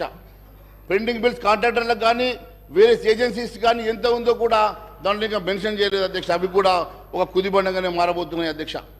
దాదాపు మరి 20,000 కోట్లను కొందరు అంటున్నారు. ఎంత ఉన్నాయో అది ఒకసారి మరి దాని మీద కూడా చర్చ చేస్తే బాగుంటుందని చెప్పి నేను అడుగుతా ఉన్నాను అధ్యక్ష. అంతేకాకుండా కాళేశ్వరం మీద గొప్పగా చెప్పారండి హరీష్ రావు గారు. కాళేశ్వరం మీద మేము ఒకటే అడుగుతా ఉన్నాం అధ్యక్ష. కాళేశ్వరం మీద మీరు తీసుకున్నటువంటి ఎస్పీవి ద్వారా తీసుకున్నటువంటి అప్పులు 9.69% వడ్డీ కమర్షియల్ వడ్డీకి తీసుకున్నారు. 9.69% కమర్షియల్ వడ్డీకి మీరు వడ్డీ తీసుకొని కాళేశ్వరం కడితే ఏ రెవెన్యూ దాంట్లో వస్తుంది కాబట్టి మీరు దాని నుంచి రీపేమెంట్ చేస్తారు. ఈ ఎస్పీవి అనేది ఒక బోగస్ ఎస్పీవా లేక నిజంగా ప్రభుత్వం దేనికోసం ఎస్పీవిని క్రియేట్ చేసింది? ఆ ఎస్పీవి క్రియేట్ చేస్తే మరి 9.69% తోటి వడ్డీతోటి కమర్షియల్ వడ్డీతోటి ఏ రకంగా మీరు రీపేమెంట్ చేయబోతున్నారో అవేమి చెప్పకుండా కేవలం బ్రహ్మాండంగా చేశాం. ఏం బ్రహ్మాండం చేశారు? బ్రహ్మాండంగా ఏం చేశారు? ఈ రాష్ట్రాన్ని కేవలం అప్పుల పాలు చేశారు. ఈ రాష్ట్రాన్ని పూర్తిగా ధ్వంసం చేశారు తప్ప ఈ రాష్ట్రానికి మీరు ఏం అభివృద్ధి పథంలో నడిపించారో చెప్పాల్సిన అవసరం ఉన్నది. కేవలం అంతేకాదు అధ్యక్ష, ఇంత గొప్ప ప్రాజెక్ట్ అయి ఉంటే నిజంగానే మరి కమర్షియల్ లోన్ పోవాల్సిన అవసరం లేకుండే కదా అధ్యక్ష. మరి వరల్డ్ బ్యాంక్ వెళ్ళి తీసుకురా వస్తుండే కదా. దానికంటూ ప్రాజెక్ట్ రిపోర్ట్ తయారు చేయరు. అప్పటికప్పుడు రాత్రి వాళ్ళకు ఆలోచన వస్తుందో కళ వస్తుందో తెల్లారి కల్లా ప్రాజెక్ట్ ఒకటి కొత్త తయారు చేయాల్సిందే. ఇవన్నీ కాకుండా వాస్తవంగా ఒక ఆలోచనతో ప్రజలకు ఉపయోగపడేటువంటి కార్యక్రమాలు చేస్తే బాగుండేదని భావిస్తా ఉన్నాం అధ్యక్ష. అంతేకాకుండా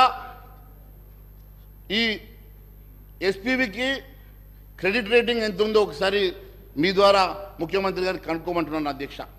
మరి కాళేశ్వరంకి ఇచ్చినటువంటి ఈ యూనిట్ మరి ఇంతకాలం లోన్ తీసుకున్నప్పుడు ఒక రేటింగ్ ఇస్తారు కదా అధ్యక్ష. మరి ఏ రేటింగ్ ఇచ్చారో కూడా అది ఒకసారి సభకు చెప్తే బాగుంటుంది అధ్యక్ష. మరి క్రెడిట్ రేటింగ్ అదే కాకుండా అధ్యక్ష, వీరు బ్రహ్మాండం అని చెప్తున్నటువంటి ఈ రాష్ట్రంలో దండనీయమైనటువంటి పరిస్థితి ఏంటంటే అధ్యక్ష, పూర్తిగా ప్రజలకు సంబంధించినటువంటి విద్యా వైద్యాన్ని విస్మరించారు అధ్యక్ష. పూర్తిగా విద్యా వైద్యాన్ని ఏ రకంగా విస్మరించారంటే అధ్యక్ష, భారతదేశంలోని అన్ని రాష్ట్రాల్లో చివరి స్థానంలో ఎడ్యుకేషన్ ఉందంటే ఇంతకన్నా సిగ్గుచెడు లేదని చెప్పి నేను తెలియజేస్తాను అధ్యక్ష. యావత్ భారతదేశంలో చిట్ట చివరి స్థానంలో ఈరోజు ఎడ్యుకేషన్ అలొకేషన్ ఉందంటే 7% అలొకేషన్ తోటి చిట్ట చివరిలో యావత్ భారతదేశంలో ఉందంటే ఇంతకన్నా ఘోరం ఇంకొకటి లేదు అధ్యక్ష. అదే మాదిరిగా హెల్త్ కూడా 29వ స్థానంలో చివరి నుంచి 4వ స్థానంలో ఉంది అధ్యక్ష.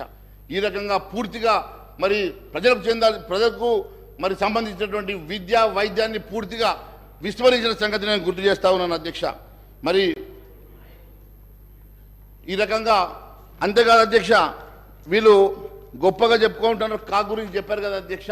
అదే కాక్ చెప్పినటువంటి నేను విషయం మీకు తెలియజేస్తా ఉన్నాను అధ్యక్ష. CAG expresses concern over Telangana government utilising borrowed amounts for repayment of public debts. ఎంత ఘోరం అధ్యక్ష అంటే అప్పులు కట్టడానికి కూడా అప్పులు తీసుకొచ్చి అప్పులు చేసిన డబ్బుతోటి అప్పులు కట్టేటువంటి దుర్భరమైనటువంటి స్థితిలో గత ప్రభుత్వం నడిపించిందంటే ఇంతకన్నా ఘోరం ఇంకొకటి లేదు అధ్యక్ష. వాళ్ళు చెప్తా ఉన్నారు అధ్యక్ష, చాలా గొప్పగా బ్రహ్మాండంగా చేశాం, బ్రహ్మాండంగా నిర్మాణం చేశాం. ఏం నిర్మాణం చేశారు అధ్యక్ష? బ్రహ్మాండంగా ధ్వంసం చేశారని చెప్తే బాగుండేది. బ్రహ్మాండంగా ధ్వంసం చేశారని చెప్తే బాగుండేది అధ్యక్ష. పూర్తిగా పూర్తిగా ఈ రాష్ట్రాన్ని అప్పుల పాలు చేసి ఒక పథకం ప్రకారం ఈ రాష్ట్రాన్ని అప్పుల పాలు చేసి వాళ్ళ కాంట్రాక్టర్ల జేబులు నింపుకున్నట్టు అవపడుతుంది అధ్యక్ష. ఇది తెలంగాణ రాష్ట్ర ప్రజానికం కోసం, తెలంగాణ ప్రజల కోసం మాత్రం ఇది ఏ ఒక్క ఉపయోగపడే కార్యక్రమమే చేయలేదు అధ్యక్ష. పూర్తిగా 10 సంవత్సరాలు ఈ రాష్ట్రాన్ని ధ్వంసం చేసి ఒక నియంత పాలనలో ఈ రాష్ట్రం నలిగిపోయిందన్న సంగతి నేను తెలియజేస్తా ఉన్నాను అధ్యక్ష. ఒక నియంత పాలనలో ఈ రాష్ట్రం పూర్తిగా అప్పుల పాలైపోయింది అధ్యక్ష. ఏ ఒక్క సంక్షేమ కార్యక్రమం కానీ అట్టడుగు బడుగు బలైన వర్గాలకు చెందినటువంటి వారికి ఏ ఒక్క ఉపాధి కల్పించలేదు ఈ ప్రభుత్వం అధ్యక్ష. గత ప్రభుత్వం కూడా ఈ రకంగానే నిరుద్యోగ భృతి ఇస్తామని చెప్పారు అధ్యక్ష. మరి ఇప్పుడు దాన్ని పెంచి 4,000 ఇస్తామని కొత్త ప్రభుత్వం చెప్తా ఉంది. మీరు పూర్తిగా ఇవ్వలేదు కాబట్టి మేము కూడా ఎగ్గొడితే బాగుంటుందని అనుకుంటే మాత్రం మేము భారతీయ జనతా పార్టీ ఊరుకునే సమస్య లేదు. మీ భారతీయ జనతా పార్టీ తరఫున గౌరవ ముఖ్యమంత్రి గారికి, మీ ద్వారా గౌరవ ముఖ్యమంత్రి గారికి కూడా నేను విన్నవిస్తా ఉన్నాను అధ్యక్ష.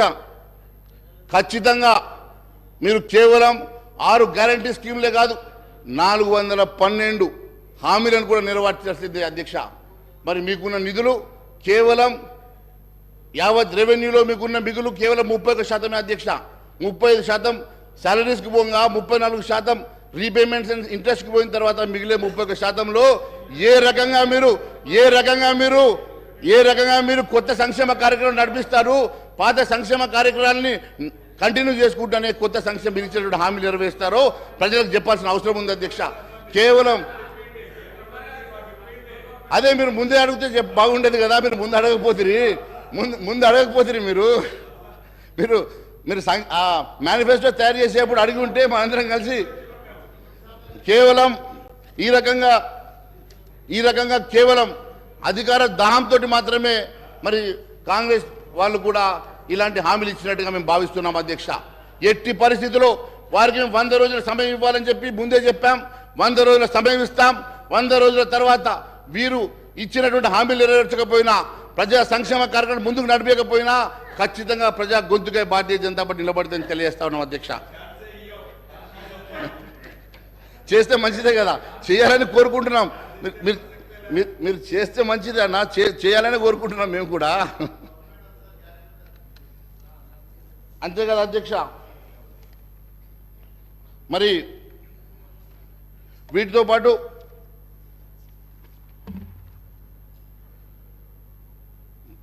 పాత పాలకుల వైఫల్యాలను ఎండగడుతూ ఎన్నికల్లో ప్రచారానికి వెళ్ళి అధికారానికి వచ్చినటువంటి ఈ ప్రభుత్వం మరి ఏ రకంగా ముందుకు వెళ్తుందో, ఏ రకంగా నిధులు సమకూర్చుకుంటుందో, ఏ రకంగా ఇవన్నీ సంక్షేమ కార్యక్రమాలు మరి తీసుకొని మరి ప్రజలకు అందిస్తుందో అన్న సంగతి ఇప్పటి వరకు వాళ్ళు చెప్పలేకపోయిన అధ్యక్ష.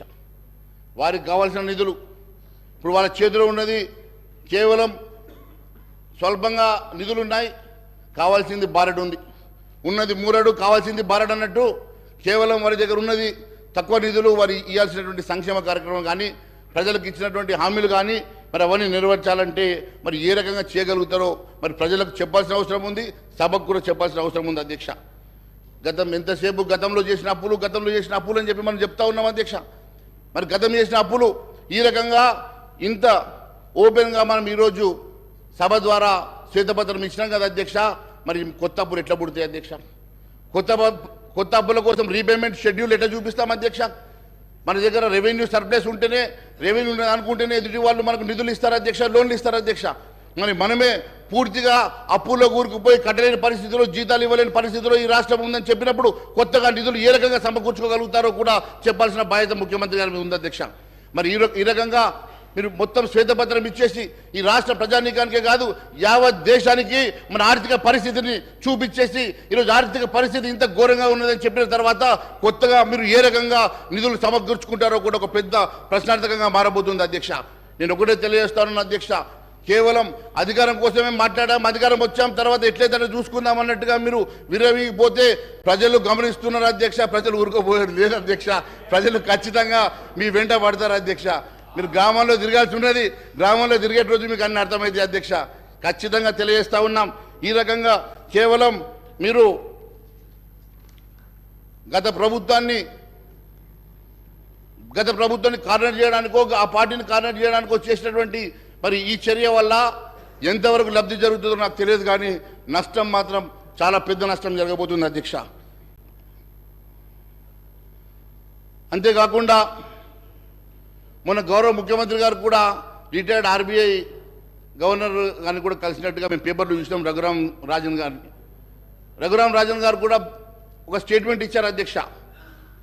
ఇంకా ఇప్పుడున్నటువంటి పరిస్థితుల వల్ల ఇంకా అప్పులు చేస్తే మన రాష్ట్ర ఆర్థిక పరిస్థితి మరింత క్షీణించిపోతుందని చెప్పేసి వారు చెప్పారు అధ్యక్ష. ఇప్పుడున్న పరిస్థితిలోనే బయటపడడం కష్టంగా ఉన్నటువంటి పరిస్థితి. ఇప్పుడు మళ్ళా కొత్తగా అప్పులు తీసుకుంటే ఈ రాష్ట్ర పరిస్థితి ఇంకా క్షీణిస్తుందని చెప్పేసి వారే చెప్పినట్టుగా పేపర్లు చూసాం అధ్యక్ష. మరి వారు అడ్వైస్ తీసుకోవడానికి పిలిచినటువంటి వారే ఈ రకంగా మాట్లాడిందంటే మరి మీరు ఎక్కడ కూడా మీ మేనిఫెస్టోలో కొత్తగా అప్పులు తెస్తామని చెప్పలే, ఏ రకంగా సమకూర్చుకుంటామో చెప్పలే. కానీ ఈ సంక్షేమ కార్యక్రమాలని మాత్రం పూర్తిగా మేము నెరవేరుస్తామని మాత్రం చెప్పారు. ఎట్టి పరిస్థితుల్లో కొత్తగా అప్పు తీసుకురావడానికి వీల్లేదు. అన్నిటికన్నా ముఖ్యం ప్రజల మీద భారం మోపడానికి అసలే మేము ఒప్పుకోని లేదని చెప్పి తెలియజేస్తా ఉన్నాను. ఏదో ఒక రకంగా ప్రజల మీద భారం మోపుతాం, ట్యాక్సులు పెంచుతాం, ప్రజల్ని నడ్డి విరుస్తామంటే మాత్రం ఎట్టి పరిస్థితుల్లో భారతీయ జనతా పార్టీ ఊరుకున్న సమస్య లేదు, ప్రజా గొంతుగా మేము నిలదీస్తామని చెప్పి కూడా తెలియజేస్తా ఉన్నాను అధ్యక్ష. అంతేకాదు అధ్యక్ష,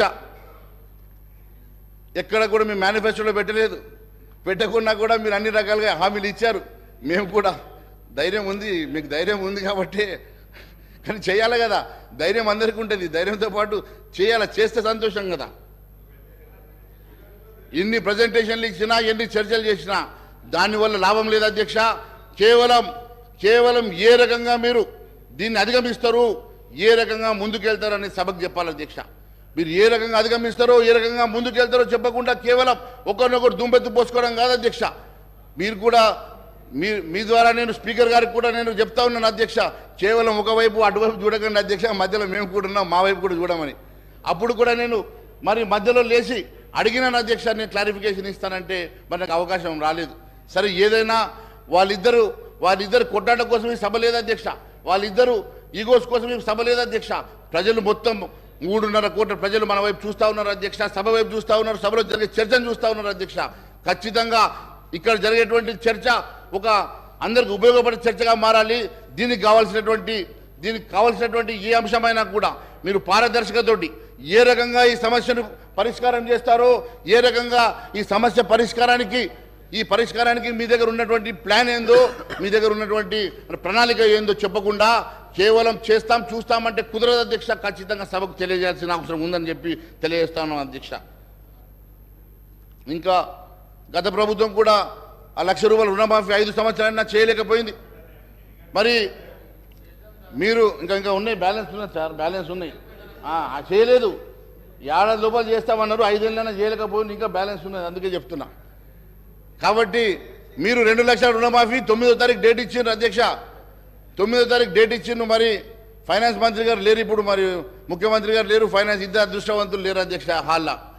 మరి ఇద్దరు ఏ ఒక్కరున్నా కూడా సమాధానం చెప్తురేమో, కానీ పాపం ఒక అదృష్టవంతుడు అంటే పాపం ముఖ్యమంత్రి రాకపోయినా ముఖ్యమంత్రి భవనం వచ్చింది కదా, అందుకే అంటున్నా అదృష్టవంతుడు అని. ఏదో ఒకటైతే వచ్చింది అధ్యక్ష. నేను ఒకటే అడుగుతా ఉన్నాను అధ్యక్ష, మీ ద్వారా గౌరవ ముఖ్యమంత్రి గారిని, గౌరవ ఉప ముఖ్యమంత్రి గారిని కూడా, మాకు ఇంకా సభ ఎన్ని రోజులు నడుస్తుందో తెలియదు, కానీ నడిచేటువంటి సభలో మీరు సమకూర్చుకునేటువంటి సోర్సెస్ ఏమున్నాయి, ఏ రకంగా సమకూర్చుకొని మరి ఈ డెప్స్ని మీరు కంట్రోల్ చేయగలుగుతారు. ఏం అధ్యక్ష, నేను మాట్లాడింది ఎంతసేపు అధ్యక్ష? అరే అక్కడ గంటన్నర ఇస్తారు, మీరు మాట్లాడుకుంటారు, సభ అంతా మీకోసం అధ్యక్ష. మేము కూడా 8 మంది ఉన్నాం ఇక్కడ. This is third largest party అధ్యక్ష, థర్డ్ లార్జెస్ట్ పార్టీ. మేము మళ్ళీ అక్కడ వచ్చి కూర్చుంటామే రేపు, డోంట్ వరీ. మా పార్టీ వచ్చి అక్కడ కూర్చుంటుంది రేపు. అంతేకాదు అధ్యక్ష,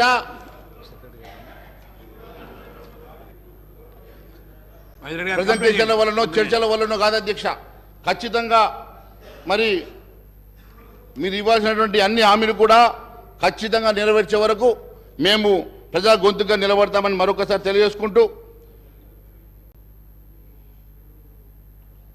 అంతేకాదు అధ్యక్ష, వీటితో పాటు ఇంకా చాలా ప్రజా సమస్యలు కూడా ఉన్నాయి అధ్యక్ష. ప్రజా సమస్యలు విస్మరించి ఒకవైపు రైతుల సమస్యలు ఉన్నాయి.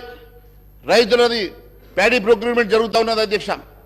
రైతుల ప్యాడీ ప్రొక్యూర్మెంట్ జరుగుతున్న దీంట్లో మీరు 500 రూపాయలు బోనస్ ఇస్తామని చెప్పి మర్చిపోయారు అధ్యక్ష.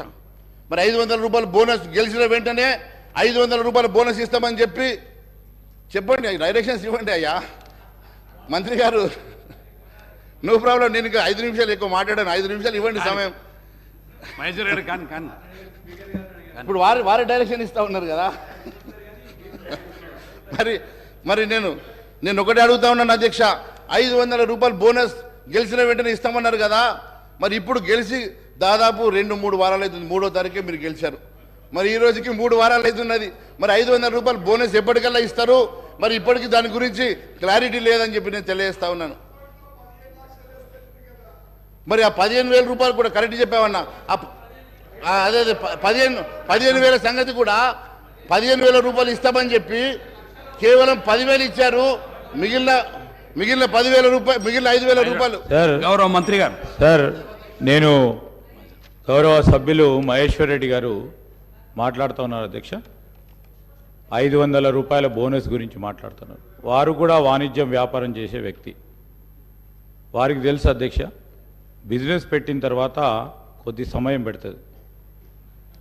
ఒక క్రమం మేము 100 రోజులు కాదు సార్, 100 రోజులు 100 రోజుల లోపల మేము అమలు చేస్తామని చెప్పాం. కానీ మేము అడుగుతా ఉన్నాం అధ్యక్ష, ప్రతి వ్యక్తికి, ఈ భారతదేశంలో ఉన్న ప్రతి వ్యక్తి అకౌంట్లో 15 లక్షల రూపాయలు వేస్తామన్న ఈ బీజేపీ పార్టీ ప్రభుత్వం కనీసం ఒక్క పైసన్న వేసిందా? దాని గురించి మాట్లాడమని చెప్పండి అధ్యక్ష. మహేశ్వర రెడ్డి గారు కంప్లీట్ చేయండి. చూడండి టైం అయిపోతుంది. చూడండి మంత్రి గారు ఇక్కడ బిజినెస్ అంటే ఈ సభని ఒక బిజినెస్ తో పోలుస్తున్నారు అధ్యక్ష. ఈ సభని ఒక కార్పొరేట్ కంపెనీతో పోలుస్తున్నారు అధ్యక్ష. ముందు ఆయన మీద చర్యలు తీసుకోండి అధ్యక్ష. మరి ఇలాంటి వాళ్ళు సార్, ఇలాంటి వాళ్ళు మంత్రి గారిని ఏంటంటే సార్, నిండు సభలో బిజినెస్ తోటి పోల్చి మీరు అపహాస్యం చేస్తా ఉన్నారు ఈ సభని. మీరు దయచేసి ఇంకోసారి ఇలాంటి మాట మంచిది కాదు అధ్యక్ష. అధ్యక్ష, రెండో విషయం, 15 లక్షల విషయం చెప్పారు కదా అధ్యక్ష. ఖచ్చితంగా ప్రతి వ్యక్తికి వినండి, అరే మా జీడిపి పెంచడానికి దాని ఉద్దేశం ఏంటంటే అందరి అకౌంట్లో 15 లక్షలు ఇస్తామని కాదు. ప్రతి వ్యక్తికి 15 లక్షల వర్త్ మనిషిగా మారాలంటే రేపు జీడిపి పెరగాలంటే దానికి కావాల్సిన నల్లధనం బయటకు రావాలని చెప్పి ఆ రోజు 1000 రూపాయల నోట్లను, 2000 రూపాయల నోట్లను పూర్తిగా రద్దు చేసి నల్లధనాన్ని బయటకు తీసుకొచ్చి ఈరోజు యావత్ ప్రపంచంలోనే ఐదో రిచెస్ట్ కంట్రీగా, బలమైనటువంటి ఎకనామికల్ కంట్రీగా మేము ఎదిగినామంటే అది కేవలం నరేంద్ర మోడీ గారి ద్వారానే జరిగిందని చెప్పి నేను తెలియజేస్తా ఉన్నాను అధ్యక్ష.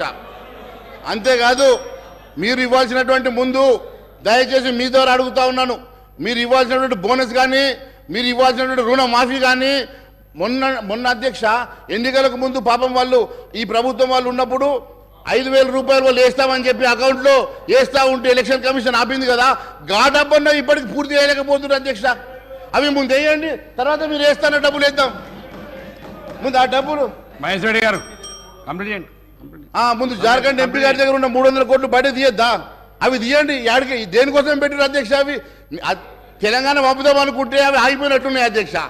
లేకుంటే వీళ్ళకి సర్ప్లస్ ఉన్నాయి కాబట్టి ఆగిపోయినట్టున్నాయి, కాబట్టి అవి దొరికినాయి అధ్యక్ష. కంక్లూడ్ చేయండి. మీరు అన్నారు కంక్లూడ్ చేస్తున్నా సార్. అరే ఇంతేం సార్, మా మీద ఏం సార్ మీరు మా మీద పడతారు? అరే మేము 8 మంది ఉన్నాం sir, third largest party in the house sir. You to look at us. వేరే వాళ్ళకి ఎంత నిన్న కూడా మాకు క్లారిఫికేషన్ టైం ఇవ్వలేదు అధ్యక్ష. ఈ రోజు కూడా ఈ రకంగా మా గొంతులు నొప్పితే ఎట్లా అధ్యక్ష? ఇది కంప్లీట్ అంటే ఎట్లా అధ్యక్ష? చాలా సబ్జెక్ట్స్ ఉన్నాయి. హరీష్ రావు గారు మాట్లాడే హెల్త్ మాట్లాడాలా, హరీష్ రావు గారు మాట్లాడినటువంటి ఎడ్యుకేషన్ మాట్లాడాలా, గతంలో నేను ఇచ్చిన చార్జ్ షీట్లు అన్ని ఉన్నాయి అధ్యక్ష, తీసుకొచ్చిన చాలా సందర్భాలు మాట్లాడాలి, అన్ని కూడా క్లారిఫై చేయాలి కదా అధ్యక్ష. మీరు కంప్లీట్ చేయండి. అందుకనే ఏంది టీ బ్రేక్ విషయంగా మళ్ళీ మాట్లాడదాం. మీకు ఆగలైతే చెప్పండి. టీ బ్రేక్ ఇద్దాం, మళ్ళీ మాట్లాడదాం. మాకేం పని లేదు అధ్యక్ష. రాత్రి 12 గంటల దాకా కూడా కూర్చోబట్టే మేము మాత్రం ఖచ్చితంగా మీరు చేర్చుకు మాట్లాడండి, మీరు కంక్లూడ్ చేయండి. సార్ నేను కంక్లూడ్ చేస్తున్నా సార్. నాకు టైం ఇవ్వాలి కదా సార్. వీళ్ళకి 1.5 అవర్ ఇస్తారు, వీళ్ళకి 1 అవర్ ఇస్తారు, వాళ్ళకి 2 గంటలు ఇస్తారు సార్. మాకు టైం ఇవ్వకుండా థర్డ్ లార్జెస్ట్ పార్టీ సార్. మీకు సరిపోని సమయం ఇచ్చినాం కానివ్వండి, కంప్లీట్ అయిపోయింది మీ సమయం, ఇప్పటికీ ఎక్కువైపోయింది కానివ్వండి. మన గౌరవం అదే సార్ మేము చెప్పేది ఏం చెప్తున్నాం సార్. మరి రుణమాఫీ 9వ తారీఖు మొన్న అంటారు, 100 రోజులు అంటారు. మంత్రి గారు అబద్ధం చెప్పడం కాదు సార్, హౌస్కి అబద్ధం చెప్పుడు తప్పు కాదు సార్. ఆయన మేనిఫెస్టోలో 9వ తారీఖు రాసిండా లేదా సార్? 9వ తారీఖు రాసినప్పుడు ఆయన 100 రోజులు టైం పెట్టి అడుగుతాడు సార్. అగదు ఇట్లా అంటుండే సార్. ఇట్లా అంటే ఏమంటే ఇయ్యమనా, ఇయ్యకుండా ఇట్లా పెట్టామనా, ఇయ్యకుండా ఇట్లా పెట్టాం మేము, ఇట్లా అంటున్నాడు. సభను గౌరవ సభ్యులు పూర్తి స్థాయిలో ప్రకదారి పట్టిస్తా ఉన్నారు అధ్యక్ష.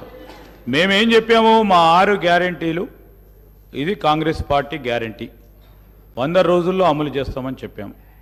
వారు కావాలనే 9వ తారీఖు నాడు ఇస్తామని చెప్పామని వారు ఒక పక్కన వారి మిత్రపక్షమైన టీఆర్ఎస్ వారు చెప్తూ పోతూ నడుస్తూ ఉన్నారు అధ్యక్ష. ఈరోజు మేము చెప్తా ఉన్నాం అధ్యక్ష, ఈరోజు మేము చెప్తా ఉన్నాం 100 రోజుల లోపల మా మేము 6 గ్యారెంటీలను అమలు చేసే కార్యక్రమం చేయటం జరుగుతుంది. నేను గౌరవ మహేశ్వర్ రెడ్డి గారిని కోరుతా ఉన్నాను, సబ్జెక్ట్ పరంగా 2 నిమిషాలు మాట్లాడి చాలా సమయం ఇచ్చారు. 9 మంది సభ్యులు, 8 మంది సభ్యులు, మరి 7 సభ్యులు, మరి వీళ్ళందరూ ఉన్నట్టుగా అందరికీ కూడా అవకాశం ఇవ్వాలి. వారికి ప్రధాన ప్రతిపక్షం కనుక వారికి ఎక్కువ సమయం వస్తుంది. మరి వారంత సమయం రావాలని అనుకున్నప్పుడు మీరు ప్రధాన ప్రతిపక్షమై కూర్చునేందుకు ప్రయత్నం చేయండి. వారు మీ స్థానంలోకి వస్తారు, మరి అప్పుడు చూద్దాము. కానీ దయచేసి నేను గౌరవ శాసన సభాపతి గారిని కోరుతా ఉన్నాం అధ్యక్ష, గౌరవ శాసనం కంక్లూడ్ చేసి సార్ అధ్యక్ష, ఇంకా ఎంఐఎం వారు మాట్లాడేది ఉంది, సిపిఐ వారు మాట్లాడేది ఉంది, మళ్ళా మంత్రి గారు కూడా రిప్లై చేసేది ఉంది అధ్యక్ష. I would like to request honourable member to conclude. Maheshwari గారు మీరు కంప్లైంట్ చేయండి అధ్యక్ష. ఒక నిమిషం సార్, ఒక నిమిషం అధ్యక్ష.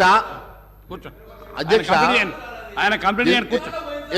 ఎందుకు అధ్యక్ష మంత్రి గారు ఉలికి పడుతున్నారు? నేను మాట్లాడితే లేస్తాడు ఎందుకు అధ్యక్ష? ఆయన గంటనో మాట్లాడితే లేవలే అధ్యక్ష, నేను మాట్లాడితే లేస్తాడు ఎందుకు అధ్యక్ష? ఎందుకు నన్ను టార్గెట్ చేస్తున్నా అధ్యక్ష? ఏదో పర్సనల్గా నన్ను టార్గెట్ చేస్తుంటే అనిపిస్తుంది అధ్యక్ష. నాకు సమయం ఇవ్వద్దు అని నేను ఒకటే అడుగుతా ఉన్నాను అధ్యక్ష. వారు పాపం మాట్లాడలేరు అధ్యక్ష. 2 లక్షల రుణమాఫీ అని గట్టిగా మాట్లాడలేరు. ఎందుకంటే అధ్యక్ష వాళ్ళు కూడా ₹1,00,000 పూర్తిగా రుణమాఫీ చేయలేకపోయినారు కాబట్టి మాట్లాడలేరు అధ్యక్ష. నిరుద్యోగ వృత్తి వాళ్ళు మాట్లాడలేరు అధ్యక్ష. నిరుద్యోగ వృత్తి వాళ్ళు మాట్లాడలేరు ఎందుకంటే వాళ్ళు నిరుద్యోగ వృత్తి ఇవ్వలేదు కదా. కాబట్టి మాట్లాడగలిగేది మేమే కదా అధ్యక్ష. మేము అక్కడ కూర్చుంటే అవసరం లేదు అధ్యక్ష. మొన్న 1కెళ్ళి 8 వచ్చాం, 8కెళ్ళి 80కి అక్కడికే వస్తాం అధ్యక్ష నేరుగా. ఇది గుర్తుపెట్టుకోండి అధ్యక్ష. మేము ఇక్కడ కూర్చోవాల్సిన అవసరం లేదు అధ్యక్ష. మాకెవరు మిత్రపక్షాలు కారు అధ్యక్ష. ఏమైనా మిత్రపక్షాలు గతంలో పోటీ చేసుకున్న పాత స్నేహం ఉంటే మీ మధ్యలో ఉంది అధ్యక్ష. పాతది ఇంకా ఫ్లేవర్ పోనట్టుంది. వాళ్ళ బంధుత్వం కానీ స్నేహం కానీ పాత స్నేహం అట్లే ఉండదు. నన్ను డిబేట్ చేస్తున్నా అధ్యక్ష. మీరు కంప్లీట్ చేయండి ఇప్పుడు. మీకు ఒక్క నిమిషంలో కంప్లీట్ చేయండి. సార్ మేము 8 మంది ఉన్నాం సార్, మాకు క్యాలిక్యులేట్ చేసి టైం ఇవ్వండి. మీరు నిన్న ఎంఐఎం చేత టైం ఇచ్చారు సార్, నిన్న మీరు ఎంఐఎం చేత టైం ఇచ్చారు. క్యాలిక్యులేషన్ కూడా రెడీ ఉంది సార్, క్యాలిక్యులేషన్ కూడా రెడీ ఉంది. చెప్పమంటే చెప్తాము. ఈరోజు బీజేపీ పార్టీ వారికి 60 నిమిషాల్లో అధ్యక్ష, 8 మంది సభ్యులకు కేవలం 4 నిమిషాలే మీరు కేటాయింపు చేయడం జరిగింది. చాలా సమయం ఇచ్చాను ఇప్పటికీ. మహేష్ రెడ్డి వీరికి ఎంతసేపు ఇచ్చారు సార్? నిన్న మాకు క్లారిఫికేషన్ కూడా ఇవ్వలేదు. మహేష్ రెడ్డి గారు మీరు మాట్లాడుకొని మీరు లొల్లి పడి బయటపడుతుంది సార్. ఇది అన్యాయం సార్. ఇది మహేష్ రెడ్డి గారు మీరు కంప్లీట్ చేయకపోతే గౌరవ మంత్రి గారు మాట్లాడతారు. కంప్లీట్ అంటే ఒక్క నిమిషంలో మీరు కంక్లూడ్ చేసేయండి. ఒక్క సెకండ్ లో మీరు కంప్లీట్ చేయండి సార్. ఒక్క నిమిషంలో కంప్లీట్ అయితే సార్ కంక్లూజన్ చాలా సమయం ఇచ్చిన మీ సమయంతో వృధా చేసుకుంటారు మీరు అక్కడ ఇక్కడ మాట్లాడి. సార్ నేను ఒకటే తెలియజేస్తాను అధ్యక్ష, మరి 9వ తారీఖు గురించి కూడా మిస్గైడ్ చేశారు అధ్యక్ష మంత్రి గారు. 9వ తారీఖు మీ మేనిఫెస్టోలో మీరు పెట్టారా లేదా? 9వ తారీఖు మేనిఫెస్టోలో 2 లక్షల రుణమాఫీ చేస్తామని చెప్పారా లేదా? గెలిచిన వెంటనే చెప్పలేదంటే ఎట్లా నువ్వు 9వ తారీఖు రోజు మీరు చూడండి మీ మేనిఫెస్టో. నా కాడ కాపీ ఉన్నది 2 లక్షల రుణమాఫీ. అంతేకాదు అధ్యక్ష, అంతేకాదు అధ్యక్ష, మీరు గెలిచిన వెంటనే ₹500 బోనస్ ఇస్తామని చెప్పారు కదా అధ్యక్ష. మరి 500 రూపాయల బోనస్ ఎందుకు ఇవ్వలేదు అధ్యక్ష? 500 రూపాయల బోనస్ ఎప్పుడు ఇస్తారు? కొనుగోలు గౌరవ మంత్రి గారు పొన్నం ప్రభాకర్ గారు. సార్ ఇప్పుడు మీరు ఇంతకుముందు వాళ్ళు మిమ్మల్ని విమర్శించినప్పుడల్లా మా వాళ్ళు కొద్దిగా కనీసం రిస్క్ వచ్చింది. ఎందుకంటే గవర్నమెంట్ మైండ్ సెట్ మారింది. అధ్యక్ష మీ ద్వారా సభ్యునికి తెలియజేస్తా ఉన్నాం. వాళ్ళేమో కేంద్ర ప్రభుత్వం నుంచి నిధులు తెచ్చుకోవద్దు, కేంద్ర గవర్నమెంట్ స్కీమ్స్ని ఇంప్లిమెంట్ చేసుకోవద్దని ఆలోచన ఉంది. కానీ ప్రస్తుత కాంగ్రెస్ ప్రభుత్వము కేంద్రంలో ఉన్న ఫెడరల్ సిస్టాన్ని దృష్టిలో పెట్టుకొని కేంద్రం నుంచి నిధులు తేవడానికి సానుకూలంగా ఉన్నాం. మీరు వీలైనంత వరకు మీరు కూడా రాష్ట్ర ప్రయోజనాలు దృష్టిలో పెట్టుకొని రాష్ట్ర ప్రజల దృష్టిలో పెట్టుకొని మీరు కూడా కేంద్రం నుంచి నిధులు రావడానికి ఏమైనా ప్రయత్నం చేయాలి. కానీ మీరేం చేసారు, మేమేం చేసిన 10 రోజులుగా ఓపిక పడతలేరు. ఎందుకు అధ్యక్ష? మీరు 10 సంవత్సరాల కింద 15,000 ఇస్తారే కాదు, గ్యాస్ దంచుతుంటే లేకపోతే అనేక రకాలుగా మొత్తం దేశాన్ని అమ్మేస్తుంటే మాట్లాడకుంటే ఉగునా కొద్ది మీరు ఇట్లా ఈ విధంగా చెప్పుకుంటే పోతే కాదు కదా అధ్యక్ష. ఇలా దేశాన్ని మొత్తం మేమిద్దరము మాకిద్దరు అన్నట్టు అమ్మేస్తూ ఉంటుంటే మీరు ఇలా మాట్లాడితే ఎట్లా అధ్యక్ష? మేము అధ్యక్ష ఇలా అడుగుతా ఉన్నాం. ఇలా దేశంకు సంబంధించి మొత్తం వ్యవస్థలో కనీసం పార్లమెంట్ మీద దాడి జరిగితే కూడా చట్టసభలో అంతమంది సస్పెండ్ చేసిన చరిత్ర ఎప్పుడైనా ఉందా అధ్యక్ష? వీళ్ళు మాట్లాడితే ఎట్లా ప్రజాస్వామ్యం గురించి, హామీల గురించి? ఓపిక ఉంటుంది. వాళ్ళకు కూడా చెప్తున్నాం, గౌరవ సభ్యులకు మీకు కూడా చెప్తాం అధ్యక్ష. మా ప్రభుత్వం ఇప్పుడే మేము తప్పకుండా హామీలు అమలు చేసే బాధ్యత మాది. గత 10 సంవత్సరాలుగా ప్రభుత్వ ఆర్థిక పరిస్థితి ప్రజలకు చెప్పాలని ప్రయత్నం చేస్తా ఉన్నాం. పరపతి గురించి మాట్లాడిన గత సభ్యుడు కూడా కాంగ్రెస్ కున్న పరపతి ఈ దేశంలో వేరే పార్టీకి లేదు అధ్యక్ష. ప్రభుత్వాన్ని నడపడము, పరపతి, గౌరవం కాపాడడం అనేటువంటిది కాంగ్రెస్ పార్టీకి సంబంధించిన ప్రతి నాయకుడికి వెన్నెరతో పెట్టే విద్య. కాబట్టి ఎక్కడ కూడా ఏ ఇబ్బంది లేదు. ఈ ప్రభుత్వాన్ని సమర్థవంతంగా 5 సంవత్సరాలు పరిపాలించి భవిష్యత్తులో కూడా మాకే మళ్ళీ ప్రజలు పట్టం కట్టే విధంగా పరిపాలన కొనసాగుతారు. మీరు పరిశాన కాకండి, ఆందోళన చెందకండి, ఆరోగ్యం కాపాడుకొని కొద్ది రోజులు ఓపిక పట్టండి, నిమ్మలంగా ఉండండి. తప్పకుండా 10 రోజులకి టీఆర్ఎస్ పార్టీ ప్రతిపక్ష సభ్యులు కావచ్చు, మీరు కావచ్చు, కొద్దిగా ఓపిక పట్టమని కోరుతా ఉన్నా దయచేసి మీ ద్వారా వాళ్ళందరికీ కూడా. మహేశ్వర రెడ్డి గారు, మీరు ఇచ్చిన సమయం కంటే చాలా ఎక్కువైంది. మీరు ఒక్క సెకండ్ లో కంప్లీట్ చేయకపోతే గౌరవ మంత్రి గారికి ఇస్తాను. ఇప్పుడు వారు ఏం మాట్లాడుతున్నారు అధ్యక్ష? సంబంధం ఉన్న మీరు కంప్లీట్ చేయండి. మీరు సంబంధం ఉన్న సబ్జెక్ట్ మీరు సబ్జెక్ట్ మంత్రి గారు కాబట్టి ఏం మాట్లాడినా మీరు మైక్ ఇస్తారు. మంత్రి గారు కాబట్టి ఏం మాట్లాడినా నడుస్తుంది అధ్యక్ష. వారు మాట్లాడింది ఏంది అధ్యక్ష? సంబంధం ఉన్న అంశం అధ్యక్ష. ఇది దాని మీద చర్చ పెట్టమండి. మేము చర్చకు సిద్ధంగా ఉన్నాం. దానికి టైం ఇవ్వమని అలకేట్ చేయమండి. దేనికైనా సిద్ధంగా ఉన్నాం. ఇష్టానుసారంగా వారు మాట్లాడితే ఎట్లా? సబ్జెక్ట్ ఏదంటే ఏం మాట్లాడుతున్నారు అధ్యక్ష? నేను సంబంధం లేదు, ఏం మాట్లాడలేదు. నేనేమన్నా ప్రభుత్వం మైండ్ సెట్ మారింది. ప్రభుత్వము కేంద్రం నుంచి కూడా నిధులు తెచ్చుకోవడానికి సానుకూలంగా ఉంది. తెలంగాణ ప్రజల ఆకాంక్షలకు అనుగుణంగా మీరు అందుకేమో సహకరిస్తామంటే నేను తప్పు మాట్లాడినంటారేంది? నేనేం తప్పు మాట్లాడిన అధ్యక్ష? తెలంగాణ ప్రజలు సహకరించారా? మీరు సహకరించమని అడుగుతా కూడా మీరు ఇట్లా మాట్లాడితే ఎట్లా? మీరు చెప్పండి సహకరించమని. మా ప్రభుత్వాన్ని విమర్శ చేయడానికి మీ ప్రభుత్వం చెప్పండి. మేము ఇచ్చిన హామీలు అమలు చేయడానికి కేంద్రం ఏం సహకారం చేస్తాం చేయించు. గ్యాస్ సబ్సిడీ 500 కదా, మీరు 500 ఇచ్చే అవసరం లేదు. కేంద్రమే మేము బరువు మోస్తామని చెప్పండి. అట్లా చేతనవుతుందా? ఆ పార్టీని మీరు ఒప్పియగలుగుతారా కేంద్రంలో ఉన్నటువంటి వాళ్ళను? అసలు మీ దగ్గర మీ పార్టీలో మీకు సంబంధించిన మాటనే లేదు. వీళ్ళకి నిజంగా ఒక చిత్తశుద్ధి ఉంటే నిండు పార్లమెంటులా తెలంగాణ తెచ్చుకున్న విధానాన్ని అవమానపరిచిన వీళ్ళు ఇంకా బీజేపీలు ఉన్నారంటేనే ఈ తెలంగాణ ప్రజలకు అవమానకరం అధ్యక్ష. ఏ దేశానికి అవమానం. తెలంగాణను కిచ్చపరిచారు, తెలంగాణ అమరవీరులకు కిచ్చపరిచారు. వీళ్ళు మాట్లాడితే ఎట్లా అధ్యక్ష? అరే బీజేపీ గురించి మాట్లాడుతున్నాం, రాజ్యసభలో బతిలారు తెచ్చుకొని ఇవాళ బీజేపీ గురించి మాట్లాడు. నేను మళ్ళా ఆర్గ్యుమెంట్ గారు అధ్యక్ష.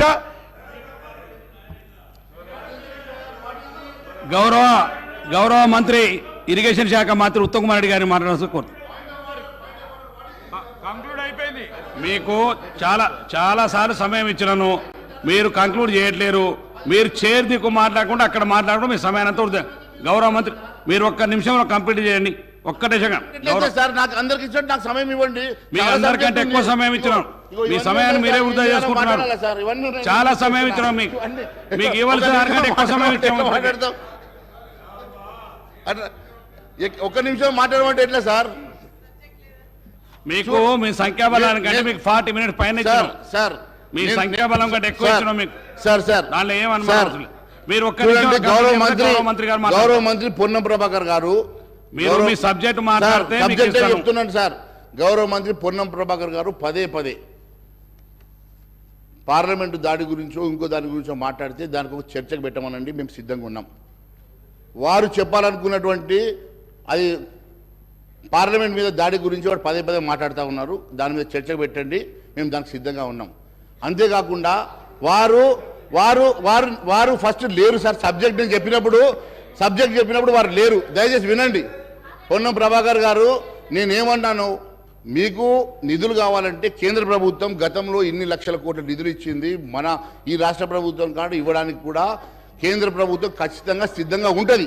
కాకపోతే ఈరోజు ఈ రాష్ట్ర ప్రభుత్వం చేసిన ఒక చరిత్రాత్మకమైన తప్పిదం ఏంటంటే సార్, ఈ రాష్ట్ర ప్రభుత్వం శ్వేతపత్రం పేరు మీద 6,50,000 కోట్ల రూపాయలు అప్పు ఉందని చెప్పి ప్రజానీకానికి కాదు యావత్ భారతదేశానికి చెప్పడం వలన ఈరోజు 70% మన వనరులు కేవలం సాలరీస్కి, రికరింగ్ ఎక్స్పెండిచర్స్కి, ఇంట్రెస్ట్లకు, రీపేమెంట్లకే వెళ్తే 30%లో ఈ రాష్ట్రం సంక్షేమ కార్యక్రమం నడపగలుగుతుందా?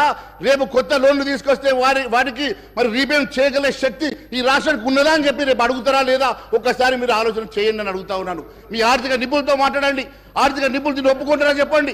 మీరు ఒక చిన్న బ్యాంకుకు వెళ్ళి 1,00,000 రూపాయలు లోన్ అడిగితే 100 పేపర్లు అడిగేటప్పుడు ఈరోజు లక్షల కోట్ల రూపాయలు మీరు నిధులు తీసుకురావాలన్నా, లోన్ తీసుకురావాలంటే ఏ రకంగా రీపేమెంట్ చేస్తారో మరి రాష్ట్రాన్ని అడుగుతారు కదా. ఈ రకంగా మీరు యావత్ రాష్ట్రానికి సంబంధించినటువంటి పూర్తి మరి అంశాన్ని 6,50,000 కోట్ల రూపాయల అప్పులను తీసుకొచ్చి ఇలా మీరు ఈ రకంగా సభలో పెట్టి యావత్ దేశానికి మీరు చెప్పిందంటే ఏ రకంగా మనం ముందుకెళ్తాం, ఏ రకంగా లోన్లు వస్తాయి? మేము మీతో రావడానికి సిద్ధంగా ఉన్నాం. మీకు ఈ రాష్ట్రానికి లోన్లు వచ్చినా, నిధులు వచ్చినా మాకు సంతోషమే. కానీ మీరు తీసుకురావడానికి గాల మరి కనీసం ఉన్నటువంటి హోప్ను కూడా మీరు పోగొట్టి ఈరోజు మీరు కేవలం కేంద్రాన్ని నిందిస్తామంటే ఊరుకునే సమస్య లేదు అధ్యక్ష. కేంద్ర ప్రభుత్వం గతంలో కూడా లక్షల కోట్ల రూపాయలు ఇచ్చినటువంటి చరిత్ర ఉన్నది. మొన్న గత 10 సంవత్సరాల్లో కూడా కొన్ని లక్షల కోట్ల రూపాయలు ఇచ్చి మరి ఈ రాష్ట్రాన్ని ఆదుకున్నటువంటి చరిత్ర ఉన్నది. రేపు మీకు కావాలంటే కూడా మరి ఖచ్చితంగా నిధులు ఇస్తారు, సమకూరుస్తారు. కానీ మరి మీరు ఇచ్చేటువంటి మరి ఈ రకమైనటువంటి నివేదికల వల్ల ఈ రాష్ట్రంలో కేంద్ర ప్రభుత్వమే కాదు ఏ ఒక్క ఫినాన్షియల్ ఇన్స్టిట్యూషన్ కూడా ముందుకు వచ్చే సమస్య ఉండదు, మనము పడే ప్రమాదం ఉండదని చెప్పి తెలియజేస్తా ఉన్నాను అధ్యక్ష. కేవలం మనము ఎవరినో దాడి చేయబోయి మన ఉన్నదాన్ని మనము ఎలుకల బాధకు ఇల్లు కాలబెట్టుకున్నట్లు ఎవరినో దాడి చేయబోయి ఈరోజు చేసినటువంటి ఒక తప్పిదం వల్ల రాష్ట్రమే నష్టపోయేటువంటి ప్రమాదం ఉన్నది అధ్యక్ష. నేను చెప్పేది దయచేసి నేను మంచిగా ఆలోచన చేసి మీరు స్వీకరించాల్సిందిగా కోరుతా ఉన్నాను అధ్యక్ష. నేను ఏ రోజు కూడా తప్పుగా నేను చెప్పడం లేదు అధ్యక్ష. అదే మాదిరిగా అధ్యక్ష మహేష్ రెడ్డి గారు మీకు ఇచ్చిన సమయం 40 మినిట్స్ పైన ఇచ్చాను, 45 మినిట్స్ ఇచ్చాను. మీరు ఇంకా వారి సంఖ్యాబలాన్ని బట్టి వారికి ఇచ్చినాం. ప్రధాన ప్రతిపక్షం 8 మంది సభ్యులకు మీ సమయాన్ని మీకు ఇచ్చినాం. గౌరవ మంత్రి గారు ఉత్తమ్ కుమార్ రెడ్డి గారిని మాట్లాడు. ఉత్తమ్ కుమార్ రెడ్డి గారు. అధ్యక్ష, ఈరోజు సీనియర్ శాసనసభ్యులు హరీష్ రావు గారు మాట్లాడుతూ, మొన్న కేటీ రామారావు గారు మాట్లాడుతూ సివిల్ సప్లైస్ కార్పొరేషన్ మీద చేసిన, సివిల్ సప్లైస్ డిపార్ట్మెంట్ చేసిన కొన్ని విషయాలని నేను ఇంటర్వ్యూని ఎందుకు అవుతున్నానంటే ఆన్ రికార్డ్గా వారు చెప్పిన విషయాలు వాస్తవాలు కాదనే విషయానికి నేను ఈ సభ్యులందరూ కూడా ఈ క్లారిఫికేషన్ ఇస్తున్నాను. సివిల్ సప్లైస్ కార్పొరేషన్ బేసిక్గా రేషన్ బియ్యం ఇవ్వడానికి గతంలో చాలా కమోడిటీ ఇచ్చేది. ఈ ప్రభుత్వం వచ్చిన తర్వాత కేవలం బియ్యం ఇవ్వడానికే పరిమితమైంది. అదేవిధంగా ప్యాడీ ప్రొక్యూర్మెంట్కి ఇదివరకు కొంత ఎక్కువ క్వాంటిటీ ఇస్తుండే. గత 2-3 ఏళ్ల సంది కేవలం గత ప్రభుత్వం 1 కిలో బియ్యంకి పరిమితమైంది. గత 10 ఏళ్లుగా గత ప్రభుత్వం ఈ రేషన్ బియ్యం కింద సబ్సిడీ ఇవ్వనందుకు సివిల్ సప్లైస్ కార్పొరేషన్ యొక్క డెట్ వీళ్ళు అధికారంలో వచ్చినప్పుడు 3,300 కోట్లుంటే ఈరోజు 56,000 కోట్లకు పెరిగిందని చెప్పి నేను మనం చేస్తున్నాను. The det of civil supplies corporation has grown from 3,361 crores to 56,000 crores. కేవలం వీరు ఇవ్వాల్సిన సబ్సిడీ ఇవ్వనందుకే నేను మనం చేస్తున్నారు. మరి అదేవిధంగా నేను పూర్తి చేసినాక వాళ్ళు మాట్లాడమని చెప్పండి. అదేవిధంగా 56,000 కోట్ల అప్పు కాకుండా మహేష్ రెడ్డి గారు, నేను అయినాక మీరు మాట్లాడండి. నేను అయినాక మీరు మాట్లాడండి ప్లీజ్. అయినాక మాట్లాడండి. సరే, ప్యానల్ స్పీకర్ గారు, ఒక విషయము అంటే సివిల్ సప్లైస్ కార్పొరేషన్ నిరుపేదలకి బియ్యం ఇచ్చే కార్పొరేషన్కి గత ప్రభుత్వం 10 ఏళ్లలో 1 సంవత్సరం కూడా పూర్తి సబ్సిడీ విడుదల చేయనందుకు 56,000 కోట్లకు అప్పు పెరిగింది. 56,000 కోట్ల అప్పు పెరగడమే కాకుండా ఈరోజు సివిల్ సప్లైస్ కార్పొరేషన్ యొక్క నష్టాలు, లాసెస్, సివిల్ సప్లైస్ కార్పొరేషన్ గత ప్రభుత్వం యొక్క లెగసీ నష్టాలు 11,500 కోట్లు. సివిల్ సప్లైస్ కార్పొరేషన్స్లో వాళ్ళు వదిలిపెట్టిన నష్టాలు 11,500 కోట్లు. ఏ స్టేట్లో అదే అన్నిట్లో మీరు ఎట్లా అవుట్ స్టాండింగ్ పబ్లిక్ డెట్ వదిలిపెట్టినంటే కేవలం సివిల్ సప్లైస్ కార్పొరేషన్కే ఇప్పుడు యాన్యువల్ ఇంట్రెస్ట్ పేమెంట్ 3,000 కోట్లు కట్టాల్సి ఉంది. అది మరి గత ప్రభుత్వం యొక్క నిర్వాహకం అని చెప్పి నేను మనవి చేస్తూ, అదేవిధంగా 11,500 కోట్లు నష్టం ఎప్పుడు, ఈరోజు అన్సెక్యూర్డ్గా 22,000 కోట్ల ప్యాడీ స్టాక్ మీరు రైస్ మిల్లర్ దగ్గర పెట్టారు. Any security nothing, bank guarantee ఏం లేదు. ఈరోజు 22,000 కోట్ల ప్యాడీ మీరు ఫాలో అయిన ప్రొసీజర్ మేరకు రైస్ మిల్లర్ దగ్గర ఉంది. అది ఎంత మేరకు రిట్రీవ్ అవుతుందో నోబడీ నోస్. ఆడిట్ అండి సివిల్ సప్లైస్ కార్పొరేషన్ది, ప్యానల్ స్పీకర్ గారు, లాస్ట్ ఆడిట్ ఇయర్ 2018-19 ఇప్పుడు పూర్తవుతుంది. అంటే గత 4 ఏళ్ల సంది ఆడిట్ కూడా లేదని చెప్పి నేను మనవి చేస్తున్నాను. ఇప్పుడు సప్లై చేస్తున్న బియ్యం గురించి 5 కిలోలు కేంద్ర ప్రభుత్వం, కేవలం 1 కిలో బియ్యం గత ప్రభుత్వం సప్లై చేసిన విషయం కూడా నేను యావత్ తెలంగాణ ప్రజానికాన్ని గుర్తు చేస్తున్నా. ఈ 6 కిలోలు కూడా ఈరోజు 70-75% రేషన్ బెనిఫిషరీస్ ఎవరూ తినడం లేదు.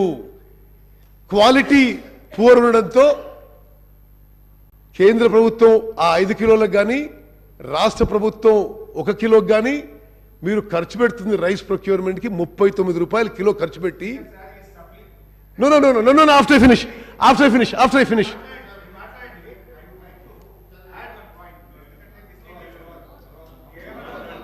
నేను అయిపోయినా మాట్లాడి మీరు గంటలు మాట్లాడుతూ సపడే కూర్చున్నావు. Let me complete. ఈ 6 కిలోల బియ్యం ఏది కేంద్ర మీకు ఇస్తాను, వారి మాట్లాడి మీరు మాట్లాడి కూర్చోండి, మీకు ఇస్తాను, వారు మాట్లాడి మీకు ఇస్తాను కూర్చోండి, వారిని మాట్లాడినండి, తర్వాత మీకు ఇస్తాను కూర్చోండి, ఇస్తాను మీకు కూర్చో, మీకు ఇస్తారు కూర్చోండి, మీకు ఇస్తాను హరీశ్రావు గారు కూర్చోండి. సరే, ఇప్పుడు ఈ 6 కిలోల బియ్యం అంటే ఒక్కొక్క కిలో బియ్యం కేంద్ర ప్రభుత్వం కానీ రాష్ట్ర ప్రభుత్వం కానీ 39 రూపాయల కిలోకి ప్రొక్యూర్మెంట్ చేసి, ఈ రాష్ట్రంలో ఈరోజు ఆ రైస్ క్వాలిటీ ఎట్లుందంటే 70-75% రేషన్ బియ్యం ఈరోజు డైవర్ట్ అవ్వడం, మిస్యూజ్ కావడం, వేరే యూస్ జరగడం మీ అందరికీ తెలిసిన విషయమే. అది ఇప్పుడు సివిల్ సప్లైస్ డిపార్ట్మెంట్ మరి గత ప్రభుత్వంలో పనితీరు. అదేవిధంగా వీళ్ళు ఎంత పొలిటిసైజ్ చేశారంటే, సివిల్ సప్లైస్ కార్పొరేషన్ ఇంత ఇండెట్ ఉన్నా కర్ణాటక, తమిళనాడు రాష్ట్రాలు ఈ స్టాకులు మేము కొంత కొనుక్కుంటాం, నెలకి 2.5 లక్షల టన్నుల మీద బియ్యం కొనుక్కుంటుంటే స్టాక్ ఉన్నా సరే కేవలం పొలిటికల్ కారణాల వల్ల వారికి ఆ రైస్ అమ్మలేదనే విషయం కూడా నేను ఈ సభ దృష్టికి తీసుకొస్తున్నాను. అదేవిధంగా ప్రొక్యూర్మెంట్, ప్యాడీ ప్రొక్యూర్మెంట్ విషయంలో మరి చాలా విషయాలు మాట్లాడుతున్నారు. ప్యాడీ ప్రొక్యూర్మెంటు సెంట్రల్ గవర్నమెంట్ ఇవ్వాల్సిన డబ్బులు కూడా ఎన్నో సంవత్సరాల నుంచి, సరే కొంత సెంట్రల్ గవర్నమెంట్ ఫెయిలియర్ ఉన్నా డాక్యుమెంటేషన్ సరిగ్గా చేయనందువల్ల కొన్ని వేల కోట్లు సెంట్రల్ గవర్నమెంట్ నుంచి కూడా రావాల్సింది. మీరు సబ్సిడీ ఇవ్వరు రైస్ కింద, ప్రొక్యూర్మెంట్ కింద సెంట్రల్ గవర్నమెంట్ డిలే చేస్తుంది. మరి ఈ విధంగా సివిల్ సప్లైస్ కార్పొరేషన్ ఈరోజు 56,000 కోట్ల అప్పు, 11,000 కోట్ల నష్టంలో ఉన్న విషయం కూడా నేను మనవి చేస్తున్నాను. అదేవిధంగా హరీష్ రావు గారు మీరు కొత్త ప్రాజెక్టులు మాట్లాడారు, ఎంక్వైరీ చేయండి అన్నారు.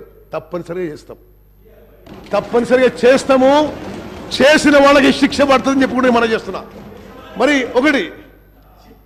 నేను ఒక నిమిషం, ప్యానల్ స్పీకర్ గారు, ఎంత దుర్మార్గంగా జరిగిందంటే ఇరిగేషన్ శాఖ, సరే 21,000 కోట్లు జరిగిందా, 1,00,000 కోట్లు జరిగిందా, 90,000 కోట్లు జరిగిందా, సరే those are details. 90,000 to 95,000 crores ఖర్చు పెడితే మరి మీ సభ్యులకు కూడా తెలవాలి 90 to 95,000 crores మీరు ఖర్చు పెట్టిన తర్వాత కాళేశ్వరం ప్రాజెక్ట్ మీద కొత్త ఆయకట్టు జనరేట్ ఎంత అయిందండి? న్యూ ఆయకట్టు ఎంత జనరేట్ అయింది? సిఏజీ రిపోర్ట్ ప్రకారము 40,000 ఎకరాలు.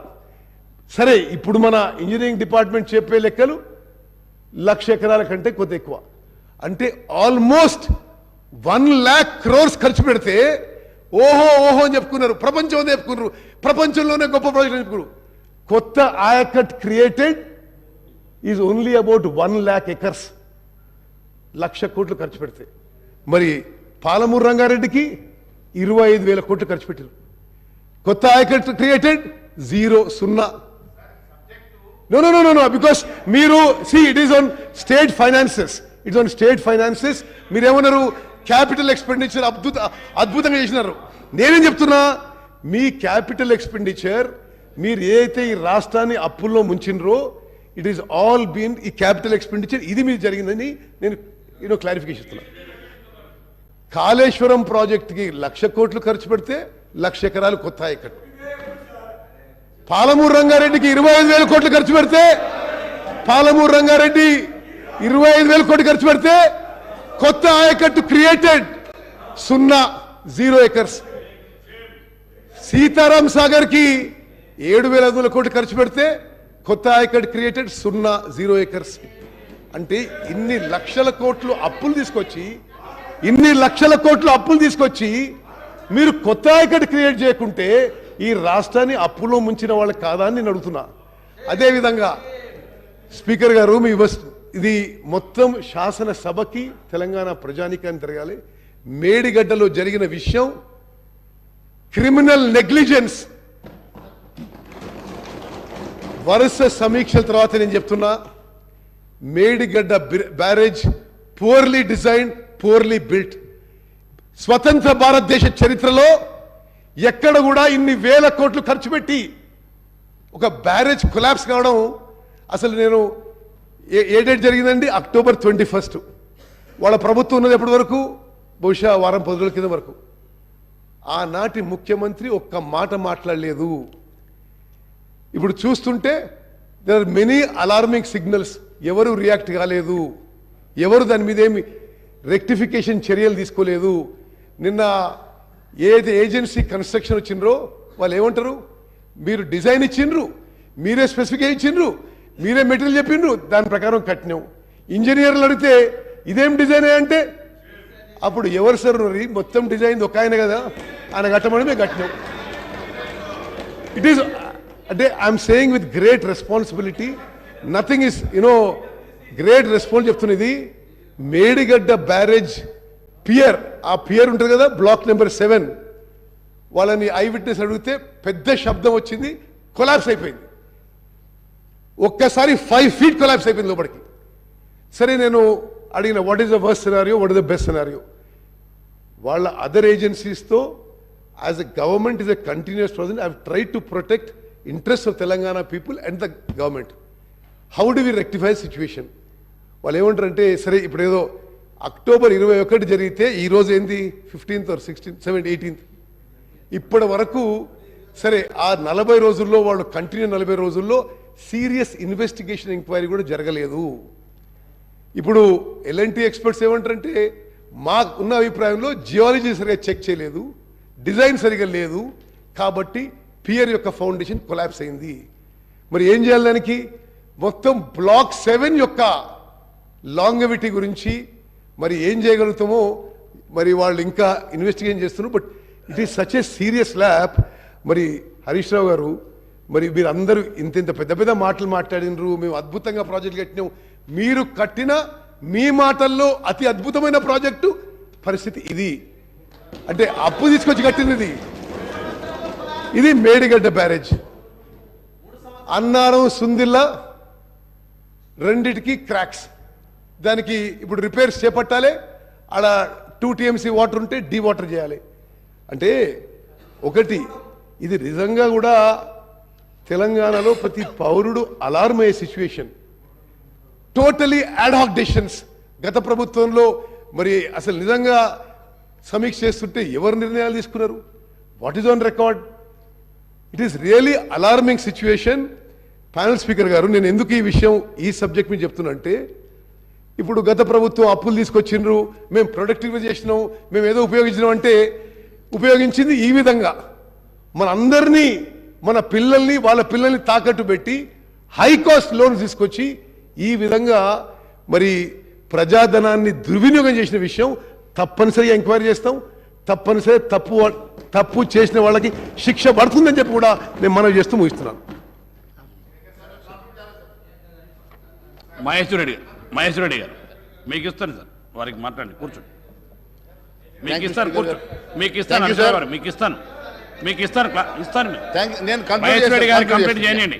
కంక్లూడ్ చేస్తాను సార్. మహేశ్వర రెడ్డి గారు థ్యాంక్ యూ సార్. మరి అధ్యక్ష, చివరిగా నేను కంక్లూడ్ చేసే ముందు మీరు ఇచ్చినటువంటి హామీల ప్రకారమే రైతు బంధు ఎప్పటికీ పూర్తి చేస్తారు, రైతులకు ఇవ్వాల్సినటువంటి 500 రూపాయల బోనస్ మరి ఇప్పుడు ఇమ్మీడియట్గా ఈ సీజన్లో స్టార్ట్ చేస్తారా? 9వ తారీఖు, ఈ నెల 9వ తారీఖు మీరు ఇస్తామన్నటువంటి 9వ తారీఖు ఇస్తామన్నటువంటి రుణమాఫీ ఎప్పటిలో గల చేస్తారు? మరి ప్రభుత్వం ప్రజలకు క్లారిఫికేషన్ ఇవ్వాల్సినటువంటి అవసరం ఉంది అధ్యక్ష. అంతేకాదు అధ్యక్ష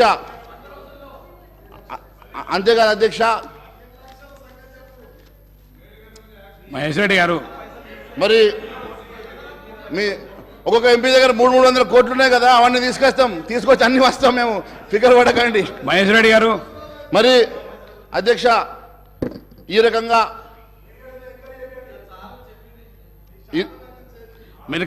మీరు కంక్లూడ్ చేసేయండి. యా, మీకు ఇచ్చి ఇన్నిసార్లు సమయం అదే మాదిరిగా చేస్తున్నారు, కంక్లూడ్ చేస్తున్నారు. సమయాన్ని వృధా చేస్తున్నారు. అదే మాదిరిగా గౌరవ ముఖ్యమంత్రి గారిని మీ ద్వారా అడుగుతా ఉన్నాను అధ్యక్ష, కనీసం మన రెవెన్యూ పెంచడానికి గత ప్రభుత్వం అమ్మినట్లు మరి హైదరాబాద్ చుట్టూ భూములు అమ్మాలనుకుంటున్నారా? మరి అంతేకాకుండా, ఎందుకంటే గతంలో భూములు అమ్మేటప్పుడు వారితో పాటు నేను కూడా ఉద్యోగం చేసిన అధ్యక్ష, వారితో పాటు నేను కూడా ఉన్నాను కాబట్టి వారికి తెలుసు. మరి అంతేకాకుండా మరి చాలా అంశాలలో వారు మాట్లాడారు. ఐటీ సెజ్కి సంబంధించిన భూములు ఇలా కమర్షియల్ రెసిడెన్షియల్ భూములుగా మారాయి, కమర్షియల్ భూములుగా మారి కోట్ల రూపాయలకు అమ్ముడుపోతూ ఉన్నాయి. దీని మీద వేల కోట్ల రూపాయల కుంభకోణం ఉందని చెప్పి వారి గతంలో చెప్పిన మాట నాకు గుర్తున్నది అధ్యక్ష. మరి వాటి మీద మరి చర్యలు తీసుకుంటారా?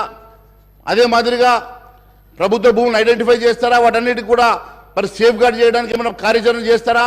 మరి వారితో పాటు ఈ రెవెన్యూ పెంచుకోవడానికి కానీ, లేకపోతే రేపు మీరు ఇచ్చినటువంటి హామీలు అంటే రాష్ట్ర ప్రజలకు రావాల్సినటువంటి సంక్షేమ కార్యక్రమాల కోసం మీరు మొబిలైజ్ చేయాలనుకున్నటువంటి దాంట్లో మా వంతు సహాయ సహకారం ఉంటే కూడా మా పార్టీ తరఫున మేము ఖచ్చితంగా మీకు సాయం చేయడానికి మేము సిద్ధంగా ఉంటాం, ఖచ్చితంగా మేము తెలియజేస్తూ ఉన్నాం.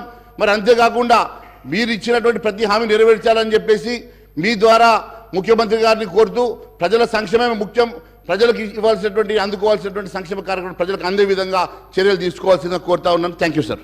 శ్రీ అక్బరుద్దీన్ ఓవైసీ గారు, మీకు ఇస్తాను, మీ క్లారిఫికేషన్ ఇస్తాను, మీకు సమయం ఇస్తాను. హరీశ్రావు గారు, ఓవైసీ గారిది అయిపోయి మీకు ఇస్తాను.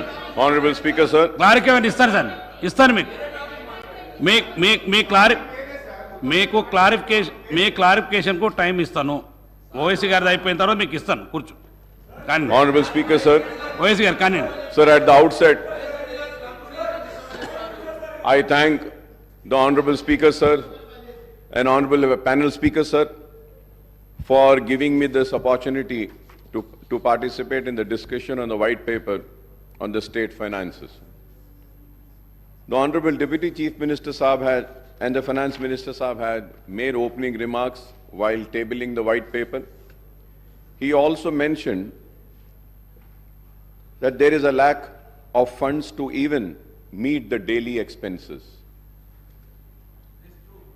Before I speak on the data mentioned in the white paper, sir, I would like to know as to what is the exact purpose behind publication of the white paper on the state finances. Is it to highlight the acts of omission and or commission of the previous government in managing the state finances? Or is it to lay the blame on the previous government for allegedly mismanaging the state finances and creating a grim situation where it is becoming difficult for the new government to implement its poll promises, including the 6 guarantees, the 5 declaration, and obtain other promises, sir? Unless there is clarity on the objectives behind the white paper, any discussion on the same will not be useful, sir. Sir, Honorable Panel Speaker, sir, whatever be the reasons or motive behind the release of white paper on the state finances, sir, I would request those on the treasury benches not to give out message that Telangana has become a bankrupt and a debt-ridden state with no finances left to carry on the day-to-day activities. Yes, I am a politician. मैं सियासतदान हूं जरूर, लेकिन मेरे सियासी मकासद, मेरे सियासी कामयाबियों से बढ़कर अगर कोई चीज है तो मेरे लिए मेरा मुल्क है, मेरी रियासत है और मेरे लिए मेरा तेलंगाना। मेरे मकासद, मेरी कामयाबी बाद में, मेरे तेलंगाना की कामयाबी सबसे पहले। मैं ये चाहता हूं those on the treasury benches and the opposition benches may have political scores to settle with one another, but this does not give a good message across the country, more so to those in residency Andhra Pradesh who are opposed to the formation of Telangana state, sir. Sir, there were leaders such as Kiran Kumar Reddy who were claiming that the Telangana would be a failed state, financially bankrupt state, state steeped in darkness due to power crisis, state without drinking water, and state with no finances for payment of staff and salaries, sir. I was the member then in the Andhra Pradesh Legislative Assembly. I have seen with my own eyes and I am witness to it. A PowerPoint presentation was also made. तो मैं ये चाहूंगा कि there is a very thin line. Yes, as a politician we need to support and we need to protect our political interest. But at the same time, it's not just mine, it's the responsibility of all of us sitting here to first come forward and protect the interest of the state and see that the integrity and the credibility of state is not lost. But I'm saddened, sir, today when I see all these debate. I also understand why does the white paper talk about the resources spent in Telangana region in United Andhra Pradesh, sir. Sir, we may have political differences and divergent views of state finances, but let us not give the message that Telangana is not a viable state. Telangana is a viable state, sir. Let us make it loud and clear for the investors and the people coming here that this state is viable. You are welcome. Please come. We have power. We have water. We have lands. We want you to come and establish your industries, sir. Sir, the state has borrowed money and added to its debt, but the state has made progress and development in all sectors beside providing welfare to all the sections of society, sir. Sir, I was just seeing the white paper, sir. So I'm talking about the government of India, sir. India budgets versus expenditure. But we could have mentioned about the depth of the central government also, sir. Sir, which has increased. Honorable ex-MP is also here, and Honorable CM Saab also has been a member of parliament. If I am wrong, please correct me, sir. So the debt burden of government of India, which has increased from 44,25,347.66 crores in 2013 and 14 to rupees now 1,52,53,915.16 crores. 152 lakhs crores in the current financial year for the year 23 and 24, sir. The central government debt has increased to rupees 1 crore 8 lakhs 28,568 crores in absolute term. That is an increase of 244.69% in 10 years. In 10 years, sir. Sir, going further ahead, sir, on the Telangana State Finances White Paper, sir. Sir, Honorable Panel Speaker, sir. Sir, I have a strong objection, sir. The reason is that when we are discussing on these papers laid, these figures should be accurate, sir. It cannot be a difference of 0.01 also. But it is so unfortunate, sir. So I have gone through each and every page, sir. Sir, I would like to bring to your notice, sir, page number 4, where we say that the expenditure, we are talking about expenditure, 1,21,735. We are talking about the expenditure for the year 2016 and 17. When we go to 17 and 18, sir, we are talking about expenditure of 1,20,000. And then we are talking about for the 2018 and 19, the expenditure of 1,35,000, sir. For the year 19 and 20, the expenditure is mentioned here in this book is 1,42,000, sir. And it has been said, sources, finance account, CAG, sir. Right. Sir, I have the CAG report with me, sir. The CAG report, here they are saying 62. The CAG report says 63,323, sir. Sir, here in the book it says 97,811 for the year 15 and 16, sir. And here the CAG says is 90,818, sir. Sir, I really fail, sir. If you have to see 16 and 17 and 17, 18 also, it is the same situation, sir. Sir, if we see again page number 14, we are talking about the actuals, sir. When we talk about the actuals also, sir, in page number 14, if we see, there also the mistakes are there, sir. Sir, for the year as per the CAG report, which I downloaded just now, sir, just now I downloaded. And that CAG report, it says about the receipts, sir. Again, about the receipts also, if we say for the year 14 and 15, it was 63,323, 15 and 16, 96,051, 2016 and 17, 1,17,799.50, and 17 and 18, 1,44,986.52. And then the actuals are 1,15,587.35, sir. Sir, I really fail to understand, sir. Sir, again we go to the page number 3, sir. Page number 3, sir.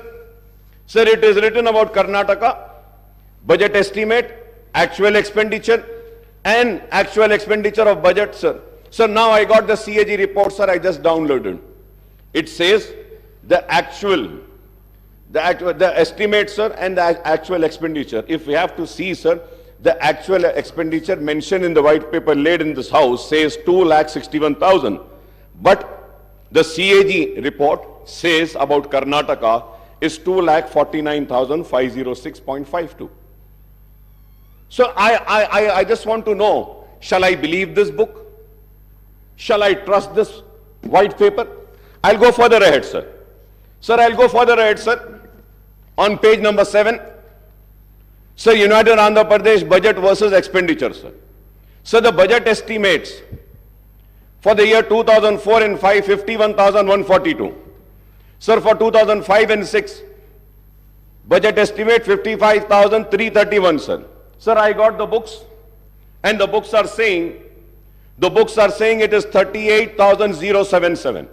Sir, for the 2006 and 7, this white paper is saying 63,528, but the actual is 48,653, sir. Sir, I'll go further ahead, sir. मैं और आगे बढ़ता हूं, sir. Sir, when I see this, resources spent in Telangana region in United Andhra Pradesh, sir. Sir, इस पे मैं तफसील से बोलने से पहले, sir. Sir, now अगर हम देखते हैं सर कंबाइंड स्टेट का, if we have to see for 2004 and 5 and 5 and 6, यहीं पर आपकी किताब में in the same book the figures are not matching. I just read the figures earlier and I turned the page and see the figures for the same year. Now what I see is that the combined state total expenditure for the year 2004 and 5, it is again saying 47,153. For 2005 and 6, it is saying 48,306. Sir, and again, combined state 2006 and 7, 56,648, that is wrong. 2007 and 8, 74,875, that is wrong. 2008 and 9, 80,804, that is wrong. 2009 and 10, 85,075, that is wrong. 2010 and 11, 1,06,36, that is also wrong. Now let me go further ahead, sir. Sir, और एक चीज sir, important, sir, here on page number 4, sir, page number 4, the first table, sir, it is saying right from for the year 2014 and 15 se leke 2022 se 23 tak, sir, it says budget estimate total, sir, 14,87,834, expenditure 12,24,877. Sir, now let us go to the resources spent in the Telangana region, United Andhra Pradesh, right from 1956. 1956 से लेकर हम 57 financial years को लेते हैं, the total amount, combined state total expenditure is 1,94,945. 11,94,945, sir. Sir, again if we go, अगर हम पीछे जाते हैं पेज नंबर 4 पे सर, तो हमको देखना चाहिए कि तेलंगाना में हम क्या खर्चे हैं. How much? That's what. जो आंध्र प्रदेश में नहीं हुआ 10 साल में तेलंगाना में हो गया, जो 57 इयर्स में नहीं हुआ. अब अगर देखते हैं सर कि Telangana, sir I am telling you कि आपके फिगर्स कुछ सही नहीं है साहब इसमें. Please.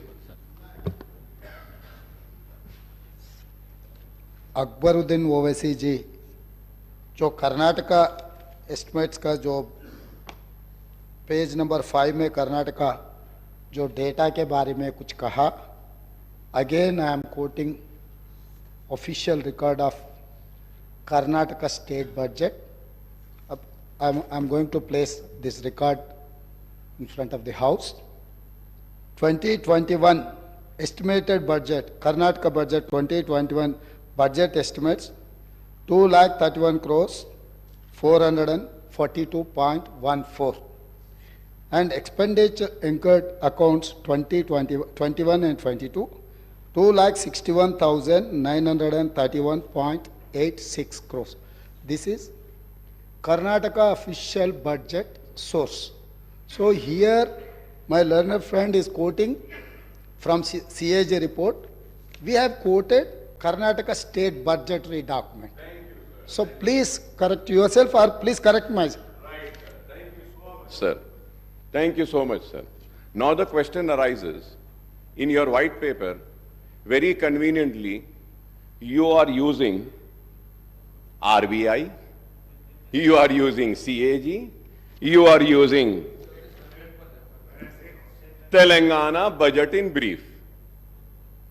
So I want to know, and in fact I would say that we all would like to know, shall we follow RBI, shall we follow CAG, or shall we follow Telangana budget in brief? What does the Constitution say? What does the rule position say?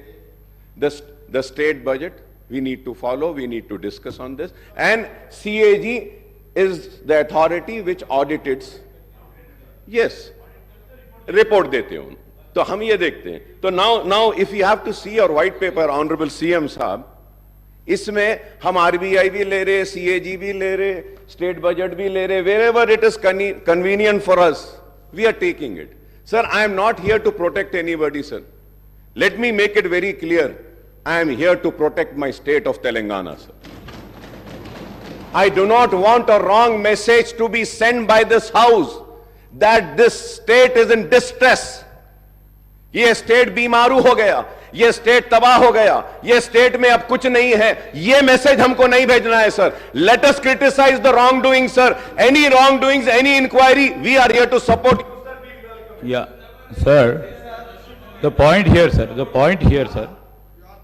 Sir, ఇక్కడ ఈరోజు white paper పెట్టడానికి కారణము state ఏదో డెఫిసిట్గా పోతుందని, state రేపొద్దున రాబోయే కాలంలో ఏం చేయలేని పరిస్థితిలో ఉందని, ఈరోజు స్టేట్ ఫినాన్సెస్ బాగాలేవని అని ఫోకస్ మొత్తం గ్లోబల్ లెవెల్లో చేయడం కాదు. ప్రోగ్రెస్ రిపోర్ట్ అధ్యక్ష, simple progress report of 10 years of their rule. Simple progress report. అప్పులు ఏంది సార్? అప్పులు చెయ్యంది ఏ రాష్ట్రం ముందుకు పోలేదు. అప్పులు సరైన విధానంలో ఖర్చు పెట్టినరో లేదో చెప్పటానికే ఈ రాష్ట్ర జనాభాకి, ఈ రాష్ట్ర ప్రజలకు చెప్పటానికి ఉన్నాం. రేపొద్దుగాల కూడా, రేపొద్దున tomorrow we stand here not to showcase, here we're here to see our state and put forward state as a developed state tomorrow. Sir, here I would like to tell you, and honorable member who is a senior member too, we are here to put a progress report of the last 10 years, sir. We will take this state from here as the first state of India in terms of developmental statistics. We will prove it after 5 years. This is Honorable Speaker, sir. Sir, I thank Legislative Affairs Minister Saab for his words. This was what I want, sir. This was what I was wanting.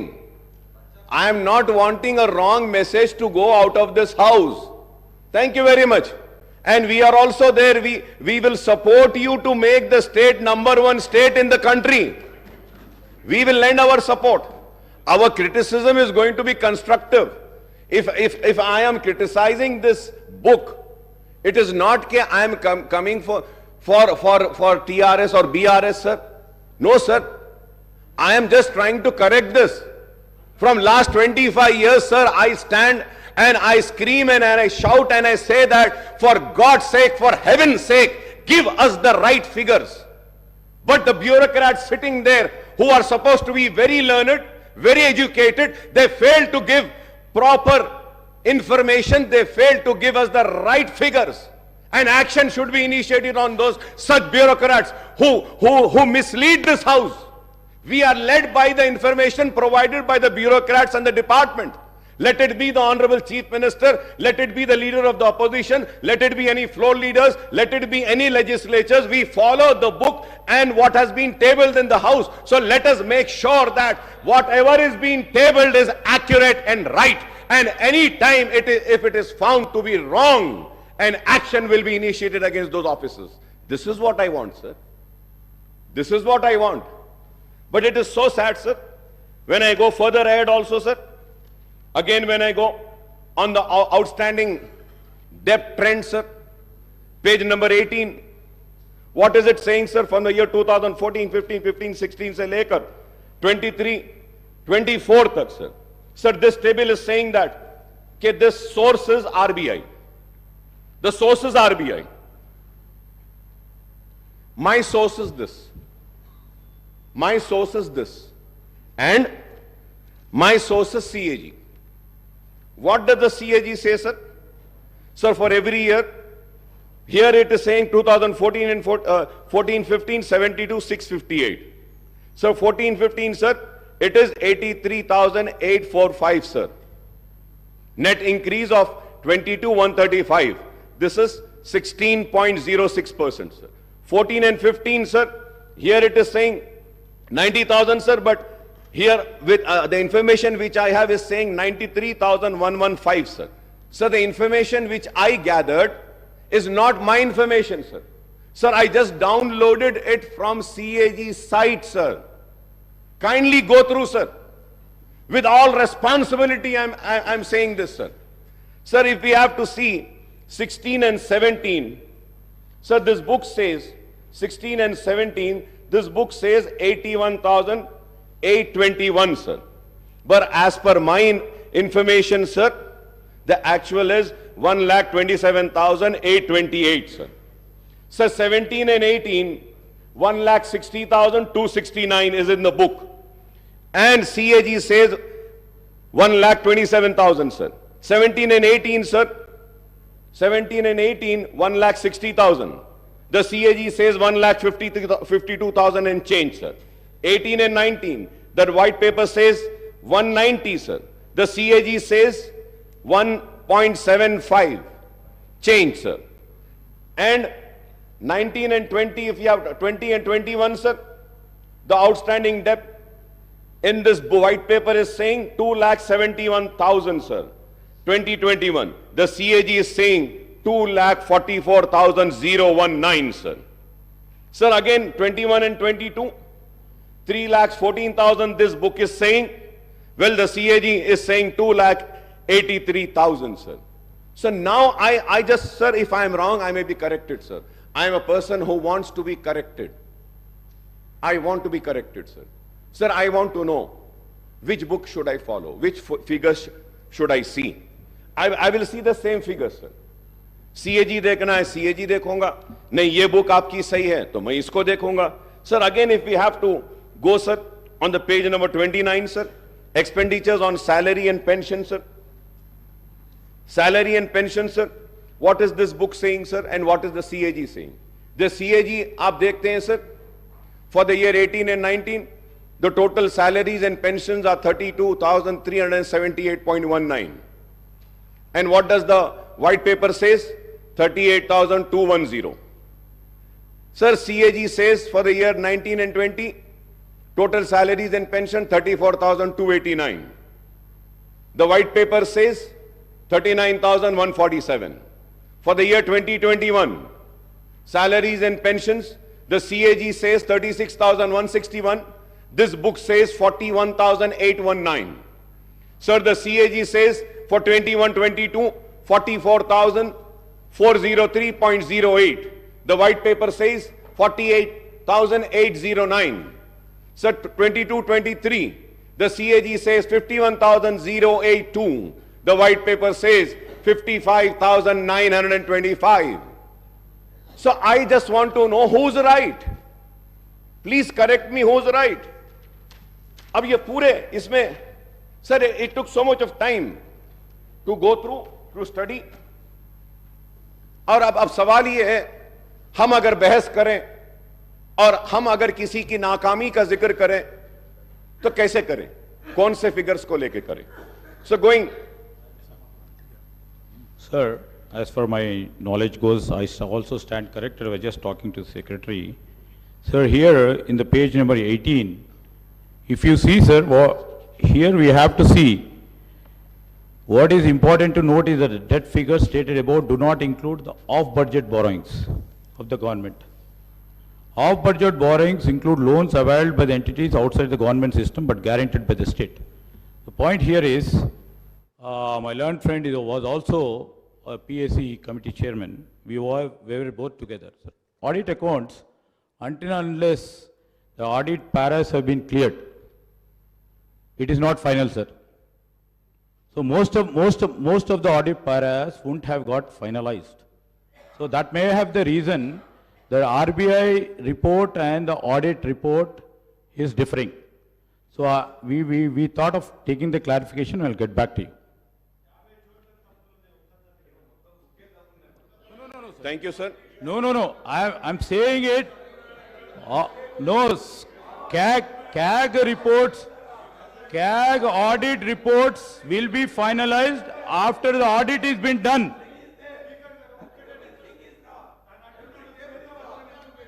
Honorable Speaker, sir. It's well taken, sir. I take what Honorable Legislature Minister Saab had said, sir. But Honorable Minister Saab, please, I don't want to go in that argument because there are many other things which needs to be discussed. Sir, I just want to mention one thing. Kindly, sir, please see page 7 in table number 3 and page 10 in table number 5. Same financial figures are different, sir. अब यहाँ भी auditing होना बाकी है क्या साहब? अब आप बोलिए, क्या यहाँ भी होना बाकी है? इसमें भी it is different. अरे आप एक पेज पे एक फिगर दे रहे हैं, उसके बाद में आप जा रहे हैं, तो you should repeat the same figure which you have mentioned earlier. कैसा है बोलो आप? Sir, what has happened in the past is the fact. And you have inherited the state finances with a change of government in the state. Now it is the responsibility of the new government to take the state forward. As also, sir, about depth also, sir. Page 18, table 8, we are telling the figures which are accounted, sir. Honorable Speaker, sir, I want to correct. Sir, on page 18, table 8, we are talking about the figures which are already accounted, not estimated. Please see the budget brief book, sir. I will send it to you, sir. So, anyway, I don't want to go into that because there are many other issues. But this shows the seriousness. This shows the seriousness, and this also shows what message we are sending out. I do not want to go into that. What is that message? People are very intelligent to understand, sir. Sir, when I spoke on the governor's address, I had requested the new government to come up with a white paper on financial implications of the poll promises, guarantees and declaration of Congress, and the time frame proposed by the new government for implementation of all promises, guarantees and declaration. I was expecting that in this white paper, though that white paper will also be there. I was searching for it, but I couldn't search. So probably next session, I expect that, sir. I understand that the guarantee, declaration and other promises are unconditional without laying down any restrictions on eligibility of the beneficiaries, sir. I am using this word once again, sir, for the record, sir.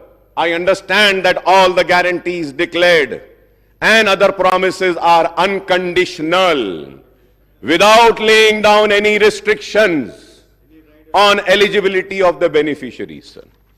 Sir, I would like to point out a strange coincidence that the Congress, which conceded the demand of separate Telangana state, lost power both at the center and in state when the United Andhra Pradesh was bifurcated and new Telangana state came into existence in June 2014, sir. The BJP-led government took office at the center, then TRS, now BRS, assumed power in the state at that time. What has been the fate of the various state governments led by the parties other than the BJP and its allies across the country since 2014 is known to everyone. So the Congress government is in different states have suffered equally along with government led by the regional parties in other states in the last 10 years due to discriminatory policies pursued by the central government. The Union Finance Ministry, the Reserve Bank of India and other regulatory bodies exercise tighter control over the state finances through the tight-fisted devolution of central taxes and grant in aid to the states on the one hand and instance on strict adherence to the FRBM Act on borrowing by the states on the other, sir. The central government effectively reduced the state share and devolution of central taxes by keeping certain taxes and cesses and additional levies outside the purview of devolution, sir. Sir, I was expecting, Honorable Speaker, sir, when the white paper was laid, I was also expecting that there would be a table carrying the statement showing that what was the due share of the state of Telangana, which was needed to be given by the government of India, year-wise, which has not been released to the state of Telangana. But I am again and again searching the white paper, sir, it is not mentioning, sir. But I would like to mention it, sir. Because my learned friend of BJP are also here, they can pursue the government of India and get the amount released for our state, sir, which is our due share, sir. Sir, state share and central taxes, sir, right from the year 2014 and 15 and 16, 17, the total amount in budget estimate was 1,42,843.82, sir. Central taxes, sir. The actual releases were 1,31,790.70. That is 92.26, sir. Sir, I'm talking about the central taxes, sir. So now let us check in grant in aid, sir. Sir, in grant in aid, sir, the total amount which was anticipated by the state government from the year 2014 and say later 2022-23 tak, sir, it was 2,02,951.97. I repeat, sir, 2,02,951.97. But the actual releases by the government of India is only 91,368.71, sir. तो जब हम ये देखते हैं, sir, if we have to calculate the total releases, sir, it is only 45%. The due share of Telangana, which was denied by the government of India, is 1,11,583, sir. If I am wrong, I may be corrected. 55%.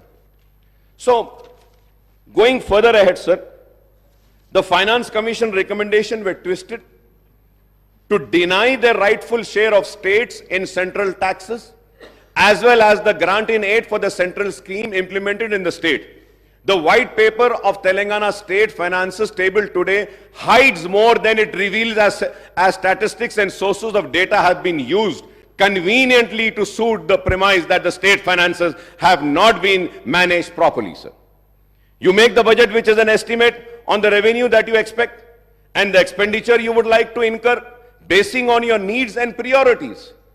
एक हमारी उम्मीद रहती, तवक्को रहती है कि इतने पैसे आएंगे. जब उतने पैसे नहीं आते हैं तो हमको कट डाउन करके जितने पैसे आए हैं वही खर्चना पड़ेगा. It is as simple as that, sir. So, however, for the first time we hear only about expenditure without reference to the revenues. So, table 1 compares only the budget estimate of expenditure and actual expenditure without any reference to budget estimate of revenues and actual receipts, sir. You should have taken into account the actual receipts, which the white paper is not. Sir, going further ahead, sir, in this sense, it is loop-sided way of looking at the budget where you talk about expenditure shortfall without any reference to the revenue shortfall, sir. Sir, the standard norm of budget making for the central government and the state government is that the estimates are 10 to 15% higher than the actual achievement of the targets. Again, I would say if I am wrong, I may be corrected, sir. So the white paper, table 3, compares the United AP budget estimate of the expenditure versus actual expenditure. Sir, this comparison looks loop-sided because it gives the data of the 10 years period prior to AP reorganization. A better comparison would have been with the residuary Andhra Pradesh state after the bifurcation, that is for the 10 years period from 2014 and 15 to the 23-24. That is 5 years of TDP and 5 years of YSR rule, sir. Unnecessary, sir. The white paper compares the resources spent in Telangana region in United Andhra Pradesh right from 96 to 57 to 2013 and 14, showing the figures of Telangana share, which are simply, I would say, sir, they have no reference to the actual expenditure incurred in Telangana region. That's what I'm saying. How can you make it 41%? 1956 में क्या था population? आप कैसा देख सकते हैं? 1960 में क्या था? क्या उस वक्त की आंध्र प्रदेश की असेंबली में was any book or any finances tabled in the house? कि this much amount has been spent on Telangana, this much on Andhra, this much on Rayalaseema? No. How did we arrive to this figure, sir? The assets and liabilities of United AP were divided among the residuary AP and new Telangana state based on a 2011 population ratio of two regions, that is 58.32% of residuary AP and 41.68% of Telangana state. How can you revoke the combined AP state figures by enmarking 41.68% proportion of Telangana region, what is the population ratio of Seema Andhra and Telangana in 96 and 57 to 2010 and 11 is a question which needs to be answered. I hope that Honorable Chief Minister Saab or the Finance Minister Saab would give an answer to this, sir. So this is how the bureaucrats play with the credibility of their political bosses by passing off the cooked up figures, sir. They don't give the right figures, sir. The source is shown as budget document in the United AP for this data. Can you show one budget document of United AP where the cited data is shown in Telangana? For Telangana, it is shown. The white paper talks about the trends in actual revenue receipt, again without reference to budget estimate of the revenue receipts. Again, the white paper cites the actual outstanding debt trend without reference to estimates and making comparison with the FRBM norm. The white paper also cites the year-wise principal and interest repayment leading to increased debt servicing burden. The data is cited from the state budget document and not from the CAG, sir. Honorable Speaker, sir, not from the CAG, sir. So the white paper lists out the government guarantees, loans raised by the special purpose vehicle, corporation and serviced by the government, and the loans raised by SPVs and serviced by them, and non-guarantee loans which are raised and serviced by SPs and corporations and institutions. So the white paper also lists out the status of financial progress of ongoing works in various departments under capital expenditure, sir. So it also gives out the abstract of payment status and other pending bills of the state government. The white paper also refers the expenditure of salaries and pension of the government employees. However, the white paper does not talk about the expenditure incurred on subsidies under revenue accounts. Sir, I have the list of the subsidies also, sir. I have I did some homework and I came, sir. So 2018 and 19, 19 and 20, 20, 21, 21, 22, 22, 23. Sir, यहाँ पर जब हम देखते हैं, sir, the subtotal for the year in interest payment, salary, wages, pension and subsidies, sir, the total 2018 and 19, 50,436. 19 and 20, sir, interest payment, salary, wages, pension and subsidies, sir, it is 54,311. 20 and 21, sir, it is 61,738. For the year 21-22, 73,039, and 22-23, 81,662, sir. Sir, I have all the details, sir. Sir, I would like to point out that there is what is called as a committed expenditure. If I am wrong, I may be corrected, sir. Committed expenditure of the government, which is incurred any circumstances, even when budgetary cuts or expenditure freezes are imposed. So the committed expenditure of the government on revenue account mainly consists of interest payment, expenditure on salaries and wages and pension of government employees, and subsidies, sir. So these four heads of accounts are unaffected by any expenditure freeze or austerity measures resorted by the government to curtail the expenditure in wake of shortfall in revenues. So the white paper also talks about increasing reliance on ways of means advances by giving out the year-wise data utilization of these advances. Honorable Speaker, sir, I may point out here that the successive governments in United Andhra Pradesh as well as in residuary Andhra Pradesh and Telangana state after bifurcation have been resorting to ways and means advance overdraft and special drawing limits. The TDP and the Congress government in United Andhra Pradesh and the TRS and BRS government in Telangana and the TDP and YSR governments in the residuary AP have been resorting to the ways and mean advances virtually almost every day of the year except for the bank holidays, sir. But, sir, I must recall that it was K. Roshaya Saab who had avoided the ways and means advances and overdraft when he served as the state finance minister and later as the chief minister also, sir.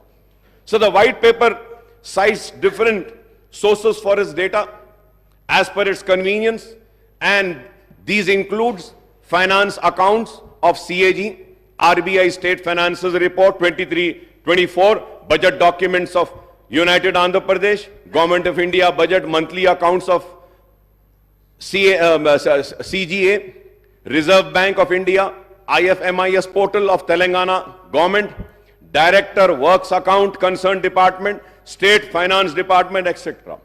Sir, however, the figures cited in one table of white paper do not match with another table relating to the same financial year. Example is the table 3 and the table 5. On glaring omission in the white paper is the growth in GSDP and per capita income in Telangana versus United AP and Residuary AP, other Indian states and central governments also, sir. Honorable Speaker, sir, to put the record straight, I would like to give due credit to the previous government for progress achieved by Telangana state, sir. So despite all constraints and discrimination meted out by the central government, Telangana state had recorded impressive progress in all the sectors, including developmental activities and welfare programs in the last 10 years. Incidentally, the previous State Assembly debated on these issues many a times. In all these years, the State Assembly has held a short discussion in the central government dual policy and implementation of FRBM Act and its impact on state progress, and the failure of central government in implementing the Assurance under AP Reorganization Act in Telangana state on the 13th September 2022, and the short discussion on Central Electricity Bill and its and also held on 12th September 22, sir. Sir, at the same time, I would also like to bring to the kind notice of this House, as per the CAG report, sir, the budget allocated and actual revenues, sir. Sir, the actual revenues and expenditure, if we have to see, sir, for the year 2014 and 15, sir, the budget estimate was 97,563.61. The actual receipts were 63,323, and expenditure of 94,890.50. Budget estimate this was, but the actual expenditure was 61,840. Let me also say that, sir, in the expenditure, the borrowings for that year was 13,467.46. You haven't spent what was mentioned in your budget estimate. For the year 15, 16 and 16 and 17, sir, your actual expenditure was 1,14,397. But let me remind and bring to this kind notice of this House is that in that 16,000 and 23,000 were loans. And again, if we have to see it for the year 2017 and 18, the expenditure, the actual expenditure is 1,09,000. In that 1,09,000, 26,876.18 was the loan and the borrowing which you have borrowed. For the year 18 and 19, the actual expenditure, 18 and 19, the actual expenditure was 1,16,804. But let me remind and say that 23,470 was the borrowing in this expenditure, sir, in the actual expenditure. For the year 19 and 20, again, the actual expenditure was 1,23,809.09. But in this expenditure, the actual expenditure, the loan and the borrowing was 24,081.87. For the year 2021, again, the actual expenditure was 135,731. The borrowings were 33,191. Sir, again, if we have to see, sir, again, sorry, sir, it is not 33. The borrowings was 45,638. Sir, if we have to see again for the year 21 and 22, the real actual expenditure is 1,66,747. But the borrowings was 47,690. And if we have to see for the year 22-23, the actual expenditure was 1,70,849.27. The borrowings were 32,119.05. So the actual borrowings from the year, financial year 2014 and 15, as per the CAG report, says 2,77,987, sir. So now if we have to again budget estimate agar dekh lete hain, the expected is that for the year, for October 2023, it is 38 lakhs 234.94. तो अगर इसको भी मिला लेते हैं तो 3 लाख चिल्लर कुछ होता है. Sir, going further ahead, sir, during the last session of the Second Assembly on the 6th of August 23, short discussion was held on Telangana state formation, progress achieved in own states, sir, from the Congress side. My friend and Honorable Finance Minister and Deputy Chief Minister Batti Vikrama had participated in the debate and expressed his views on the progress registered in the states since 2014. Everyone knows that under what circumstances the state came into being, and there were apprehensions about its financial viability as it solely depends on economic activities and revenues generated in Hyderabad metropolitan region. And also let us not forget that we had COVID for 2 years continuous. The world was held. सारी दुनिया रुकी हुई थी, बंद हो गई थी, लेकिन उसके बाद भी हमारे स्टेट में काम हुआ और काम करने की कोशिश हुई. The new state faced many challenges, right from grave power electricity crisis, the distress in farm sector, to the specter of fall in revenues due to bifurcation of lack of resources for taking of welfare schemes on the large scale. I think the state has overcome all these obstacles and hurdles and emerged as a model young state in the country, overtaking the several other bigger states in social and economic indices, sir.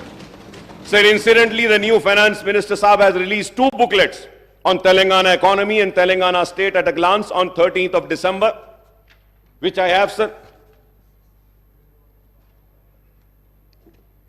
This book, sir. So this booklet gives the data on the progress achieved by the state since 2002 to 14. Sir, I don't know. अगर ये book गलत थी और white paper सही था, तो या तो इसको रिलीज नहीं करना था या उसको रिलीज नहीं करना था, रोक लेना था. दोनों को रिलीज कर दिए, sir. According to the provisional estimates of Telangana gross state domestic product GSDP at the current prices in 22-23 is rupees 13,13,391 crores with a growth rate of 16.3%, which is higher than the India's growth rate of 16.1%. So per capita income PCI of Telangana at current prices at 22-23 is rupees 3,12,398, which is rupees 1,40,122, higher than the national per capita income of rupees 1,72,276. So Telangana ranked third. Telangana ranked third among the state and union territories according to the Ministry of Statistics and Program Implementation in per capita income in the country, sir.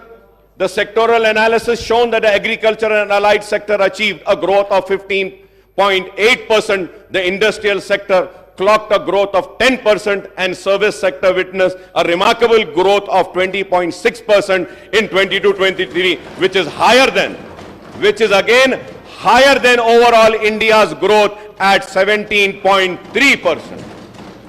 Sir, the GSDP, Honorable Speaker, sir, the GSDP of Telangana has grown from 5,05,849 crores in 2014 and 15 to rupees 13,13,391 crores in the year 22-23, sir, recording a compound annual growth rate of 12.7%, sir. Similarly, the per capita income of the state has risen from rupees 1,24,104 in 2014 and 15 to rupees 3,12,398 in the year 22-23, registering a CGR of 12.2%. Sir, it again, sir, अब सब बोलेंगे अकबर साहब खड़े रह के वो TRS की तायद कर, मैं तायद नहीं कर रहा हूं साहब, ये बुक पढ़ रहा हूं, मैं बुक पढ़ रहा हूं sir. Third, thanks to this economic growth, the state merchandise exports have risen from rupees 35,444 crores in 2014 and 15 to rupees 91,967 crores in the year 22-23, sir. The services of information technology and IT enabled services exports have increased from 75,070 crores in 2014 and 15 to rupees 2,41,275 crores in the year 22-23, sir. So the overall export of state have jumped threefold from 1,10,515 crores in 2014 and 15 to rupees 3,33,042 crores in 22-23, sir. So the state social economic growth would not have been possible without substantial investments by way of capital expenditure of the state government in primary agriculture, secondary industry and territory services sector in the last 1 decade, sir. Sir, when I spoke on the governor's address earlier, sir, I had referred to Reserve Bank of India's report on state finances, a study of budget of 23-24, revenue dynamics and fiscal capacity of Indian states. The RBI report also speaks positively about the economic and revenue indices of Telangana state in comparison to other states in the country, sir. Telangana state initiated reforms, measures to augment the tax and non-tax revenues to meet the ever-rising expenditure of state government on development and non-development activities, including salaries and pensions of government employees, subsidies on power, RTC and other sectors, and the interest on the state debt. According to RBI report 23-24, page number 181, Appendix 1, Telangana state own tax revenue SOTR accounts to rupees to 85.92% of the state's total revenue in the current financial year. 85.92, sir. Sir, as per the CAG report, the total actual receipts of Telangana government have increased from rupees 63,323.29 crores in the year 2014 and 15 to rupees 1,92,097.68 crores in 22-23. That is a net increase of 1,28,774.39 crores, a growth rate of 203.36%, sir, in 8 financial years, sir. So the actual expenditure of the state government rose from 61,860.48 crores in 2014 and 15 to rupees 1,70,849.27 crores in the year 22-23, sir. This is a net increase of 1,09,008.79 crores, a growth rate of 176.27% in 8 financial years, sir. So the actual borrowings of state have increased from rupees 13,467.46 crores in the year 2014 and 15 to rupees 32,119.05 crores in 22-23, and this figure excludes the guarantees given by the state government on the borrowing of the state-run corporation and cooperative bodies, sir.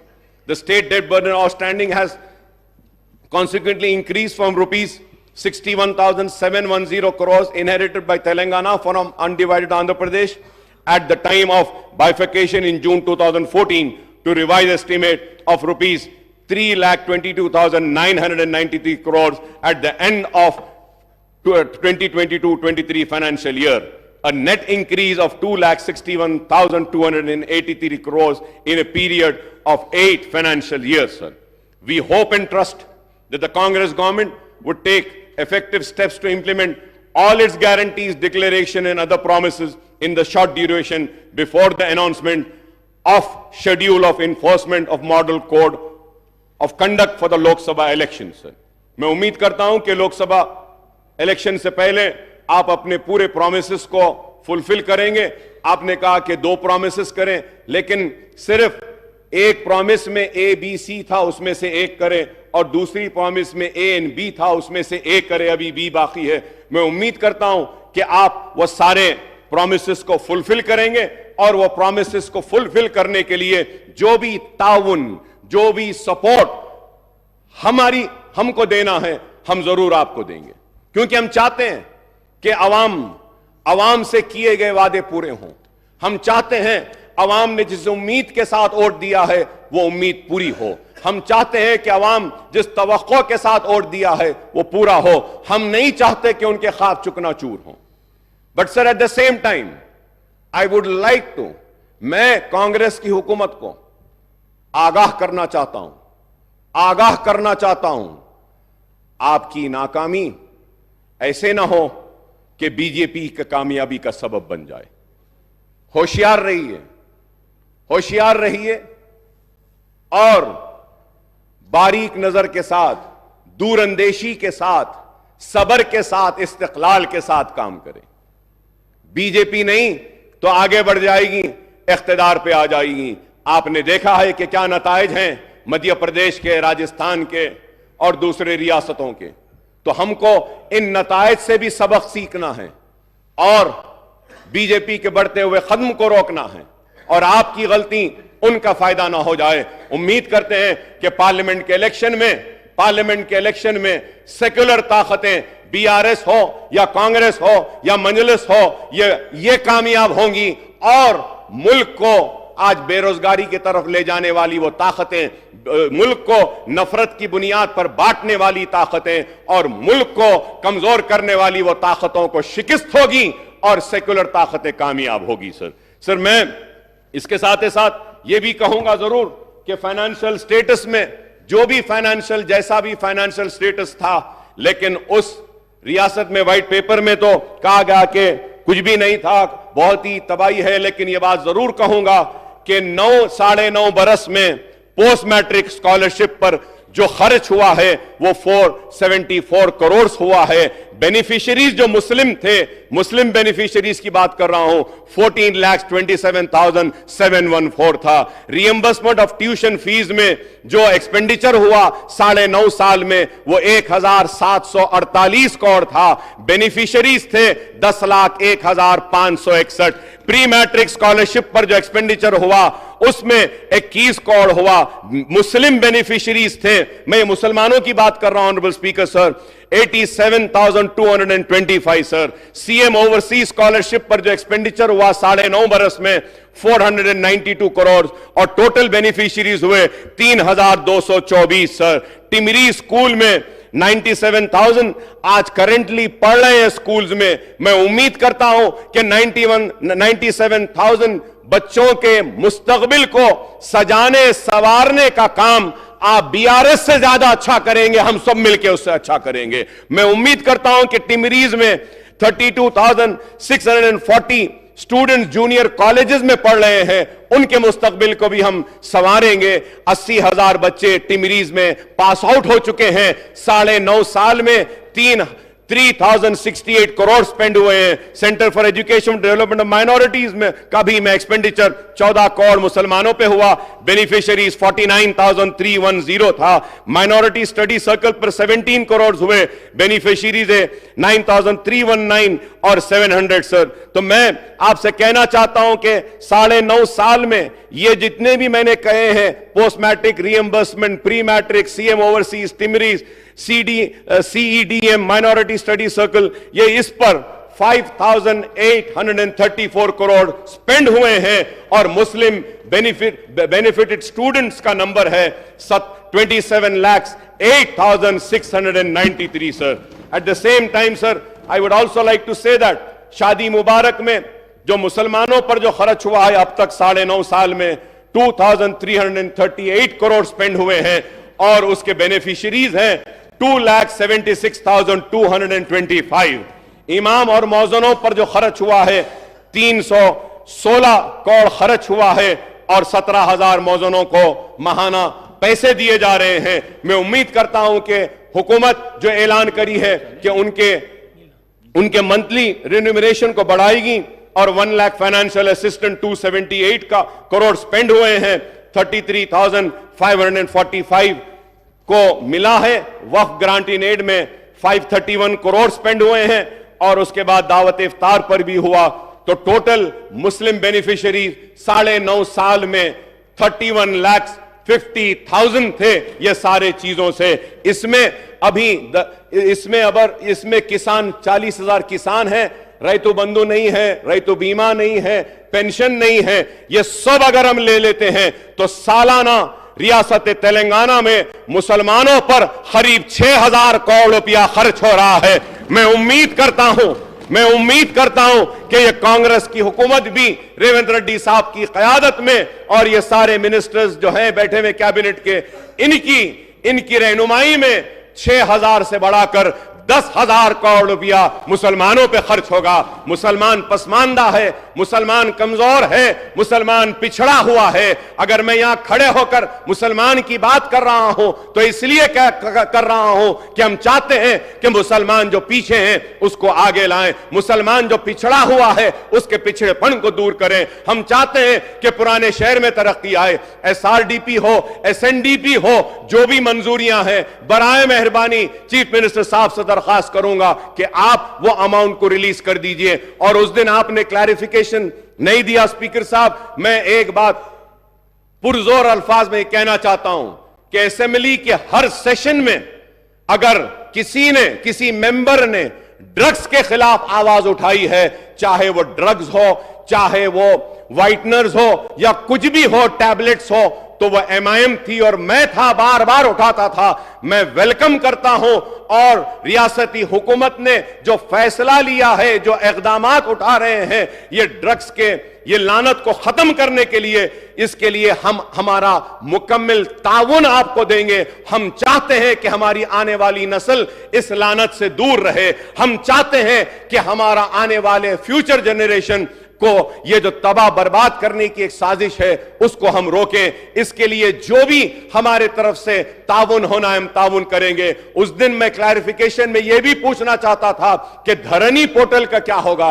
मैं उम्मीद करता हूं कि आपने जो वादा किया धरनी के ताल्लुक से उसको अमलावारी जल्द अज जल्द करेंगे। मैं ये भी कहना चाहूंगा कि राशन कार्ड बहुत से लोगों के पास नहीं है, उनके नामों का इंक्लूजन नहीं हो रहा है, तो आप मौका दीजिए ताकि उनके नामों का इंक्लूजन हो सके। और मजलिस इत्तेहादुल मुस्लिमीन की नुमाइंदगी पर हमने मंजूर करवाया था कि पेंशन की एज को कम करवाया था, वो भी पेंडिंग है एप्लीकेशन, बिलखुसूस वो सिंगल मदर और जो है उनके पेंडिंग है। मैं उम्मीद करूंगा कि आप इस पे भी देखेंगे। मोहतरम स्पीकर साहब, मैं आखिर में यह कहते हुए रुखसत होता हूं और यह कहना चाहता हूं कि बार बार हम चीखते रहे, चिल्लाते रहे, मुतालबा करते रहे, औकाफ की जायदादों का तहफ्फुज़ कीजिए, औकाफ की जायदादों का तहफ्फुज़ कीजिए। आज पूरी जायदादें तबाह हो रही हैं, आज भी तबाह हो रही हैं। अगर मुसलमानों की औकाफी जायदादों को अगर बचा लिया जाए और जिस पर्पस के लिए वक्फ किया गया है, अगर वो पर्पस सर्व हो जाए तो मुसलमानों के किसी की मदद की जरूरत नहीं है, किसी की पैसे की जरूरत नहीं है। वो वक्फ बोर्ड के पैसों से ही हम मुसलमानों की तालीम का काम कर सकते हैं, बेरोजगारी को दूर कर सकते हैं, हम बेवाओं की मदद कर सकते हैं, यतीमों की मदद कर सकते हैं। तो मैं आपसे कहूंगा कि वक्फ बोर्ड पर तवज्जो दीजिए। हमारे मुतालिबे पर CBCID की इंक्वायरी का ऐलान किया गया था, तो CBCID की इंक्वायरी को टेबल करिए। और मैं फिर से स्पीकर साहब ये कहूंगा, बड़े दर्द के साथ, बड़ी तड़प के साथ कहूंगा कि आलेर में मुसलमान बच्चों का एनकाउंटर कर दिया गया था, आज तक भी वो रिपोर्ट टेबल नहीं हुई, आज तक भी वो रिपोर्ट नहीं आई। मैं उम्मीद करूंगा कि आप वो रिपोर्ट को टेबल करेंगे आलेर की और इंसाफ दिलाएंगे उनके अफराद खानदान को और वह कातिलों को सजा देंगे, उनको जेल में भेजाएंगे। मैं उम्मीद करता हूं कि पुराने शहर को भी आप डेवलप करेंगे, नए शहर की तरह, LB नगर की तरह, हाईटेक सिटी की तरह, सिकंदराबाद की तरह। और एक बात कहता हुआ रुखसत हो जाऊंगा कि सिटी का मसला है, ट्रैफिक जैम्स है, पोल्यूशन का मसला है, साउंड पोल्यूशन भी है और उसके बाद व्हीकुलर पोल्यूशन भी है, इस पर भी एक मीटिंग बुलाइए। सिवरेज का है, इस पर भी बुलाइए। मूसीक प्रोजेक्ट को आप ले रहे हैं, मेट्रो ट्रेन के ताल्लुक से भी कहूंगा कि मैं आपको कहूंगा कि आप आइए पुराने शहर को, मीटिंग करिए। आप और हम जाते हैं, मेट्रो का फाउंडेशन रखते हैं और दूसरे कामों का आगाज करते हैं। मैंने इतनी देर अपनी बातों को रखा और यही सोच कर रखा कि मेरे लिए मेरी रियासत अजीज है, मेरे सियासी मकासद से ज्यादा।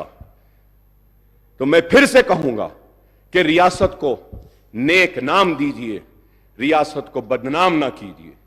रियासत आज तरक्की कर रही है, इस तरक्की को चलिए आप और हम मिलकर और आगे ले जाते हैं और रियासत तेलंगाना को हिंदुस्तान का नंबर 1 स्टेट बनाएंगे।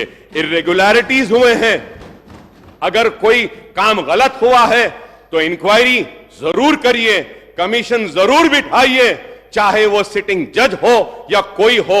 अगर किसी ने गलती की है तो सजा होनी चाहिए, और सजा के लिए जो भी कानून कहता है वो कानून के जरिए कार्रवाई होनी चाहिए। मैं हमारे उत्तम कुमार रेड्डी साहब ने बताया, सिविल डिपार्टमेंट के ताल्लुक से बताया, और फिर इरिगेशन के ताल्लुक से भी कहा, तो आपने इंक्वायरी बिठाने का वादा किया है। मैं मेरी पार्टी की जानिब से इसका इस्तकबाल करता हूं। बराबर इंक्वायरी करना है तो करिए, सही क्या है गलत क्या है दुनिया के सामने आ जाएगा, और कोई भी किसी को भी जबरदस्ती सजा नहीं दे सकता, और कोई भी किसी को एक हीरो नहीं बना सकता। मुझे उम्मीद है कि हर एक के साथ इंसाफ होगा, मुसलमान के साथ इंसाफ होगा, एससी के साथ होगा, एसटी के साथ होगा, बीसीस के साथ होगा, हमारे हिंदू भाइयों के साथ होगा, मुसलमान के साथ होगा, सिख के साथ होगा, ईसाई के साथ होगा, पारसी के साथ होगा, और हम सब मिलके इस स्टेट को आगे बढ़ाते हैं। आई thank you very much for giving me this opportunity. बहुत बहुत शुक्रिया स्पीकर साहब। मुख्यमंत्री ఎంఐఎం సభాపక్ష నాయకుడు ఈ కొన్ని దగ్గరలో మీరు బడ్జెట్ నుంచి అంకెలు తీసుకున్నారు, కొన్ని దగ్గరలో సిఏజీ నుంచి అంకెలు తీసుకున్నారు, ఇంకొన్ని దగ్గర ఆర్బీఐకి సంబంధించిన సమాచారాన్ని పొందుపరిచిండ్రు. మేము దేన్ని పరిగణలోకి తీసుకోవాలని వారు అనుమానాలు వ్యక్తం చేసిండ్రు.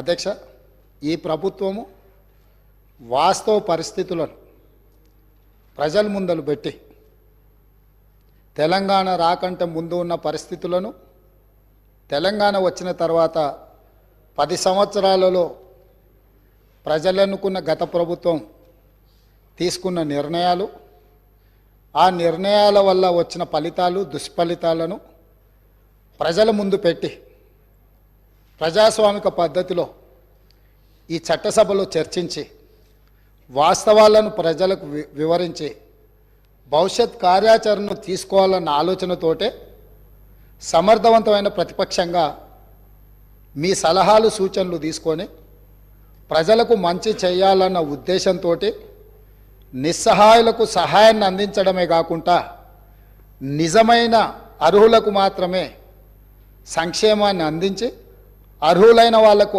అవకాశాలు కల్పించి ఈ రాష్ట్రాన్ని బలమైన రాష్ట్రంగా నిర్మించాలన్న ఆలోచనతోటి ఈ దేశంలో ఉండే మిగతా రాష్ట్రాలతోనే కాదు ప్రపంచంతో పోటీ పడే విధంగా తెలంగాణ రాష్ట్రాన్ని నిర్మించాలనేదే మా ప్రభుత్వం యొక్క లక్ష్యము, ఉద్దేశము. అధ్యక్ష, రెండవది, వారు అడిగిన అనుమానాలను నివృత్తి చేయాల్సిన బాధ్యత సభాపక్ష నాయకుడిగా నా మీద ఉంది. బడ్జెట్ ఎస్టిమేట్స్ కానీ యాక్చువల్ ఎక్స్పెండిచర్ని మనము చర్చించాల్సి వచ్చినప్పుడు వివిధ బడ్జెట్లను మేము కొలబద్దగా తీసుకొని అక్కడి నుంచి సమాచారాన్ని సేకరించినాం. మేము కాగ్ రిపోర్ట్స్ను ఎక్కడ తీసుకున్నామంటే రెవెన్యూ రిసీట్స్ అండ్ ఎక్స్పెండిచర్ని మెన్షన్ చేయాల్సి వచ్చినప్పుడు కాగ్ నివేదికలను తీసుకున్నాం. అదేవిధంగా అధ్యక్ష, ఎక్కడైనా అంటే ఆర్బీఐ ఫిగర్స్ను మేము ఎక్కడైతే పరిగణలోకి తీసుకున్నామో లోన్స్ అండ్ అడ్వాన్సెస్, ఎందుకంటే ఎందులో అయినా లోన్లు తీసుకున్నా అడ్వాన్సులు తీసుకున్నా ఏది తీసుకున్నా కులబద్ద రిజర్వ్ బ్యాంక్, కాబట్టి ఆ సమాచారాన్ని రిజర్వ్ బ్యాంకు పొందుపరిచిన నివేదికల నుంచి తీసుకున్నాం. అదేవిధంగా శాలరీస్ అండ్ పెన్షన్స్ టేబుల్స్ను వాడినప్పుడు మేము రెగ్యులర్ అంటే కాగ్ నుంచి ఏదైతే నివేదిక తీసుకున్నామో రెగ్యులర్ ఎంప్లాయీస్కు సంబంధించిన వాటిని మాత్రమే కాగ్ నుంచి తీసుకున్నాం. కాబట్టి ఇక్కడ మీరు బడ్జెట్ ఎస్టిమేట్స్, యాక్చువల్ ఎక్స్పెండిచర్ని మనం చర్చించుకున్నప్పుడు గత బడ్జెట్లు ప్రభుత్వం ప్రవేశపెట్టినాయి, సంవత్సరం పూర్తయినప్పుడు ఖర్చు పెట్టిన వివరాలను అక్కడి నుంచి తీసుకున్నాం. వీటి మీద నివేదికలు అవి సరైన విధంగా ఖర్చు అయినాయా, ప్రభుత్వం సరైన ఉద్దేశంతోనే ఖర్చు పెట్టిందా, లేకపోతే ప్రభుత్వం అంచనాలు ప్రభుత్వం పెట్టిన ఖర్చు సహేతుకంగా ఉందా లేదా, ఒకవేళ లోపభూయిష్టంగా ఉంటే ప్రభుత్వం తప్పిదాలు ఏంటి అనేది కాగ్ నివేదిక ఇస్తుంది. అట్లాంటి నివేదికలను అట్లాంటి వాటిని మనము కాగ్ నుంచి తీసుకున్నాం. మనం చేసే అప్పులు ఇప్పుడు ఉదాహరణ ఒక విషయం నేను చెప్పదలుచుకున్నా అధ్యక్ష. రిజర్వ్ బ్యాంక్ దగ్గర ప్రతిరోజు ఒక నివేదిక మనకు వస్తుంది. ఆ నివేదిక ప్రకారము ప్రతిరోజు మనం ఎంత ఖర్చు పెడుతున్నాము, మన దగ్గర ఎంత ఉన్నది, లేకపోతే మన అవసరాలు ఏమున్నాయని చెప్పి రిజర్వ్ బ్యాంకు మనకు నివేదిక ఇస్తుంది అధ్యక్ష. దాని ప్రకారం తెలంగాణ రాష్ట్రం వచ్చినప్పుడు నేను ఈ బుక్లో పొందుపరిచిన అధ్యక్ష మా ప్రభుత్వము, దీని ఒకసారి నేను ఆ పేజీ నెంబర్ వాటి వివరాలను చెప్తాను, ఒకసారి వాటిని చూసుకోమని నేను సభ్యులకు తెలియజేస్తూ,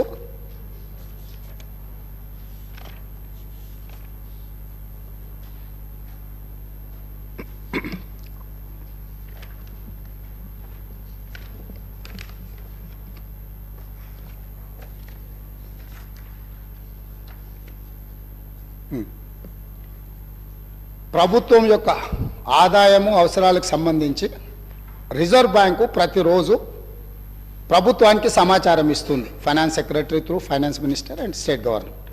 ఇందులో 2014 రాష్ట్రం ఏర్పడిన రోజు ప్రతిరోజు మనం ఏ రకంగా వాడుకున్నాం సంవత్సరం పూర్తి అయిన తర్వాత చెప్తారు.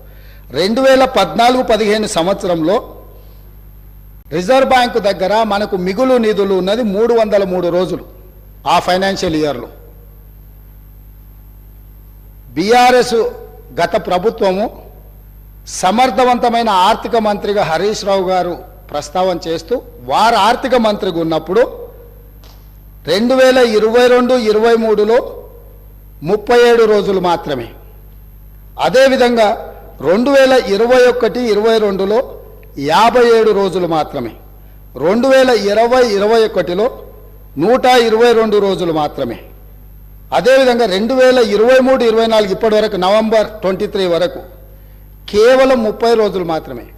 అంటే 2014-15 కాంగ్రెస్ పార్టీ రాష్ట్రాన్ని ఏర్పాటు చేసి రాష్ట్రం యొక్క ఆర్థిక పరిస్థితులను గత ప్రభుత్వానికి అప్పజెప్పినప్పుడు 365 రోజులల్లా 303 రోజులు రిజర్వ్ బ్యాంకు దగ్గర మనవి మిగులు నిధులు ఉండే. ఏ అవసరాలు కూడా రిజర్వ్ బ్యాంకు దగ్గర అప్పు చేయాల్సిన పరిస్థితి లేకుండా ఆర్థిక శాఖను రాష్ట్రం యొక్క ఆర్థిక స్థితిగతులను నిర్వహించినము. గత ప్రభుత్వంలో ఉన్న ఆర్థిక మంత్రి గారు నిర్వహించిన 5 సంవత్సరాలను లెక్కేస్తే ఏ సంవత్సరం కూడా ఇందులో సగం రోజులు కూడా ప్రభుత్వం దగ్గర డబ్బులు లేవు. ప్రతిరోజు రిజర్వ్ బ్యాంకు దగ్గర వెళ్ళి నించొని మా జీతభత్యాలకు, మా రోజువారీ ఖర్చులకు, మా ఆర్థిక పరిస్థితి బాగలేదు, మాకు అప్పులు ఇవ్వండి అని అడుక్కునే పరిస్థితి గత ప్రభుత్వంలో ఉండే. ఇవి వాస్తవాలు అధ్యక్ష. ఒకవేళ ఈ వాస్తవాలను కప్పిపుచ్చి మనం ఇంకా అద్భుతంగా ఉన్నాం, గొప్పగా ఉన్నాం అని ఆ గొప్పల కోసం దుబారా ఖర్చులు పెట్టుకుంటూ పోతే ఈరోజు జీతభత్యాలు ఇవ్వలేని పరిస్థితికి వచ్చింది. ఇది వాస్తవం. జీతాలు ఇవ్వడానికే అభివృద్ధి సంగతి దేవుడెరుగు, సంక్షేమం గురించి చర్చించాల్సిన అవసరం లేదు. ప్రభుత్వ ఉద్యోగులకు జీతాలు ఇవ్వలేకపోవడం వల్ల ప్రభుత్వ ఉద్యోగస్తులు బ్యాంకులలో తెచ్చుకున్న లోన్లకు వాళ్ళు ఇచ్చిన పోస్ట్ డేటెడ్ చెక్కుల వల్ల ఆ చెక్కులు బౌన్స్ అవ్వడం వల్ల వాళ్ళ సిబిల్ స్కోర్ పాడైపోయి ఈరోజు వాళ్ళకు కూడా ప్రభుత్వ ఉద్యోగులకు కూడా బ్యాంకులలో అప్పు పుట్టని పరిస్థితి వచ్చి ఇవాళ ప్రభుత్వ ఉద్యోగులను కూడా బ్యాంకు లోన్లు ఎగవేతదారుల కింద ఈరోజు బ్యాంకులు చూడాల్సిన పరిస్థితి ఈ ప్రభుత్వం కల్పించింది. తద్వారా ప్రభుత్వ ఉద్యోగులను కూడా బ్యాంకులను మోసం చేసే మోసగాళ్ళ కింద ఈ ఆనాటి రాష్ట్ర ప్రభుత్వము చిత్రీకరించే ప్రయత్నం చేసింది. కొన్ని వాస్తవాలు కఠోరమైనవి. మన కుటుంబ సభ్యుడైనా తప్పు చేసినప్పుడు తప్పును తప్పు అనకపోతే కుటుంబ పెద్దగా మనం కూడా తప్పు చేసిన వాళ్ళమైతాం, ఆ తప్పులో భాగస్వాములమైతాం, ఆ తప్పుకు సహకరించిన వాళ్ళమైతాం. ఈ శ్వేతపత్రము ఎవరినో కించపరచడానికో, ఎవరినో తక్కువ చేసి చూపించడానికో, లేకపోతే మేమేదో రాజకీయంగా ప్రయోజనం పొందడానికో, లేదా మేమిచ్చిన ప్రజలకిచ్చిన గ్యారంటీలను ఎగవేయడానికో ఈరోజు ఇది పెట్టలే. ఇప్పటి వరకు అవాస్తవాలతో, అభూత కల్పనలతో ఆర్భాటపు ప్రచారాలతో ఈ రాష్ట్రమంతా బాగుంది, మేము అద్భుతాలను ఆవిష్కరించినామని చెప్పుకుంటున్నప్పుడు వాస్తవ పరిస్థితులను ఇక్కడ పెట్టినాం. ఈ వాస్తవ పరిస్థితులు కొంతమందికి చేదుగా ఉండొచ్చు, కొంతమందికి కళ్ళు తెరిపించే విధంగా ఉండొచ్చు, ఇంకొంతమందికి ఉన్న పరిస్థితులను అర్థం చేసుకొని పకడ్బందీ భవిష్యత్తు ప్రణాళికలను మనం నిర్ణయించుకొని ముందుకు వెళ్ళడానికి ఉపయోగపడుతుందని ఇంకొంతమందికి ఉండొచ్చు. మా ఉద్దేశం, మా ప్రభుత్వం ఉద్దేశం, ప్రజలు అన్ని గుర్తించింది కాబట్టి 10 సంవత్సరాల తర్వాత వాళ్ళని అధికారంలో నుంచి ప్రతిపక్షానికి పంపించిండ్రు, మాకు అధికారాన్ని ఇచ్చిండ్రు. అధికారం ఇచ్చిన 10వ రోజే ఎందుకు ఈరోజు ప్రజల ముందు ఈ వాస్తవాలన్నీ పెడుతున్నాము? ప్రజలకు నిజాలు చెప్పి మనకున్న పరిస్థితిని వివరించి కష్టమైన ఈ ప్రభుత్వం నిస్సహాయులకు సహాయాన్ని అందిస్తుంది, అర్హులైన వాళ్ళకు అవకాశాలు ఇస్తుంది, మీకు అండగా నిలబడుతుంది అని చెప్పడానికి ప్రభుత్వం ప్రయత్నం చేస్తుంది అధ్యక్ష. ఇందులో ఎవరు వ్యక్తిగతంగా తీసుకోవాల్సిన అవసరం లేదు అధ్యక్ష. దీంట్లో ఏముంది? మేము ఈ మొత్తం నివేదికలో ఎక్కడైనా 42 పేజీల నివేదికలో ఎవరినైనా నిందించినట్టు కానీ ఎవరినైనా వ్యక్తిగతంగా దూషించినట్టు కానీ ఇక్కడ నివేదికలు ఉన్నాయి అధ్యక్ష. మాజీ మంత్రి గారు మాట్లాడతారు పక్క రాష్ట్రాల నుంచి, పక్క రాష్ట్రంలో పనిచేసిన నుంచి సమాచారం సేకరించిందని. ఇదేనా పద్ధతి అధ్యక్ష? 10 సంవత్సరాల నుంచి తెలంగాణ నిర్మాణం కోసం అహర్నిశలు కష్టపడి పనిచేసిన మన రాష్ట్ర అధికారులను ఈ రకంగా అవమానించడం కరెక్టా అధ్యక్ష? ప్రతి శాఖ యొక్క నివేదిక ఆ శాఖ యొక్క ప్రిన్సిపల్ సెక్రటరీ ప్రాపర్ ఫార్మేట్లో ఫిలప్ చేసి సంతకాలు పెట్టి ఆర్థిక శాఖకు పంపించిన తర్వాత ఆర్థిక శాఖ కార్యదర్శి గారు, వారితో పనిచేసిన కార్యదర్శి గారు, అతనే మారలేదు అధ్యక్ష, వారు సంతకం పెట్టి ప్రభుత్వానికి ఇచ్చిన నివేదికనే ఈ నివేదిక. కాబట్టి వారికి ఏమైనా అనుమానాలు ఉండి వారిలాగానే మిగతా వాళ్ళు కూడా వ్యవహరిస్తారని ఏమైనా అపోహలు ఉంటే తొలగించుకోండి. కొత్త ప్రభుత్వం ఏర్పడ్డప్పుడు వేలాది మంది మమ్మల్ని వచ్చి కలుస్తారు అధ్యక్ష. మేము మీలాక కక్షాపూరితంగా కలవడానికి వచ్చిన వాళ్ళను అగౌరవపరిచే విధంగా, అదేవిధంగా వాళ్ళని తక్కువ చేసి చూపించే విధంగా ఇట్లా చేయము అధ్యక్ష. ఒకవేళ అట్లనే అనుకుంటా అధ్యక్ష, ఒక్క మాట అడగదలుచుకున్నా, మీరేదో వివరాలు బయట పెడతామని అంటారు, నేను ఒక ఫోటో మీకు చూపించదలుచుకున్నా అధ్యక్ష. ఈ ఫోటో చూడండి. వీరు ఇక్కడ పక్కన ఉన్నాయన డాక్టర్ వైఎస్ రాజశేఖర రెడ్డి గారు కీర్తిశేషులు. ఈ పక్కన ఉన్నది ఎవరో మీకు తెలుసు కదా అధ్యక్ష. వీరు ఆ రోజు స్వయంగా వెళ్ళి ఆనాటి ముఖ్యమంత్రి గారిని వ్యక్తిగతంగా కలిసి వాళ్ళ మధ్యలో ఏం చర్చ జరిగిందని నేను వివరాలలో జోలికి వెళ్ళదలుచుకోలేదు అధ్యక్ష. ఈరోజు నన్ను ఎవరైనా ముఖ్యమంత్రిగా ఈ రాష్ట్రానికి బాధ్యత తీసుకున్న తర్వాత ఎన్నో రకాల సంస్థలు, వ్యవస్థలు, వ్యక్తులు వాళ్ళు మమ్మల్ని వచ్చి కలుస్తారు, అది మర్యాదపూర్వకంగా కలుస్తారు. మేము కూడా ప్రధానమంత్రి గారిని కలవాలని, ఈ దేశ ప్రధానమంత్రిని కలవడం ముఖ్యమంత్రిగా నా మంత్రివర్గ సహచరుల యొక్క బాధ్యత అని చెప్పి ఈ రాష్ట్రం నుంచి కేంద్రంలో మంత్రిగా వ్యవహరిస్తున్న కిషన్ రెడ్డి గారికి నేనే స్వయంగా ఫోన్ చేసిన. సిద్ధాంతపరంగా మేము భారతీయ జనతా పార్టీని విభేదిస్తాం, కానీ రాష్ట్ర ముఖ్యమంత్రిగా నా కర్తవ్యము నా రాష్ట్రానికి, మన రాష్ట్రానికి కావాల్సిన నిధులను తెచ్చుకోవాలన్నప్పుడు రాష్ట్ర కేంద్ర ప్రభుత్వాల మధ్యన సత్సంబంధాలు ఉండాలి అని మేమే ఒక అడుగు ముందుకేసి కేంద్ర మంత్రి కిషన్ రెడ్డి గారికి నేను స్వయంగా ఫోన్ చేసిన. మీరు ఒకసారి ప్రధానమంత్రి గారితో మాట్లాడండి, మనం వెళ్ళి కలుద్దాము, మనకు రాష్ట్రానికి సంబంధించిన ఏమైనా నిధులు తెచ్చుకునేది ఉంటే డెఫినెట్గా చేద్దామని. ఎందుకు? మేము బేసిజాలకు పోదలుచుకోలేదు. స్వార్థపరమైన రాజకీయ ప్రయోజనాలని ప్రభుత్వం ఆశించడం లేదు. తాత్కాలికమైన లాభాల కోసము మేము ఎలాంటి దుందుడుకు చర్యలకు మేము పాల్పడదలుచుకోలేదు అధ్యక్ష. అందుకే ఈరోజు మీరందరూ, మనమందరం ఈ సభలో చర్చ ఇదే కాకుండా విద్యుత్ శాఖకు సంబంధించి మా సాగునీటి పారుదల శాఖ మంత్రి గారు కూడా ఈ సమావేశాలలోనే శ్వేతపత్రాలు విడుదల చేయదలుచుకున్నాం. ఎక్కడైనా ఎప్పుడైనా ఎవరైనా కొత్తగా బాధ్యతలు చేపట్టినప్పుడు మనకున్న పరిస్థితులను ప్రజలకు వివరించడం ద్వారా, వాళ్ళ నమ్మకాన్ని, విశ్వాసాన్ని చురగొనడం ద్వారా, ప్రతిపక్షాల వైపు నుంచి సహకారం, సలహాలు, సూచనలు తీసుకోవడం ద్వారా బలమైన రాష్ట్రంగా నిర్మించాలనేదే మా ఉద్దేశము. కాబట్టి ఇప్పటికైనా గతంలో చేసిన తప్పులనే మళ్ళీ మేము వితండవాదంతో మీ మీద దాడులు చేస్తామనే విధానాన్ని ప్రతిపక్ష పార్టీ వదులుకోవాలి. వాళ్ళకి ఏమైనా బాధ ఉండొచ్చు, ఇక్కడి నుంచి అక్కడికి వెళ్ళినప్పుడు సహజంగా ఉంటుంది, దుఃఖం కూడా ఉంటుంది. కొంతమందికి జీవితంలో నెరవేరని కోరికలు ఉంటాయి. తండ్రిని కూడా అడ్డు తొలగించుకొని కుర్చీలో కూర్చోవాలనేటోళ్ళు కూడా ఉంటారు. ఔరంగజేబు స్టోరీలు ఇవన్నీ మనం చూసినాం కదా అధ్యక్ష చరిత్రలో.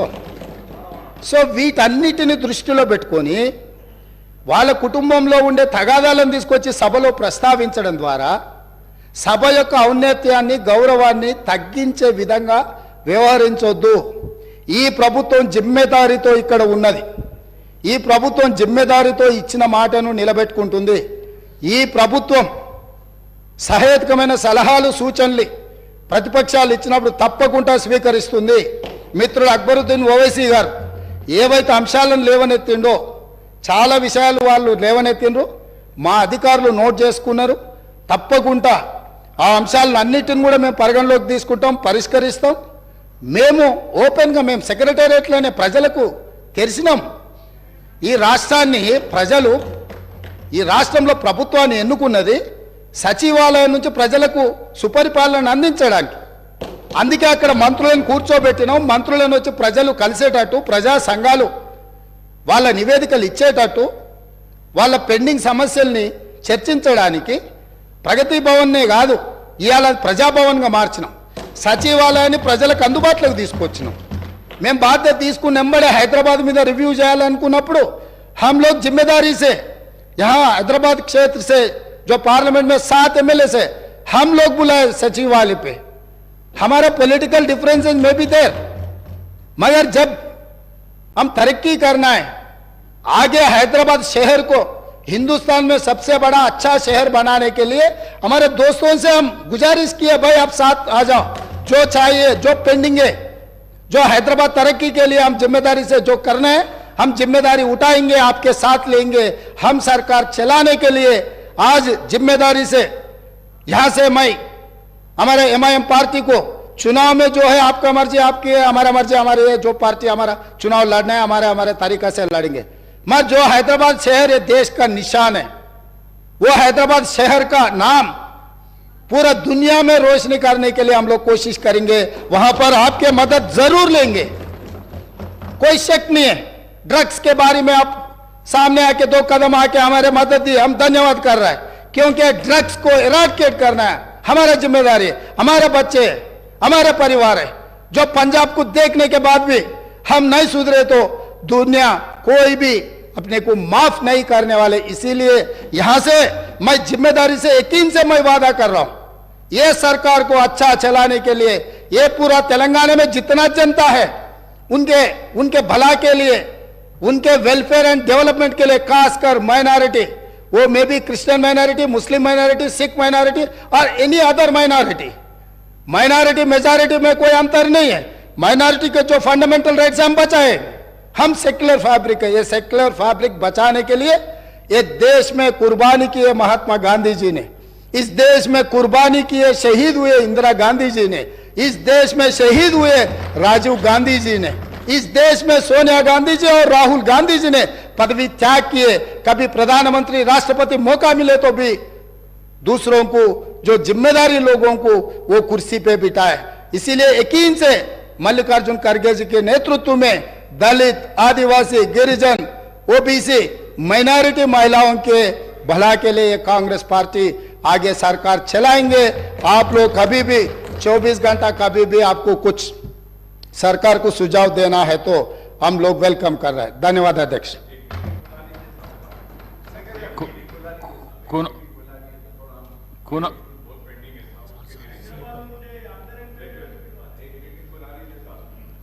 डेफिनेट గా గ్రేటర్ హైదరాబాద్ పరిధిలో వచ్చే ఎమ్మెల్యేలతోని తప్పకుండా ఒక ప్రత్యేక సమావేశాన్ని ఏర్పాటు చేస్తాం.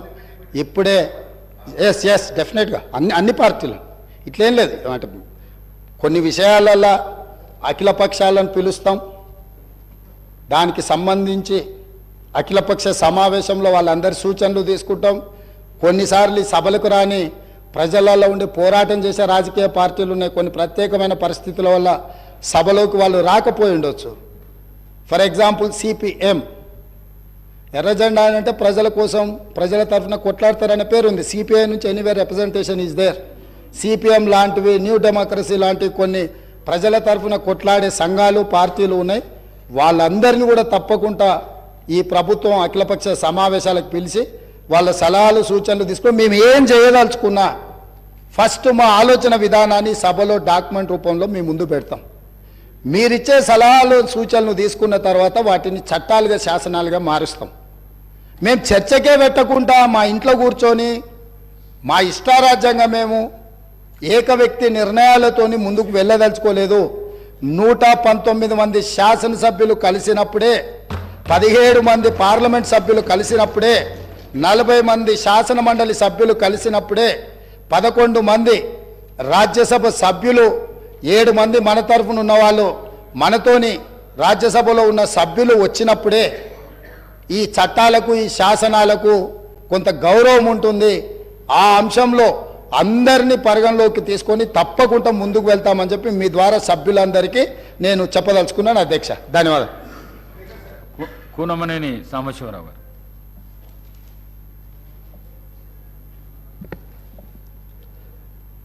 అధ్యక్ష ధన్యవాదాలు.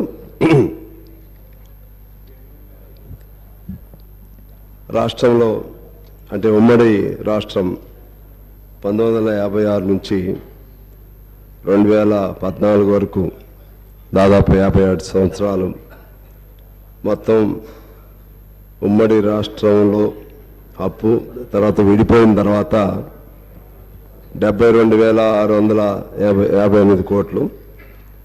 ఈ 10 ఏళ్ల కాలంలో 6 లక్షల, ఈ ఫిగరు అక్బర్ గారు చెప్పినట్లుగా ఒక పేజీలో ఒక రకంగా ఉంది, 13వ పేజీలో ఒక 612,343 కోట్లని 6,12,343 కోట్లు ఉంది.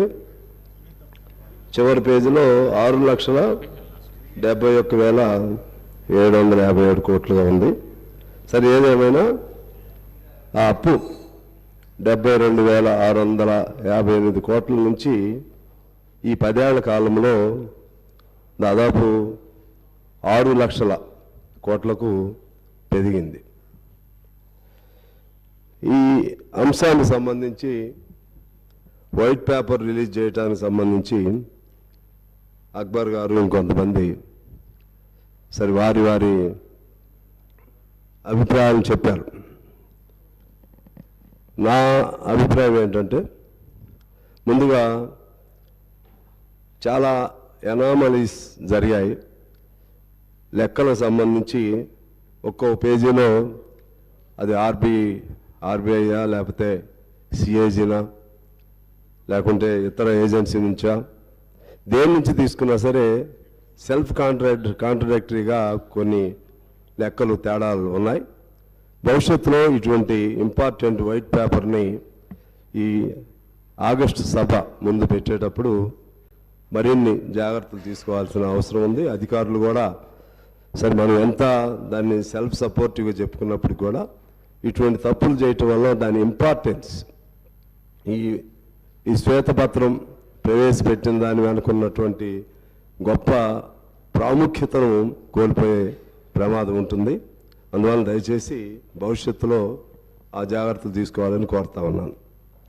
రెండో అభిప్రాయం ఏంటంటే, ఇక్కడ ఈ శ్వేతపత్రం ప్రవేశపెట్టడం వలన మన రాష్ట్ర గౌరవం దెబ్బతింటుందని, రాష్ట్రంలో ఉన్నటువంటి లోపాలు లేకపోతే ఆర్థిక బలహీనతలు బయటకు వస్తాయని, తద్వారా దేశంలో ఇతర రాష్ట్రాల ముందు పలచన అవుతామని, లేకుంటే రిజర్వ్ బ్యాంక్ దగ్గర నుంచో లేకపోతే ఇంకా ఇతర వచ్చే రుణాలు తగ్గిపోతాయని, లేకపోతే మన పెద్ద పెద్ద ఇండస్ట్రియలిస్ట్స్ వాడు రాలేరేమోనని ఇటువంటి అనేక అభిప్రాయాల నుండి అపోహల నుండి వ్యక్తం చేశారు.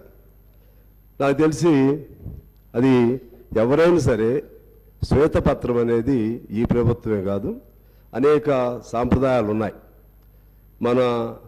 మన రాష్ట్రంలో ఏం జరుగుతుందనేది స్పష్టంగా తెలంగాణ ప్రజలందరికీ కూడా తెలవటం మంచిది. ఎవరిది గత ప్రభుత్వం తప్పు లేదనుకోండి, వాళ్ళు కూడా సపోర్టివ్గా ఇది మా తప్పు లేదని రుజువు చేసుకోవచ్చు. ఒకవేళ తప్పు ఉన్నా సరే నిర్వహణలో లోపాలు జరిగినాయి అనుకోండి, నిర్వహణలో లోపాలు భవిష్యత్తులో జరగకుండా చేసుకోవచ్చు. అందువలన అది శ్వేతపత్రం ప్రవేశపెట్టడంలో పొరపాటు అనే అభిప్రాయాన్ని నేను అంగీకరించట్లేదు. ఆ విధంగా చూస్తే మరలా రేపు బడ్జెట్ పెడతాం. బడ్జెట్ ప్రవేశపెట్టినప్పుడు ఈ లెక్కలను చూపెట్టాల్సిందే కదా, మొత్తం చేసిన అప్పులెంతో చూపెట్టాలి కదా. అప్పులతో పాటు మనం గ్యారంటీ ఉన్నటువంటి అప్పులు చూపెట్టాలి కదా, అప్పుడు దాయలేం కదా. ఈ కార్పొరేట్ ఇప్పుడున్నటువంటి కంప్యూటరైజ్డ్ ఏజ్లో ఇంకేదో దాస్తాం ఎవరికో తెలియకుండా అనేది అటువంటి ఆలోచనలు ఉండవలసిన అవసరం లేదనేది నా అభిప్రాయం. ఇక ముఖ్యంగా శ్వేతపత్రానికి సంబంధించి లెక్కలు డొక్కలు వీటన్నీ చాలా విన్నాం. దానిలో అసలు ఇష్యూ డైవర్ట్ అయిందనేది నా అభిప్రాయం. ఈ లెక్కలు కరెక్ట్ ఉన్నాయా, ఏ లెక్కలు కరెక్ట్ ఉన్నాయా, అది రాంగా ఈ రాంగా, ఆ పేజీలే ఉంది ఈ పేజీలే ఉంది, ఇవన్నీ జరిగినాయి. దీనివల్ల it lost its importance, it lost its human touch. ఇది మనం అర్థం చేసుకోవాల్సింది. అసలు అప్పులు చేయటం తప్పనేది కాదు. సరే, ఎంత పరిమాణంలో చేశారు? కేంద్రంలో దాదాపు చాలా 100 లక్షల కోట్లు ఈ బీజేపీ పాలనలో చేయటం జరిగింది. అంతకుముందు 50 లక్షల కోట్లు అంత ఉండేది అప్పులు. అంటే అది వాళ్ళు చేశారు కదా, మనం చేయకూడదు. ఎవరు చేసినా తప్పని నేను ఆర్జోలకి వెళ్ళట్లేదు. చేసిన అప్పులు దేనికి ఖర్చు పెట్టారు, చేసినటువంటి అప్పులు ఏ ప్రయోజనాలని సాధించడానికి ఉపయోగించారు. అది ఏ ప్రభుత్వం అయినా మనతో చట్టం ఒకటి, మన భారతదేశ వ్యవస్థ, మన రాష్ట్రాల్లో ఉన్నటువంటి పరిపాలన వ్యవస్థ ఎలా అయిందంటే ఒక మోసపోసిన పద్ధతుల్లో. ఇప్పుడు బీఆర్ఎస్ చేసిందే కాదు, రేపు కాంగ్రెస్ కూడా అదే పద్ధతిలో ఇదే అప్పులు చేస్తుంది, మళ్ళీ ఈ పద్ధతుల్లోనే ఖర్చు చేస్తుంది. కాకపోతే మేము ట్రాన్స్పరెంట్గా ఉన్నామని వాళ్ళు చెప్పుకోవచ్చాము, వాళ్ళు తప్పులు చేశారని చెప్పవచ్చు. కానీ నా పాయింట్ ఆఫ్ వ్యూ ఏంటంటే ఈ system it self is a wrong. So always any budget, any expenditure must be human centric. Human touch must be involved in any expenditure. ఇవాళ మనం తీసుకుంటే చాలా ఖర్చు పెట్టాం, చాలా ప్రాజెక్టులు కట్టాం. కానీ ఈ రాష్ట్రంలో దేశ లెక్కలు వేరే ఉన్నాయి. దానిలో భాగంగా తీస్తే మన హ్యూమన్ ఇండెక్స్ ఎక్కడున్నాం అంటే ఆకలి సూచికలో ఎక్కడున్నాం. దేశంగా చూస్తే 101వ స్థానంలో ఉన్నాం. Part of our country we to maybe stood at that level. ఉద్యోగాలు చూస్తే ఎన్ని ఉన్నాయి, తిండి లేని వాళ్ళు ఎంతమంది ఉన్నారు, పౌష్టికాహారం లేని వాళ్ళు ఎంతమంది ఉన్నారు, అదేవిధంగా చాలని జీతాలతో బతుకుతున్న వాళ్ళు ఎంతమంది ఉన్నారు, ఇవన్నీ చూడాలి కదా సార్. ఇవేమీ లేకుండా ఆ ఇరిగేషన్ ప్రాజెక్ట్ కట్టాం, లేకపోతే చార్మినార్ నిర్మించాం, తాజ్మహల్ నిర్మించాం, ఇంకేదో కట్టాం. తాజ్మహల్ నిర్మిస్తే తాజ్మహల్ కోసం రాళ్ళెత్తిన కూలీలు ఎవరని శ్రీశ్రీ అడిగాడు.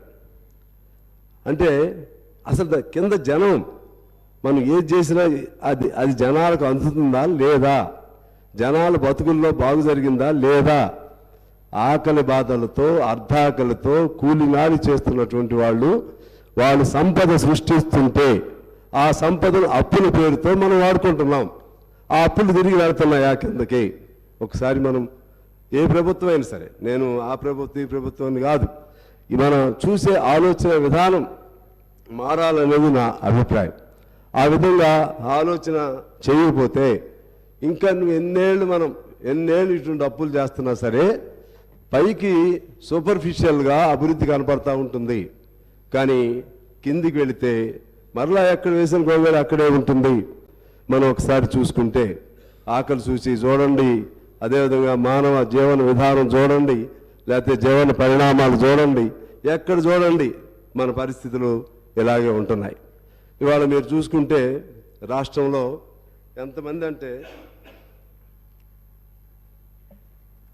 అవుట్సోర్సింగ్ అలాగే కాంట్రాక్ట్ కార్మికులకు సంబంధించి అప్పుడు కేసీఆర్ గారు ఓ మాట చెప్పారు. మరి అది మేనిఫెస్టోలు పెట్టారు లేదా, మళ్ళీ నేను దాని జోలికి వెళ్ళను, మళ్ళీ అది కాంట్రవర్సీ అయింది. నేను దాని జోలికి వెళ్ళను, కానీ ఈ repeatedly said that when we achieve our Telangana, there won't be any outsourcing system and there won't be any contracts worker system. So he repeatedly, as per my knowledge is concerned. కానీ ఇవాళ ఆ outsourcing అదేవిధంగా contract worker system వలన శ్రమను దోపిడీ చేస్తున్నారు. It is situated not only in Telangana, it is present elsewhere in India. The system it self became a wrong. దాన్ని ఎట్లా, ఎంతకాలం శ్రమ వాళ్ళది, సంపద ఇంకొకటిది, కష్టం ఒకటిది, ఫలితం ఒకటిది. ఒక్కడికి ఇచ్చే జీతంతో ముగ్గురికి నలుగురికి జీతాలు ఇస్తున్నారే, దాన్ని ఎలా మార్చాలి అది ఆలోచన చేయమని నేను కోరుతా ఉన్నాను. ఆ క్రమంలోనే మీరు తీసుకుంటే చాలామంది, కొన్ని లక్షల మంది ఆ విధంగా ఉన్నారు. అలాగే పిల్లలు పౌష్టికాహారం లోపంతో ఇప్పటికీ అనేక మంది మరణిస్తున్నారు. అర్ధాకలతో అనేక మంది ఉండటమే కాదు, నేను నిన్న మా కొత్తగూడెంలో చూశాను. పేవ్మెంట్ల మీద పడుకున్న వాళ్ళు మొత్తం ఊరికి ఒక బస్ స్టాండ్ సెంటర్లో చూస్తే చలిలో దాదాపు 15-20 మంది వీడి దుప్పట్లు కూడా సరిగ్గా లేకుండా పడుకున్న వాళ్ళని చూశాను నేను. ఇలా లెక్క తీస్తే ఈ రాష్ట్రంలో తిండి లేక, లేకపోతే ఇంటి గూడు లేక, చలిలో వర్షంలో తడుస్తూ చలిలో వణుకుతూ ఎంతమంది ఉన్నారో ఒకసారి లెక్క తీయాలి. అదేవిధంగా గ్రామాల్లోకి వెళితే సొంత ఇల్లు లేని వాళ్ళు ఎంతమంది ఉన్నారో లెక్క తీయాలి. గ్రామాల్లోకి వెళితే చేసిన పనికి తగిన జీతం లేక, తగిన కూలీ లేక, పని చేయటానికి పని దొరక్క ఎంతమంది ఉన్నారో చూడాలి. ప్రాజెక్టులు కట్టాం, కాళేశ్వరం ప్రాజెక్టు కట్టొచ్చు, లేకపోతే ప్రాణహిత చేవెళ్ళు అనొచ్చు, లేదా పాలమూరు రంగారెడ్డి అనొచ్చు, మా సీతారాం ప్రాజెక్టు అనొచ్చు. కానీ ఇన్ని ప్రాజెక్టులు కట్టితే డబ్బులన్నీ ఒక చోటకే మనం ఫోకస్ అవుతుంటే మరి మిగిలిన వాళ్ళకి ఎప్పుడు, వాళ్ళ షేర్ వాళ్ళకి ఎప్పుడు వస్తుంది? మొత్తంగా చూస్తే యాజ్ ఏ హోల్ డెవలప్మెంట్ ఇండెక్స్లో పెరగొచ్చు మనం, పెర్ క్యాపిటల్ ఇన్కమ్ పెరగొచ్చు మనం, అలాగే ఎస్జిడిపిలో మనం రేటింగ్ బాగానే ఉండొచ్చు. కానీ అల్టిమేట్గా కిందకి ఎప్పుడు వెళ్తుంది? కిందకి వెళ్ళాల్సిన trickle down theory, a famous economist proposed that trickle down theory. It has been a total failure. That means ఎవడో అక్కడ పరిశ్రమ పెడితే కిందకి బొట్టుగా అందిద్ది. ఎప్పుడు బొట్టు అందిద్ది? ఇప్పుడు ఈ దేశానికి 75-76 ఏళ్ళు స్వతంత్రం వచ్చింది.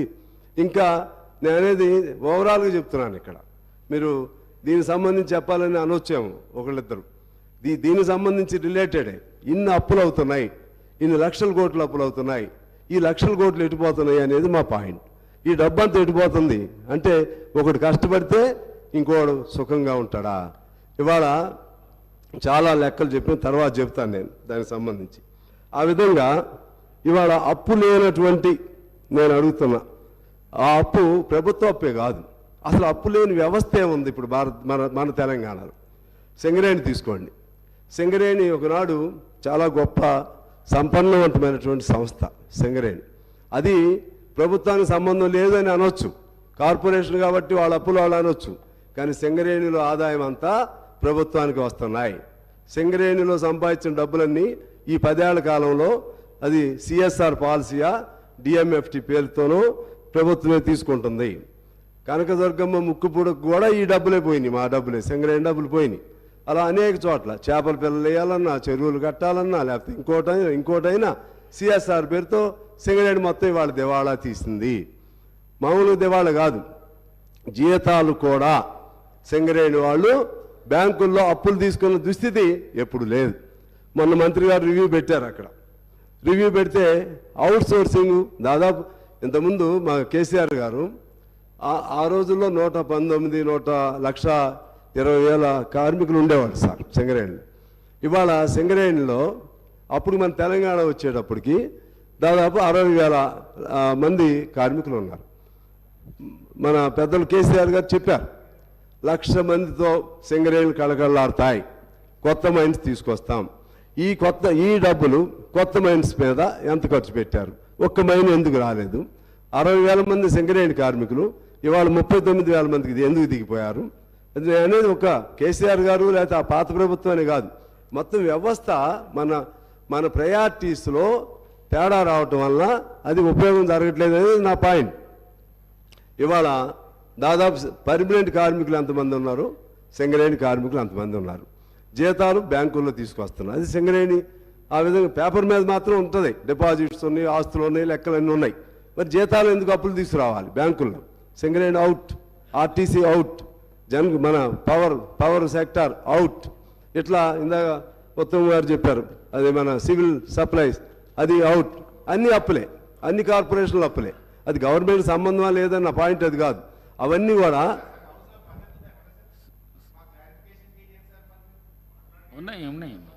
సాంబశివరావు గారు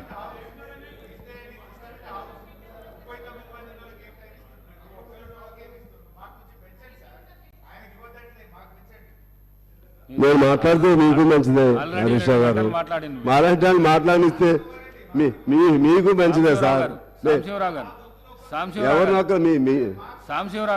ఓకే, మీరు విడిగా మాట్లాడుకోండి సార్. నేను మాట్లాడేటప్పుడు ప్రతిసారి మీకు మీరు హరీష్ రావు గారు, సాంబశివరావు గారు ముగించండి దయచేసి ప్లీజ్. నేను మాట్లాడేటప్పుడు మీకు అభ్యంతరం ఎందుకు? నేనేమన్నాను మిమ్మల్ని? నేను I am in the interest of the state, I am in the interest of just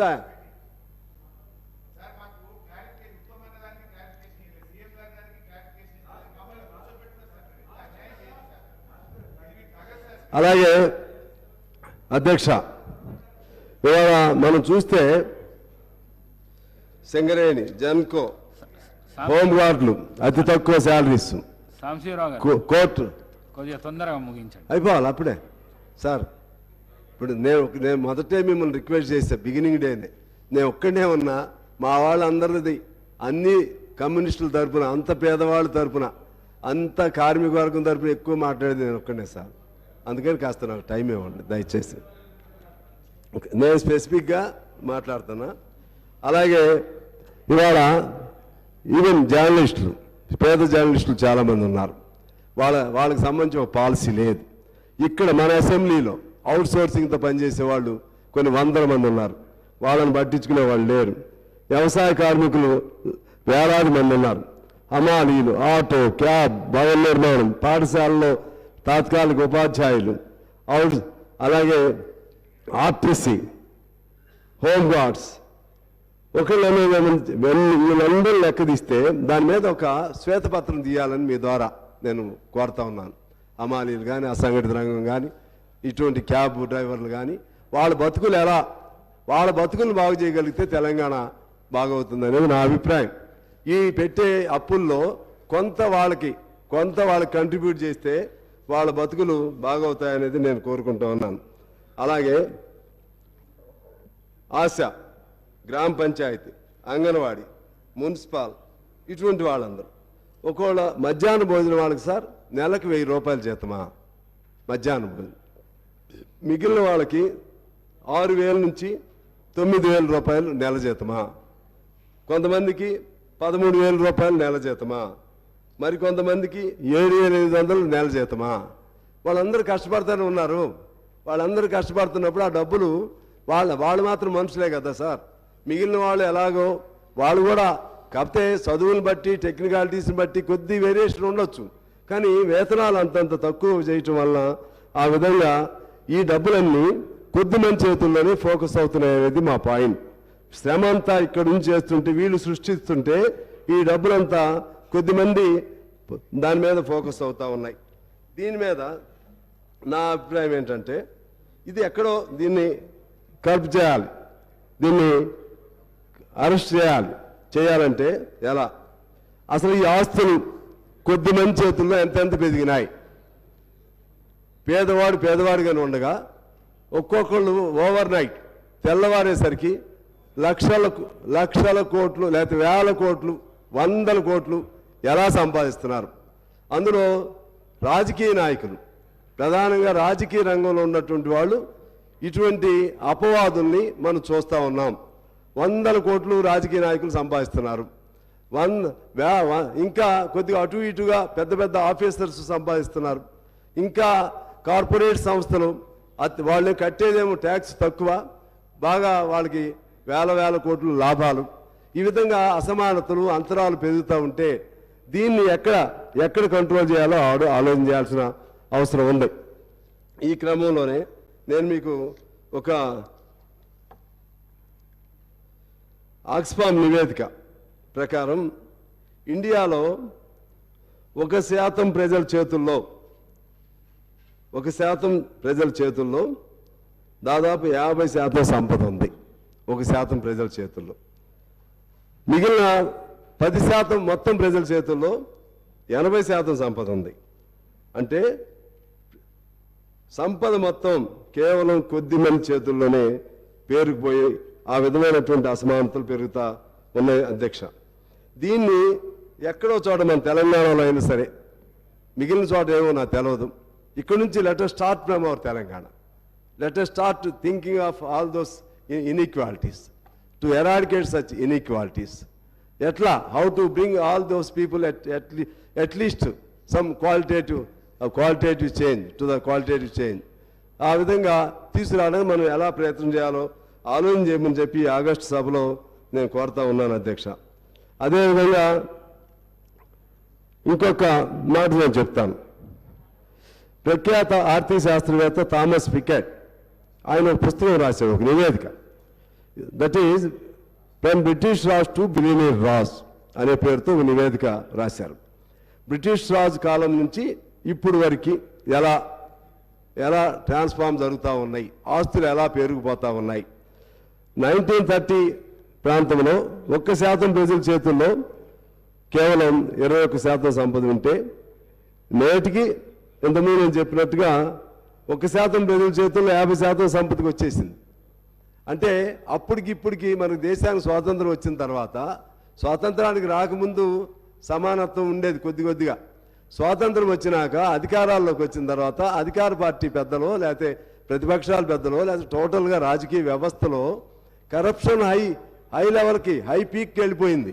high పీక్కి వెళ్ళిపోయి సంపద అది ఒకవైపు, దాంతో కొలాబరేట్ అయినటువంటి కార్పొరేట్ సంస్థలు, కొలాబరేట్ అయినటువంటి ఇండస్ట్రియల్ పర్సనాలిటీస్, ఇండస్ట్రియల్ హౌసెస్, వాళ్ళు కూడా సంపద పెరిగిపోతూ ఉంది. దీన్ని కంట్రోల్ చేయాల్సిన అవసరం ఉందని నేను మీకు విజ్ఞప్తి చేస్తూ ఆఖరిగా ఒక పాయింట్ చెప్పి నేను సెలవు తీసుకుంటాను అధ్యక్ష.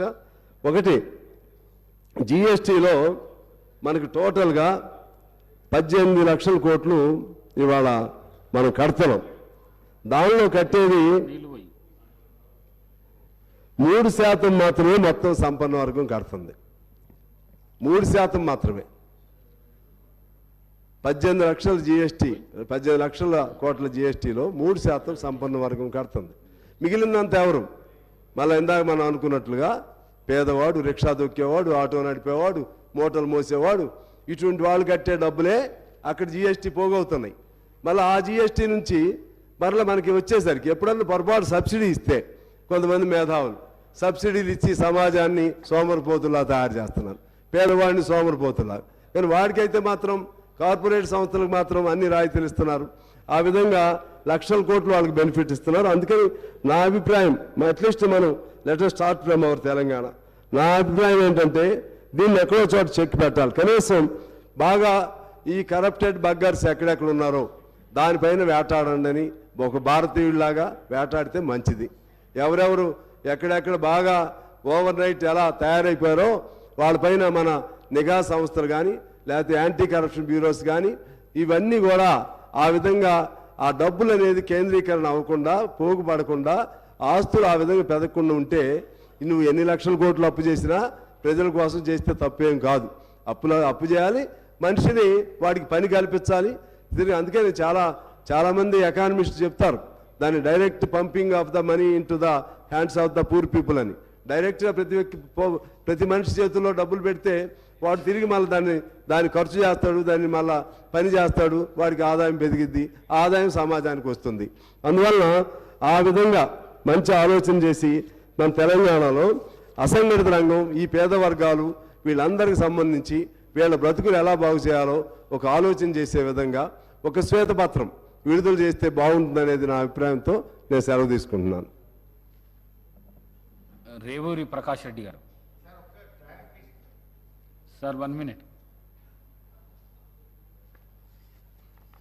అధ్యక్ష, గౌరవనీయులు ఉత్తమ్ గారు, గౌరవనీయులు ఉత్తమ్ కుమార్ రెడ్డి గారు ఇందాక ఒక 2 విషయాలు వారు నా పేరు ఉచ్చరించి వారు మాట్లాడినారు. Just I would like to clarify అధ్యక్ష. నేనేమి కామెంట్ చేయదలుచుకోలేదు, ఆరోపణలు చేయను. Just I would like to rectify the records. Uttam Kumar Reddy గారు మాట్లాడుతూ ఏమన్నారంటే గత ప్రభుత్వం కేవలం 1 కిలో బియ్యం మాత్రమే ఇచ్చింది అని చెప్పి ఒక సత్యదూరమైనటువంటి విషయాన్ని చెప్పినారు అధ్యక్ష.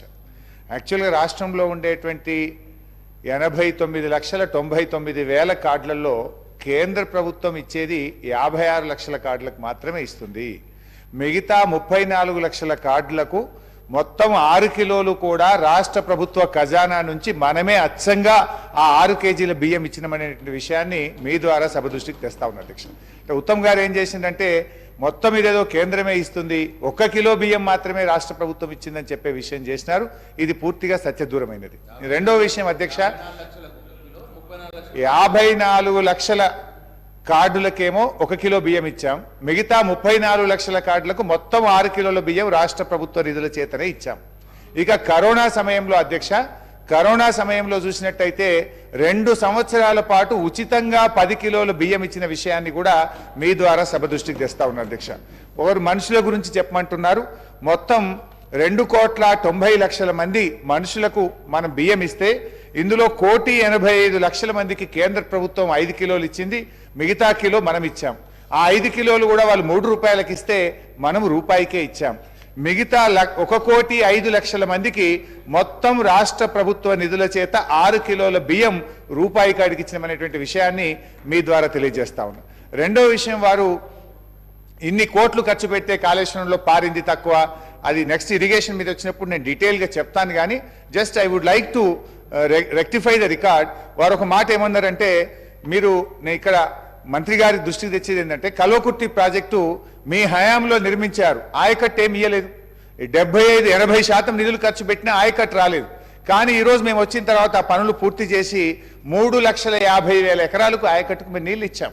సో అట్లనే పాలమూరు ఎత్తిపోతల్లో ఇలా ట్రంక్ పూర్తయింది, పంపులు పూర్తయినాయి, రిజర్వాయర్లు పూర్తయినాయి. మీరు కెనాల్స్ తవ్వితే మీకు కూడా ఆయకట్టు వచ్చేటువంటి అవకాశం ఉంటుంది. అట్లా మీరు ఈ రకంగా మా స్వీపింగ్ రిమార్క్స్ వద్దు, నేను డీటెయిల్గా మీరు డిస్కషన్ పెట్టినాడు మొత్తం సవివరంగా కూడా మేము చెప్తాం అధ్యక్ష. లాస్ట్ పాయింట్ అధ్యక్ష, గౌరవ ముఖ్యమంత్రి గారు కూడా ఒక విషయాన్ని ఇప్పుడు సభలో మాట్లాడినారు అధ్యక్ష. జస్ట్ అది కూడా నేను I would like to set right the record అధ్యక్ష. నేనేమి ఆరోపణలు చేయడానికో ప్రత్యేకంగా మళ్ళీ కొత్త విషయాలు చెప్పడానికో కాదు అధ్యక్ష, only to rectify the records అధ్యక్ష. పేజ్ నెంబర్ 32లో అధ్యక్ష గౌరవ ముఖ్యమంత్రి గారు అందులో నుంచే వారు నా పేరు తీసుకొని విషయం చెప్పారు అధ్యక్ష. ఏమన్నారంటే, మనం 2014-15 రాష్ట్రం వచ్చినాడు 303 రోజులు మన రాష్ట్రం సర్ప్లస్ ఉండేది. కానీ మరి హరీష్ రావు గారు ఫైనాన్స్ మినిస్టర్ అయిన తర్వాత పూర్తిగా సర్ప్లస్ దినాలు తగ్గినాయి అని చెప్పారు అధ్యక్ష. కానీ ముఖ్యమంత్రి గారు కానీ ఇవాళ అందరూ కూడా ఏం చేస్తారంటే కన్వీనియంట్ అంశాలు తీసుకుంటున్నారు. ఎక్కడైతే మేము పాజిటివ్గా ఉన్నామో దాన్ని విస్మరిస్తూ ఉన్నారు. 2014-15లో 303 రోజులుంటే మా ప్రభుత్వం వచ్చిన 2015-16లో 364 రోజులు సర్ప్లస్ ఉన్నాం. మరి ఆ విషయాన్ని ఎందుకు చెప్పరు? 2016-17లో 304 రోజులు సర్ప్లస్ ఉన్నాం. 2017-18లో 245 రోజులున్నాం. 2018-19లో 250 రోజులున్నాం. ఎక్కడైతే తగ్గిందో అది కరోనా వచ్చిన తర్వాత, కరోనా 2 సంవత్సరాలు కరోనా వల్ల ఏర్పడ్డ ఆర్థిక మాంద్యం, ఒకవైపు పెద్ద నోట్ల రద్దు, రెండవ వైపు కరోనా లాంటి ఒక మహమ్మారి వచ్చిన తర్వాత ఈ దేశం, ఈ ప్రపంచం, అన్ని రాష్ట్రాల ఆర్థిక వ్యవస్థ చిన్నాభిన్నమైన తర్వాత మాత్రమే తగ్గిందనే విషయాన్ని మీ ద్వారా సభ దృష్టికి తెచ్చే ప్రయత్నం చేస్తున్నాం అధ్యక్ష. అయితే అధ్యక్ష, ముఖ్యమంత్రి గారు కేంద్ర ప్రభుత్వంతో కలవద్దా అన్నారు. మీరు కేంద్రంతో కలవండి, కేంద్రంతో మాట్లాడండి, అవసరమైతే అఖిల పక్షాన్ని తీసుకుపోండి, మేము కూడా మీ వెంట వస్తాం. రాష్ట్రానికి న్యాయబద్ధంగా రావాల్సిన ప్రతి పైసా కోసం మీకు మేము సహకరిస్తాం, మీ వెంట మేము ఉంటాం. మీరు కేంద్ర ప్రధానమంత్రిని కలవండి, కేంద్ర మంత్రులను కలవండి. ఆ ప్రక్రియలో మేమేదైనా సహకారం పార్లమెంట్లో మా పార్లమెంట్ సభ్యులు చేయాలన్నా, మేము చేయాలన్నా కూడా చేయడానికి సిద్ధంగా ఉన్నామని మీ ద్వారా తెలియజేస్తున్నాం. రేవూరి ప్రకాష్ రెడ్డి గారు. అధ్యక్ష, అవకాశం ఇచ్చినందుకు ధన్యవాదాలు తెలియజేసుకుంటూ తెలంగాణ రాష్ట్రం అనేదే నిధులు నియామకాలు వనరులపై ఏర్పడ్డ ఈ రాష్ట్రము. ఈ రాష్ట్రం ఏర్పాటు కావడానికి తెలంగాణ 4 కోట్ల ప్రజల యొక్క కృషి, 1400 మంది యువకుల యొక్క బలిదానంతో వచ్చిన తెలంగాణ. మరి తెలంగాణ రాష్ట్రం ఏర్పడ్డ తర్వాత టీఆర్ఎస్ ఈరోజు బీఆర్ఎస్ అధికారంలోకి వచ్చిన తర్వాత అధికారం వచ్చే ముందు రాష్ట్ర ఆర్థిక పరిస్థితి, తెలంగాణ రాష్ట్రం ఏర్పడేటప్పుడు ఆర్థిక పరిస్థితులు ఏ విధంగా ఉన్నాయి, మరి 10 సంవత్సరాల తర్వాత ఈరోజు ఏ పరిస్థితి ఉన్నది అనేది ప్రజలకు వాస్తవాలు వివరించి మరి రాబోయే రోజులలో ఇంతకుముందు గౌరవ ముఖ్యమంత్రి వారు చెప్పినట్టుగా ప్రతిపక్షాల యొక్క సూచనలు, మేధావుల సూచనలు తీసుకొని ఈ దేశంలోనే రాష్ట్రంను ఒక ఉన్నతమైన స్థానంలో నిలపాలనే ఒక ప్రయత్నంలో భాగమైన విషయాన్ని కూడా మన అందరం కూడా గుర్తించవలసిన అవసరం ఉంది అని చెప్పి ఈ సందర్భంగా మనం చేస్తున్నాం.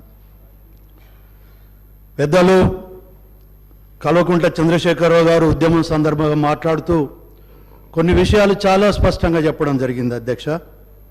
ఒకటి, మనది మిగులు రాష్ట్రము, తెలంగాణ రాష్ట్రం ఏర్పాటు కావడం వల్ల ఒక బంగారు భవిష్యత్తును ప్రజలకు అందించగలుగుతాము అని చెప్పడమే కాకుండా తెలంగాణ రాష్ట్రం ఏర్పడ్డ తర్వాత మరి ఒక దళిత ముఖ్యమంత్రిని చేస్తానని చెప్పి మరి మాట తప్పను మడవ తిప్పను అన్న పెద్ద మనిషి మరి ఏ విధంగా తాను ఎన్నికల సందర్భంలో కానీ గతంలో ఉద్యమం సందర్భంలో మాట్లాడిన మాటలను ఇచ్చిన వాగ్దానాలకు విరుద్ధమైన పరిపాలన అందించడమే కాకుండా రాష్ట్ర ఆర్థిక పరిస్థితిని కూడా మరి ప్రజల భవిష్యత్తుకు ఉపయోగపడ్డదా, కొందరు వ్యక్తుల యొక్క ఆర్థిక పరిస్థితులు బాగుపడడానికి దోహదపడ్డదా అనేదే ఇక్కడ మనం పరిశీలించవలసిన అవసరం ఉంది అని చెప్పి ఈ సందర్భంగా మనం చేస్తున్నాను. అప్పు చేయడం తప్పని నేను అనడం లేదు, ఏ వ్యక్తి కూడా అప్పు చేయడం తప్పు అని చెప్పి ఎవరు కూడా అనరు అని చెప్పి ఈ సందర్భంగా మనం చేస్తున్నాం. కానీ చేసిన అప్పును మనము ప్రజల యొక్క ఆర్థిక పరిస్థితులు అభివృద్ధి చెందడానికి, రాష్ట్ర ఆర్థిక పరిస్థితులు అభివృద్ధి చెందడానికి, మరీ ముఖ్యంగా ఉత్పత్తి వ్యయాన్ని పెంపొందించడానికి, అదే కాకుండా సంక్షేమ కార్యక్రమాల ద్వారా ప్రజల జీవన ప్రమాణాన్ని పెంపొందించడానికి దోహదపడితే ఎవరు దీన్ని వ్యతిరేకించవలసిన అవసరం లేదు, దాన్ని మనము ఆమోదించవలసిన అవసరం ఉంది అని చెప్పి ఈ సందర్భంగా మనవి చేస్తున్నాను అధ్యక్ష. కానీ ఇవాళ మనం చూస్తున్నాం, పేరు ప్రతిష్టల గురించో లేకుంటే వాళ్ళ యొక్క వ్యక్తిగతమైన స్వార్థం గురించో చేసిన అప్పును ఖర్చు పెట్టినప్పుడే ఈ సమస్య ఉత్పన్నమవుతుందనే విషయాన్ని మీ దృష్టి తీసుకొస్తున్నా. ఒకసారి మనం చూస్తే రాష్ట్రం ఏర్పాటప్పుడు జరుగుతున్న ఏర్పాటులో ఆంధ్ర తెలంగాణ విడిపోయినప్పుడు మన అప్పులు చూస్తే 72,658 కోట్ల అప్పు ఉంటే ఈరోజు సరే వివిధ రకాల యొక్క అప్పులను మనం పరిగణలోకి తీసుకున్నప్పుడు 6,12,343 కోట్ల అప్పు ఉన్నదనేది మనకు శ్వేతపత్రం ద్వారా మనకు వివరంగా మనకు తెలియజేస్తున్న విషయాన్ని మన దృష్టికి తీసుకొస్తున్నాం. ఒక మాటలో చెప్పాలి అంటే ఈరోజు ఈ రాష్ట్రంలో ఉన్న ప్రతి ఒక్క వ్యక్తి మీద, అదేవిధంగా పుట్టబోయే బిడ్డ మీద కూడా 1,58,000 అప్పు ఎత్తిన ఘనత గత ప్రభుత్వాన్ని నేను చెప్పక తప్పదు అనే విషయాన్ని మీ దృష్టికి తీసుకొస్తున్నా. అదే కాకుండా మనం చూస్తే మరి పెద్దలు గౌరవనీయులు హరీశ్వరరావు గారు మాట్లాడుతూ రాష్ట్ర ఆర్థిక పరిస్థితి అన్ని విధాలు అభివృద్ధి చేసినాం. అదే కాకుండా మనం చూస్తే రాష్ట్ర ఆర్థిక పరిస్థితి మరి పరిపుష్టిగా ఉన్న రాష్ట్రము, సంపద సృష్టించామని చెప్పి కూడా చాలా ఘనంగా చెప్పారు. కానీ ఒక విషయాన్ని మనం చూస్తే ఇవాళ మన రాష్ట్ర రెవెన్యూ యొక్క అభివృద్ధిని కూడా మనం చూస్తే తెలంగాణ రాష్ట్రం ఏర్పాటు కాకముందు ఏదైతే ప్రతి సంవత్సరము యావరేజ్గా మనం చూసినప్పుడు 14.9% పెరుగుదల ఉంటే మరి ఈ 10 సంవత్సరాల్లో కూడా రాష్ట్ర రెవెన్యూ పెరిగిన శాతాన్ని కూడా మనం చూస్తే అదే 14.9%లో ఉన్న మాట వాస్తవం అవునా కాదా అనేది ప్రతి ఒక్కరు మనం గుర్తించవలసిన అవసరం ఉంది అని చెప్పి ఈ సందర్భంగా మనం చేస్తున్నాం. అదే కాకుండా మనం చూస్తే మరి ఆ రోజు 72,658 కోట్ల అప్పుతో ఉన్నది, ఈరోజు 6,12,000 కోట్ల అప్పులతోటి మరి ఉన్నది అని అంటే మరి గతంలో 14-15 కన్నా ముందు ఆ రోజు రాష్ట్రంలో వడ్డీల రూపాయన కానీ అసలు రూపాయన చెల్లించింది 6,954 కోట్ల అధ్యక్ష. కానీ ఈరోజు పరిస్థితి ఏంటి అని అంటే ప్రతి సంవత్సరము 37,939 కోట్లు వడ్డీ కానీ అప్పు కానీ చెల్లించే పరిస్థితి ఉన్నది. అంటే మన రాష్ట్ర రెవెన్యూలో 34% వరకు దాని భాగస్వామ్యం ఉన్నది అని అంటే మరి మన ఆర్థిక పరిస్థితి ఎంత అధ్వానమైన పరిస్థితులు ఉన్నదో మనం ఒకసారి అర్థం చేసుకోవాల్సిన అవసరం ఉంది అని చెప్పి ఈ సందర్భంగా మనం చేస్తున్నాం. అదే కాకుండా ఒకసారి చూస్తే మనం అధ్యక్ష ఇవాళ కాళేశ్వరం ప్రాజెక్ట్ చాలా గొప్పగా ప్రతి సందర్భంలో చెప్పేవాళ్ళు. కేసీఆర్ గారు అయితే మరి పత్రికా సమావేశంలో కూడా ఒక సందర్భంలో ఒక పత్రికా సోదరుడు ఉండి మరి కాళేశ్వరం ప్రాజెక్టులో అవినీతి జరుగుతుంది, నాణ్యత లోపం జరుగుతుంది అని చెప్పి మరి ప్రతిపక్ష పార్టీలు మాట్లాడుతున్నాయి అని చెప్పినప్పుడు ఒక అసభ్య పదజాలంతో ప్రతిపక్ష పార్టీని దూషించడమే కాకుండా వారికి తలకాయ లేదు మెదడు లేదు అని పద్ధతిలో మాట్లాడమే కాకుండా మరి తను ప్రతి రక్త బొట్టును తన ఆలోచనను ఉపయోగించి ప్రాజెక్టులను రూపకల్పన చేయడం జరిగిందనే విషయాన్ని కూడా చాలా స్పష్టంగా చెప్పిన విషయాన్ని కూడా మనం ఇక్కడ గుర్తు చేసుకోవాల్సిన అవసరం ఉంది.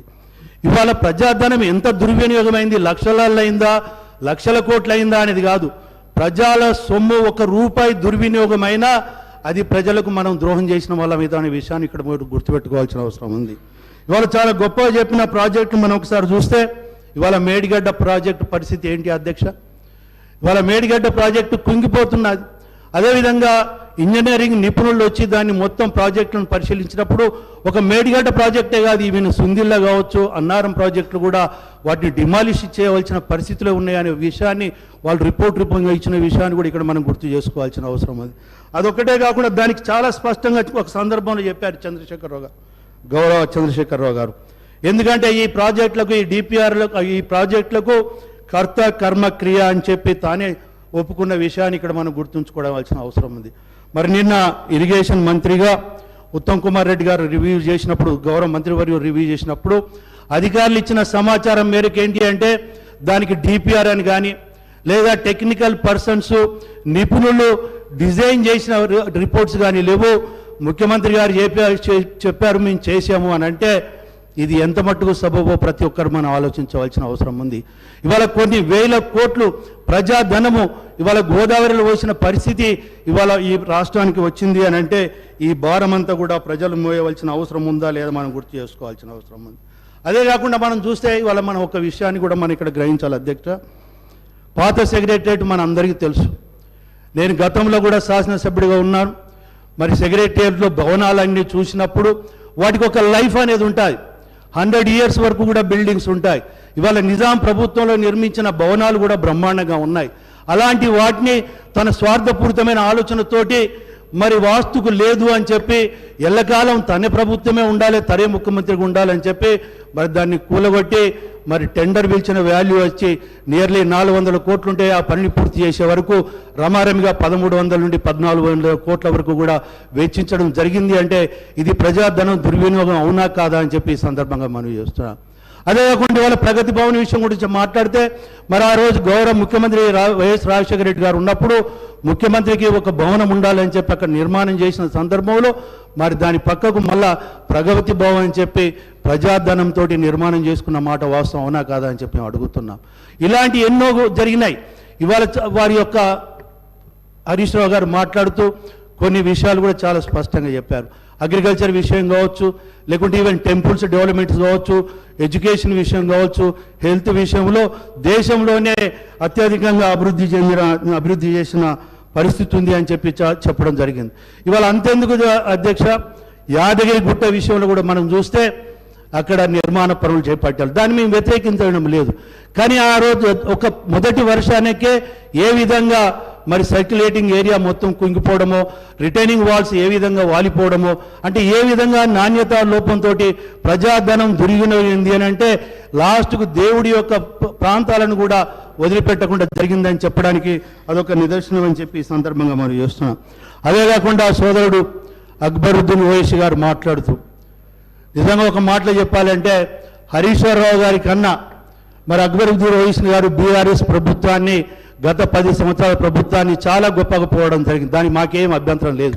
కానీ ఇంకొక విషయం కూడా అడిగితే బాగుండేది. ఏదైతే ఎన్నికలలో ఇచ్చిన వాగ్దానాలను బీఆర్ఎస్ ప్రభుత్వం ఎంత మట్టుకు నెరవేర్చిందని చెప్పి సోదరుడు అడిగి ఉంటే సంతోషించే వాళ్ళమని చెప్పి ఈ సందర్భంగా మనం చేస్తున్నాం. డబల్ బెడ్రూమ్ ఇళ్ళ పరిస్థితి ఏమైంది అధ్యక్ష? ఎక్కడిచ్చారు?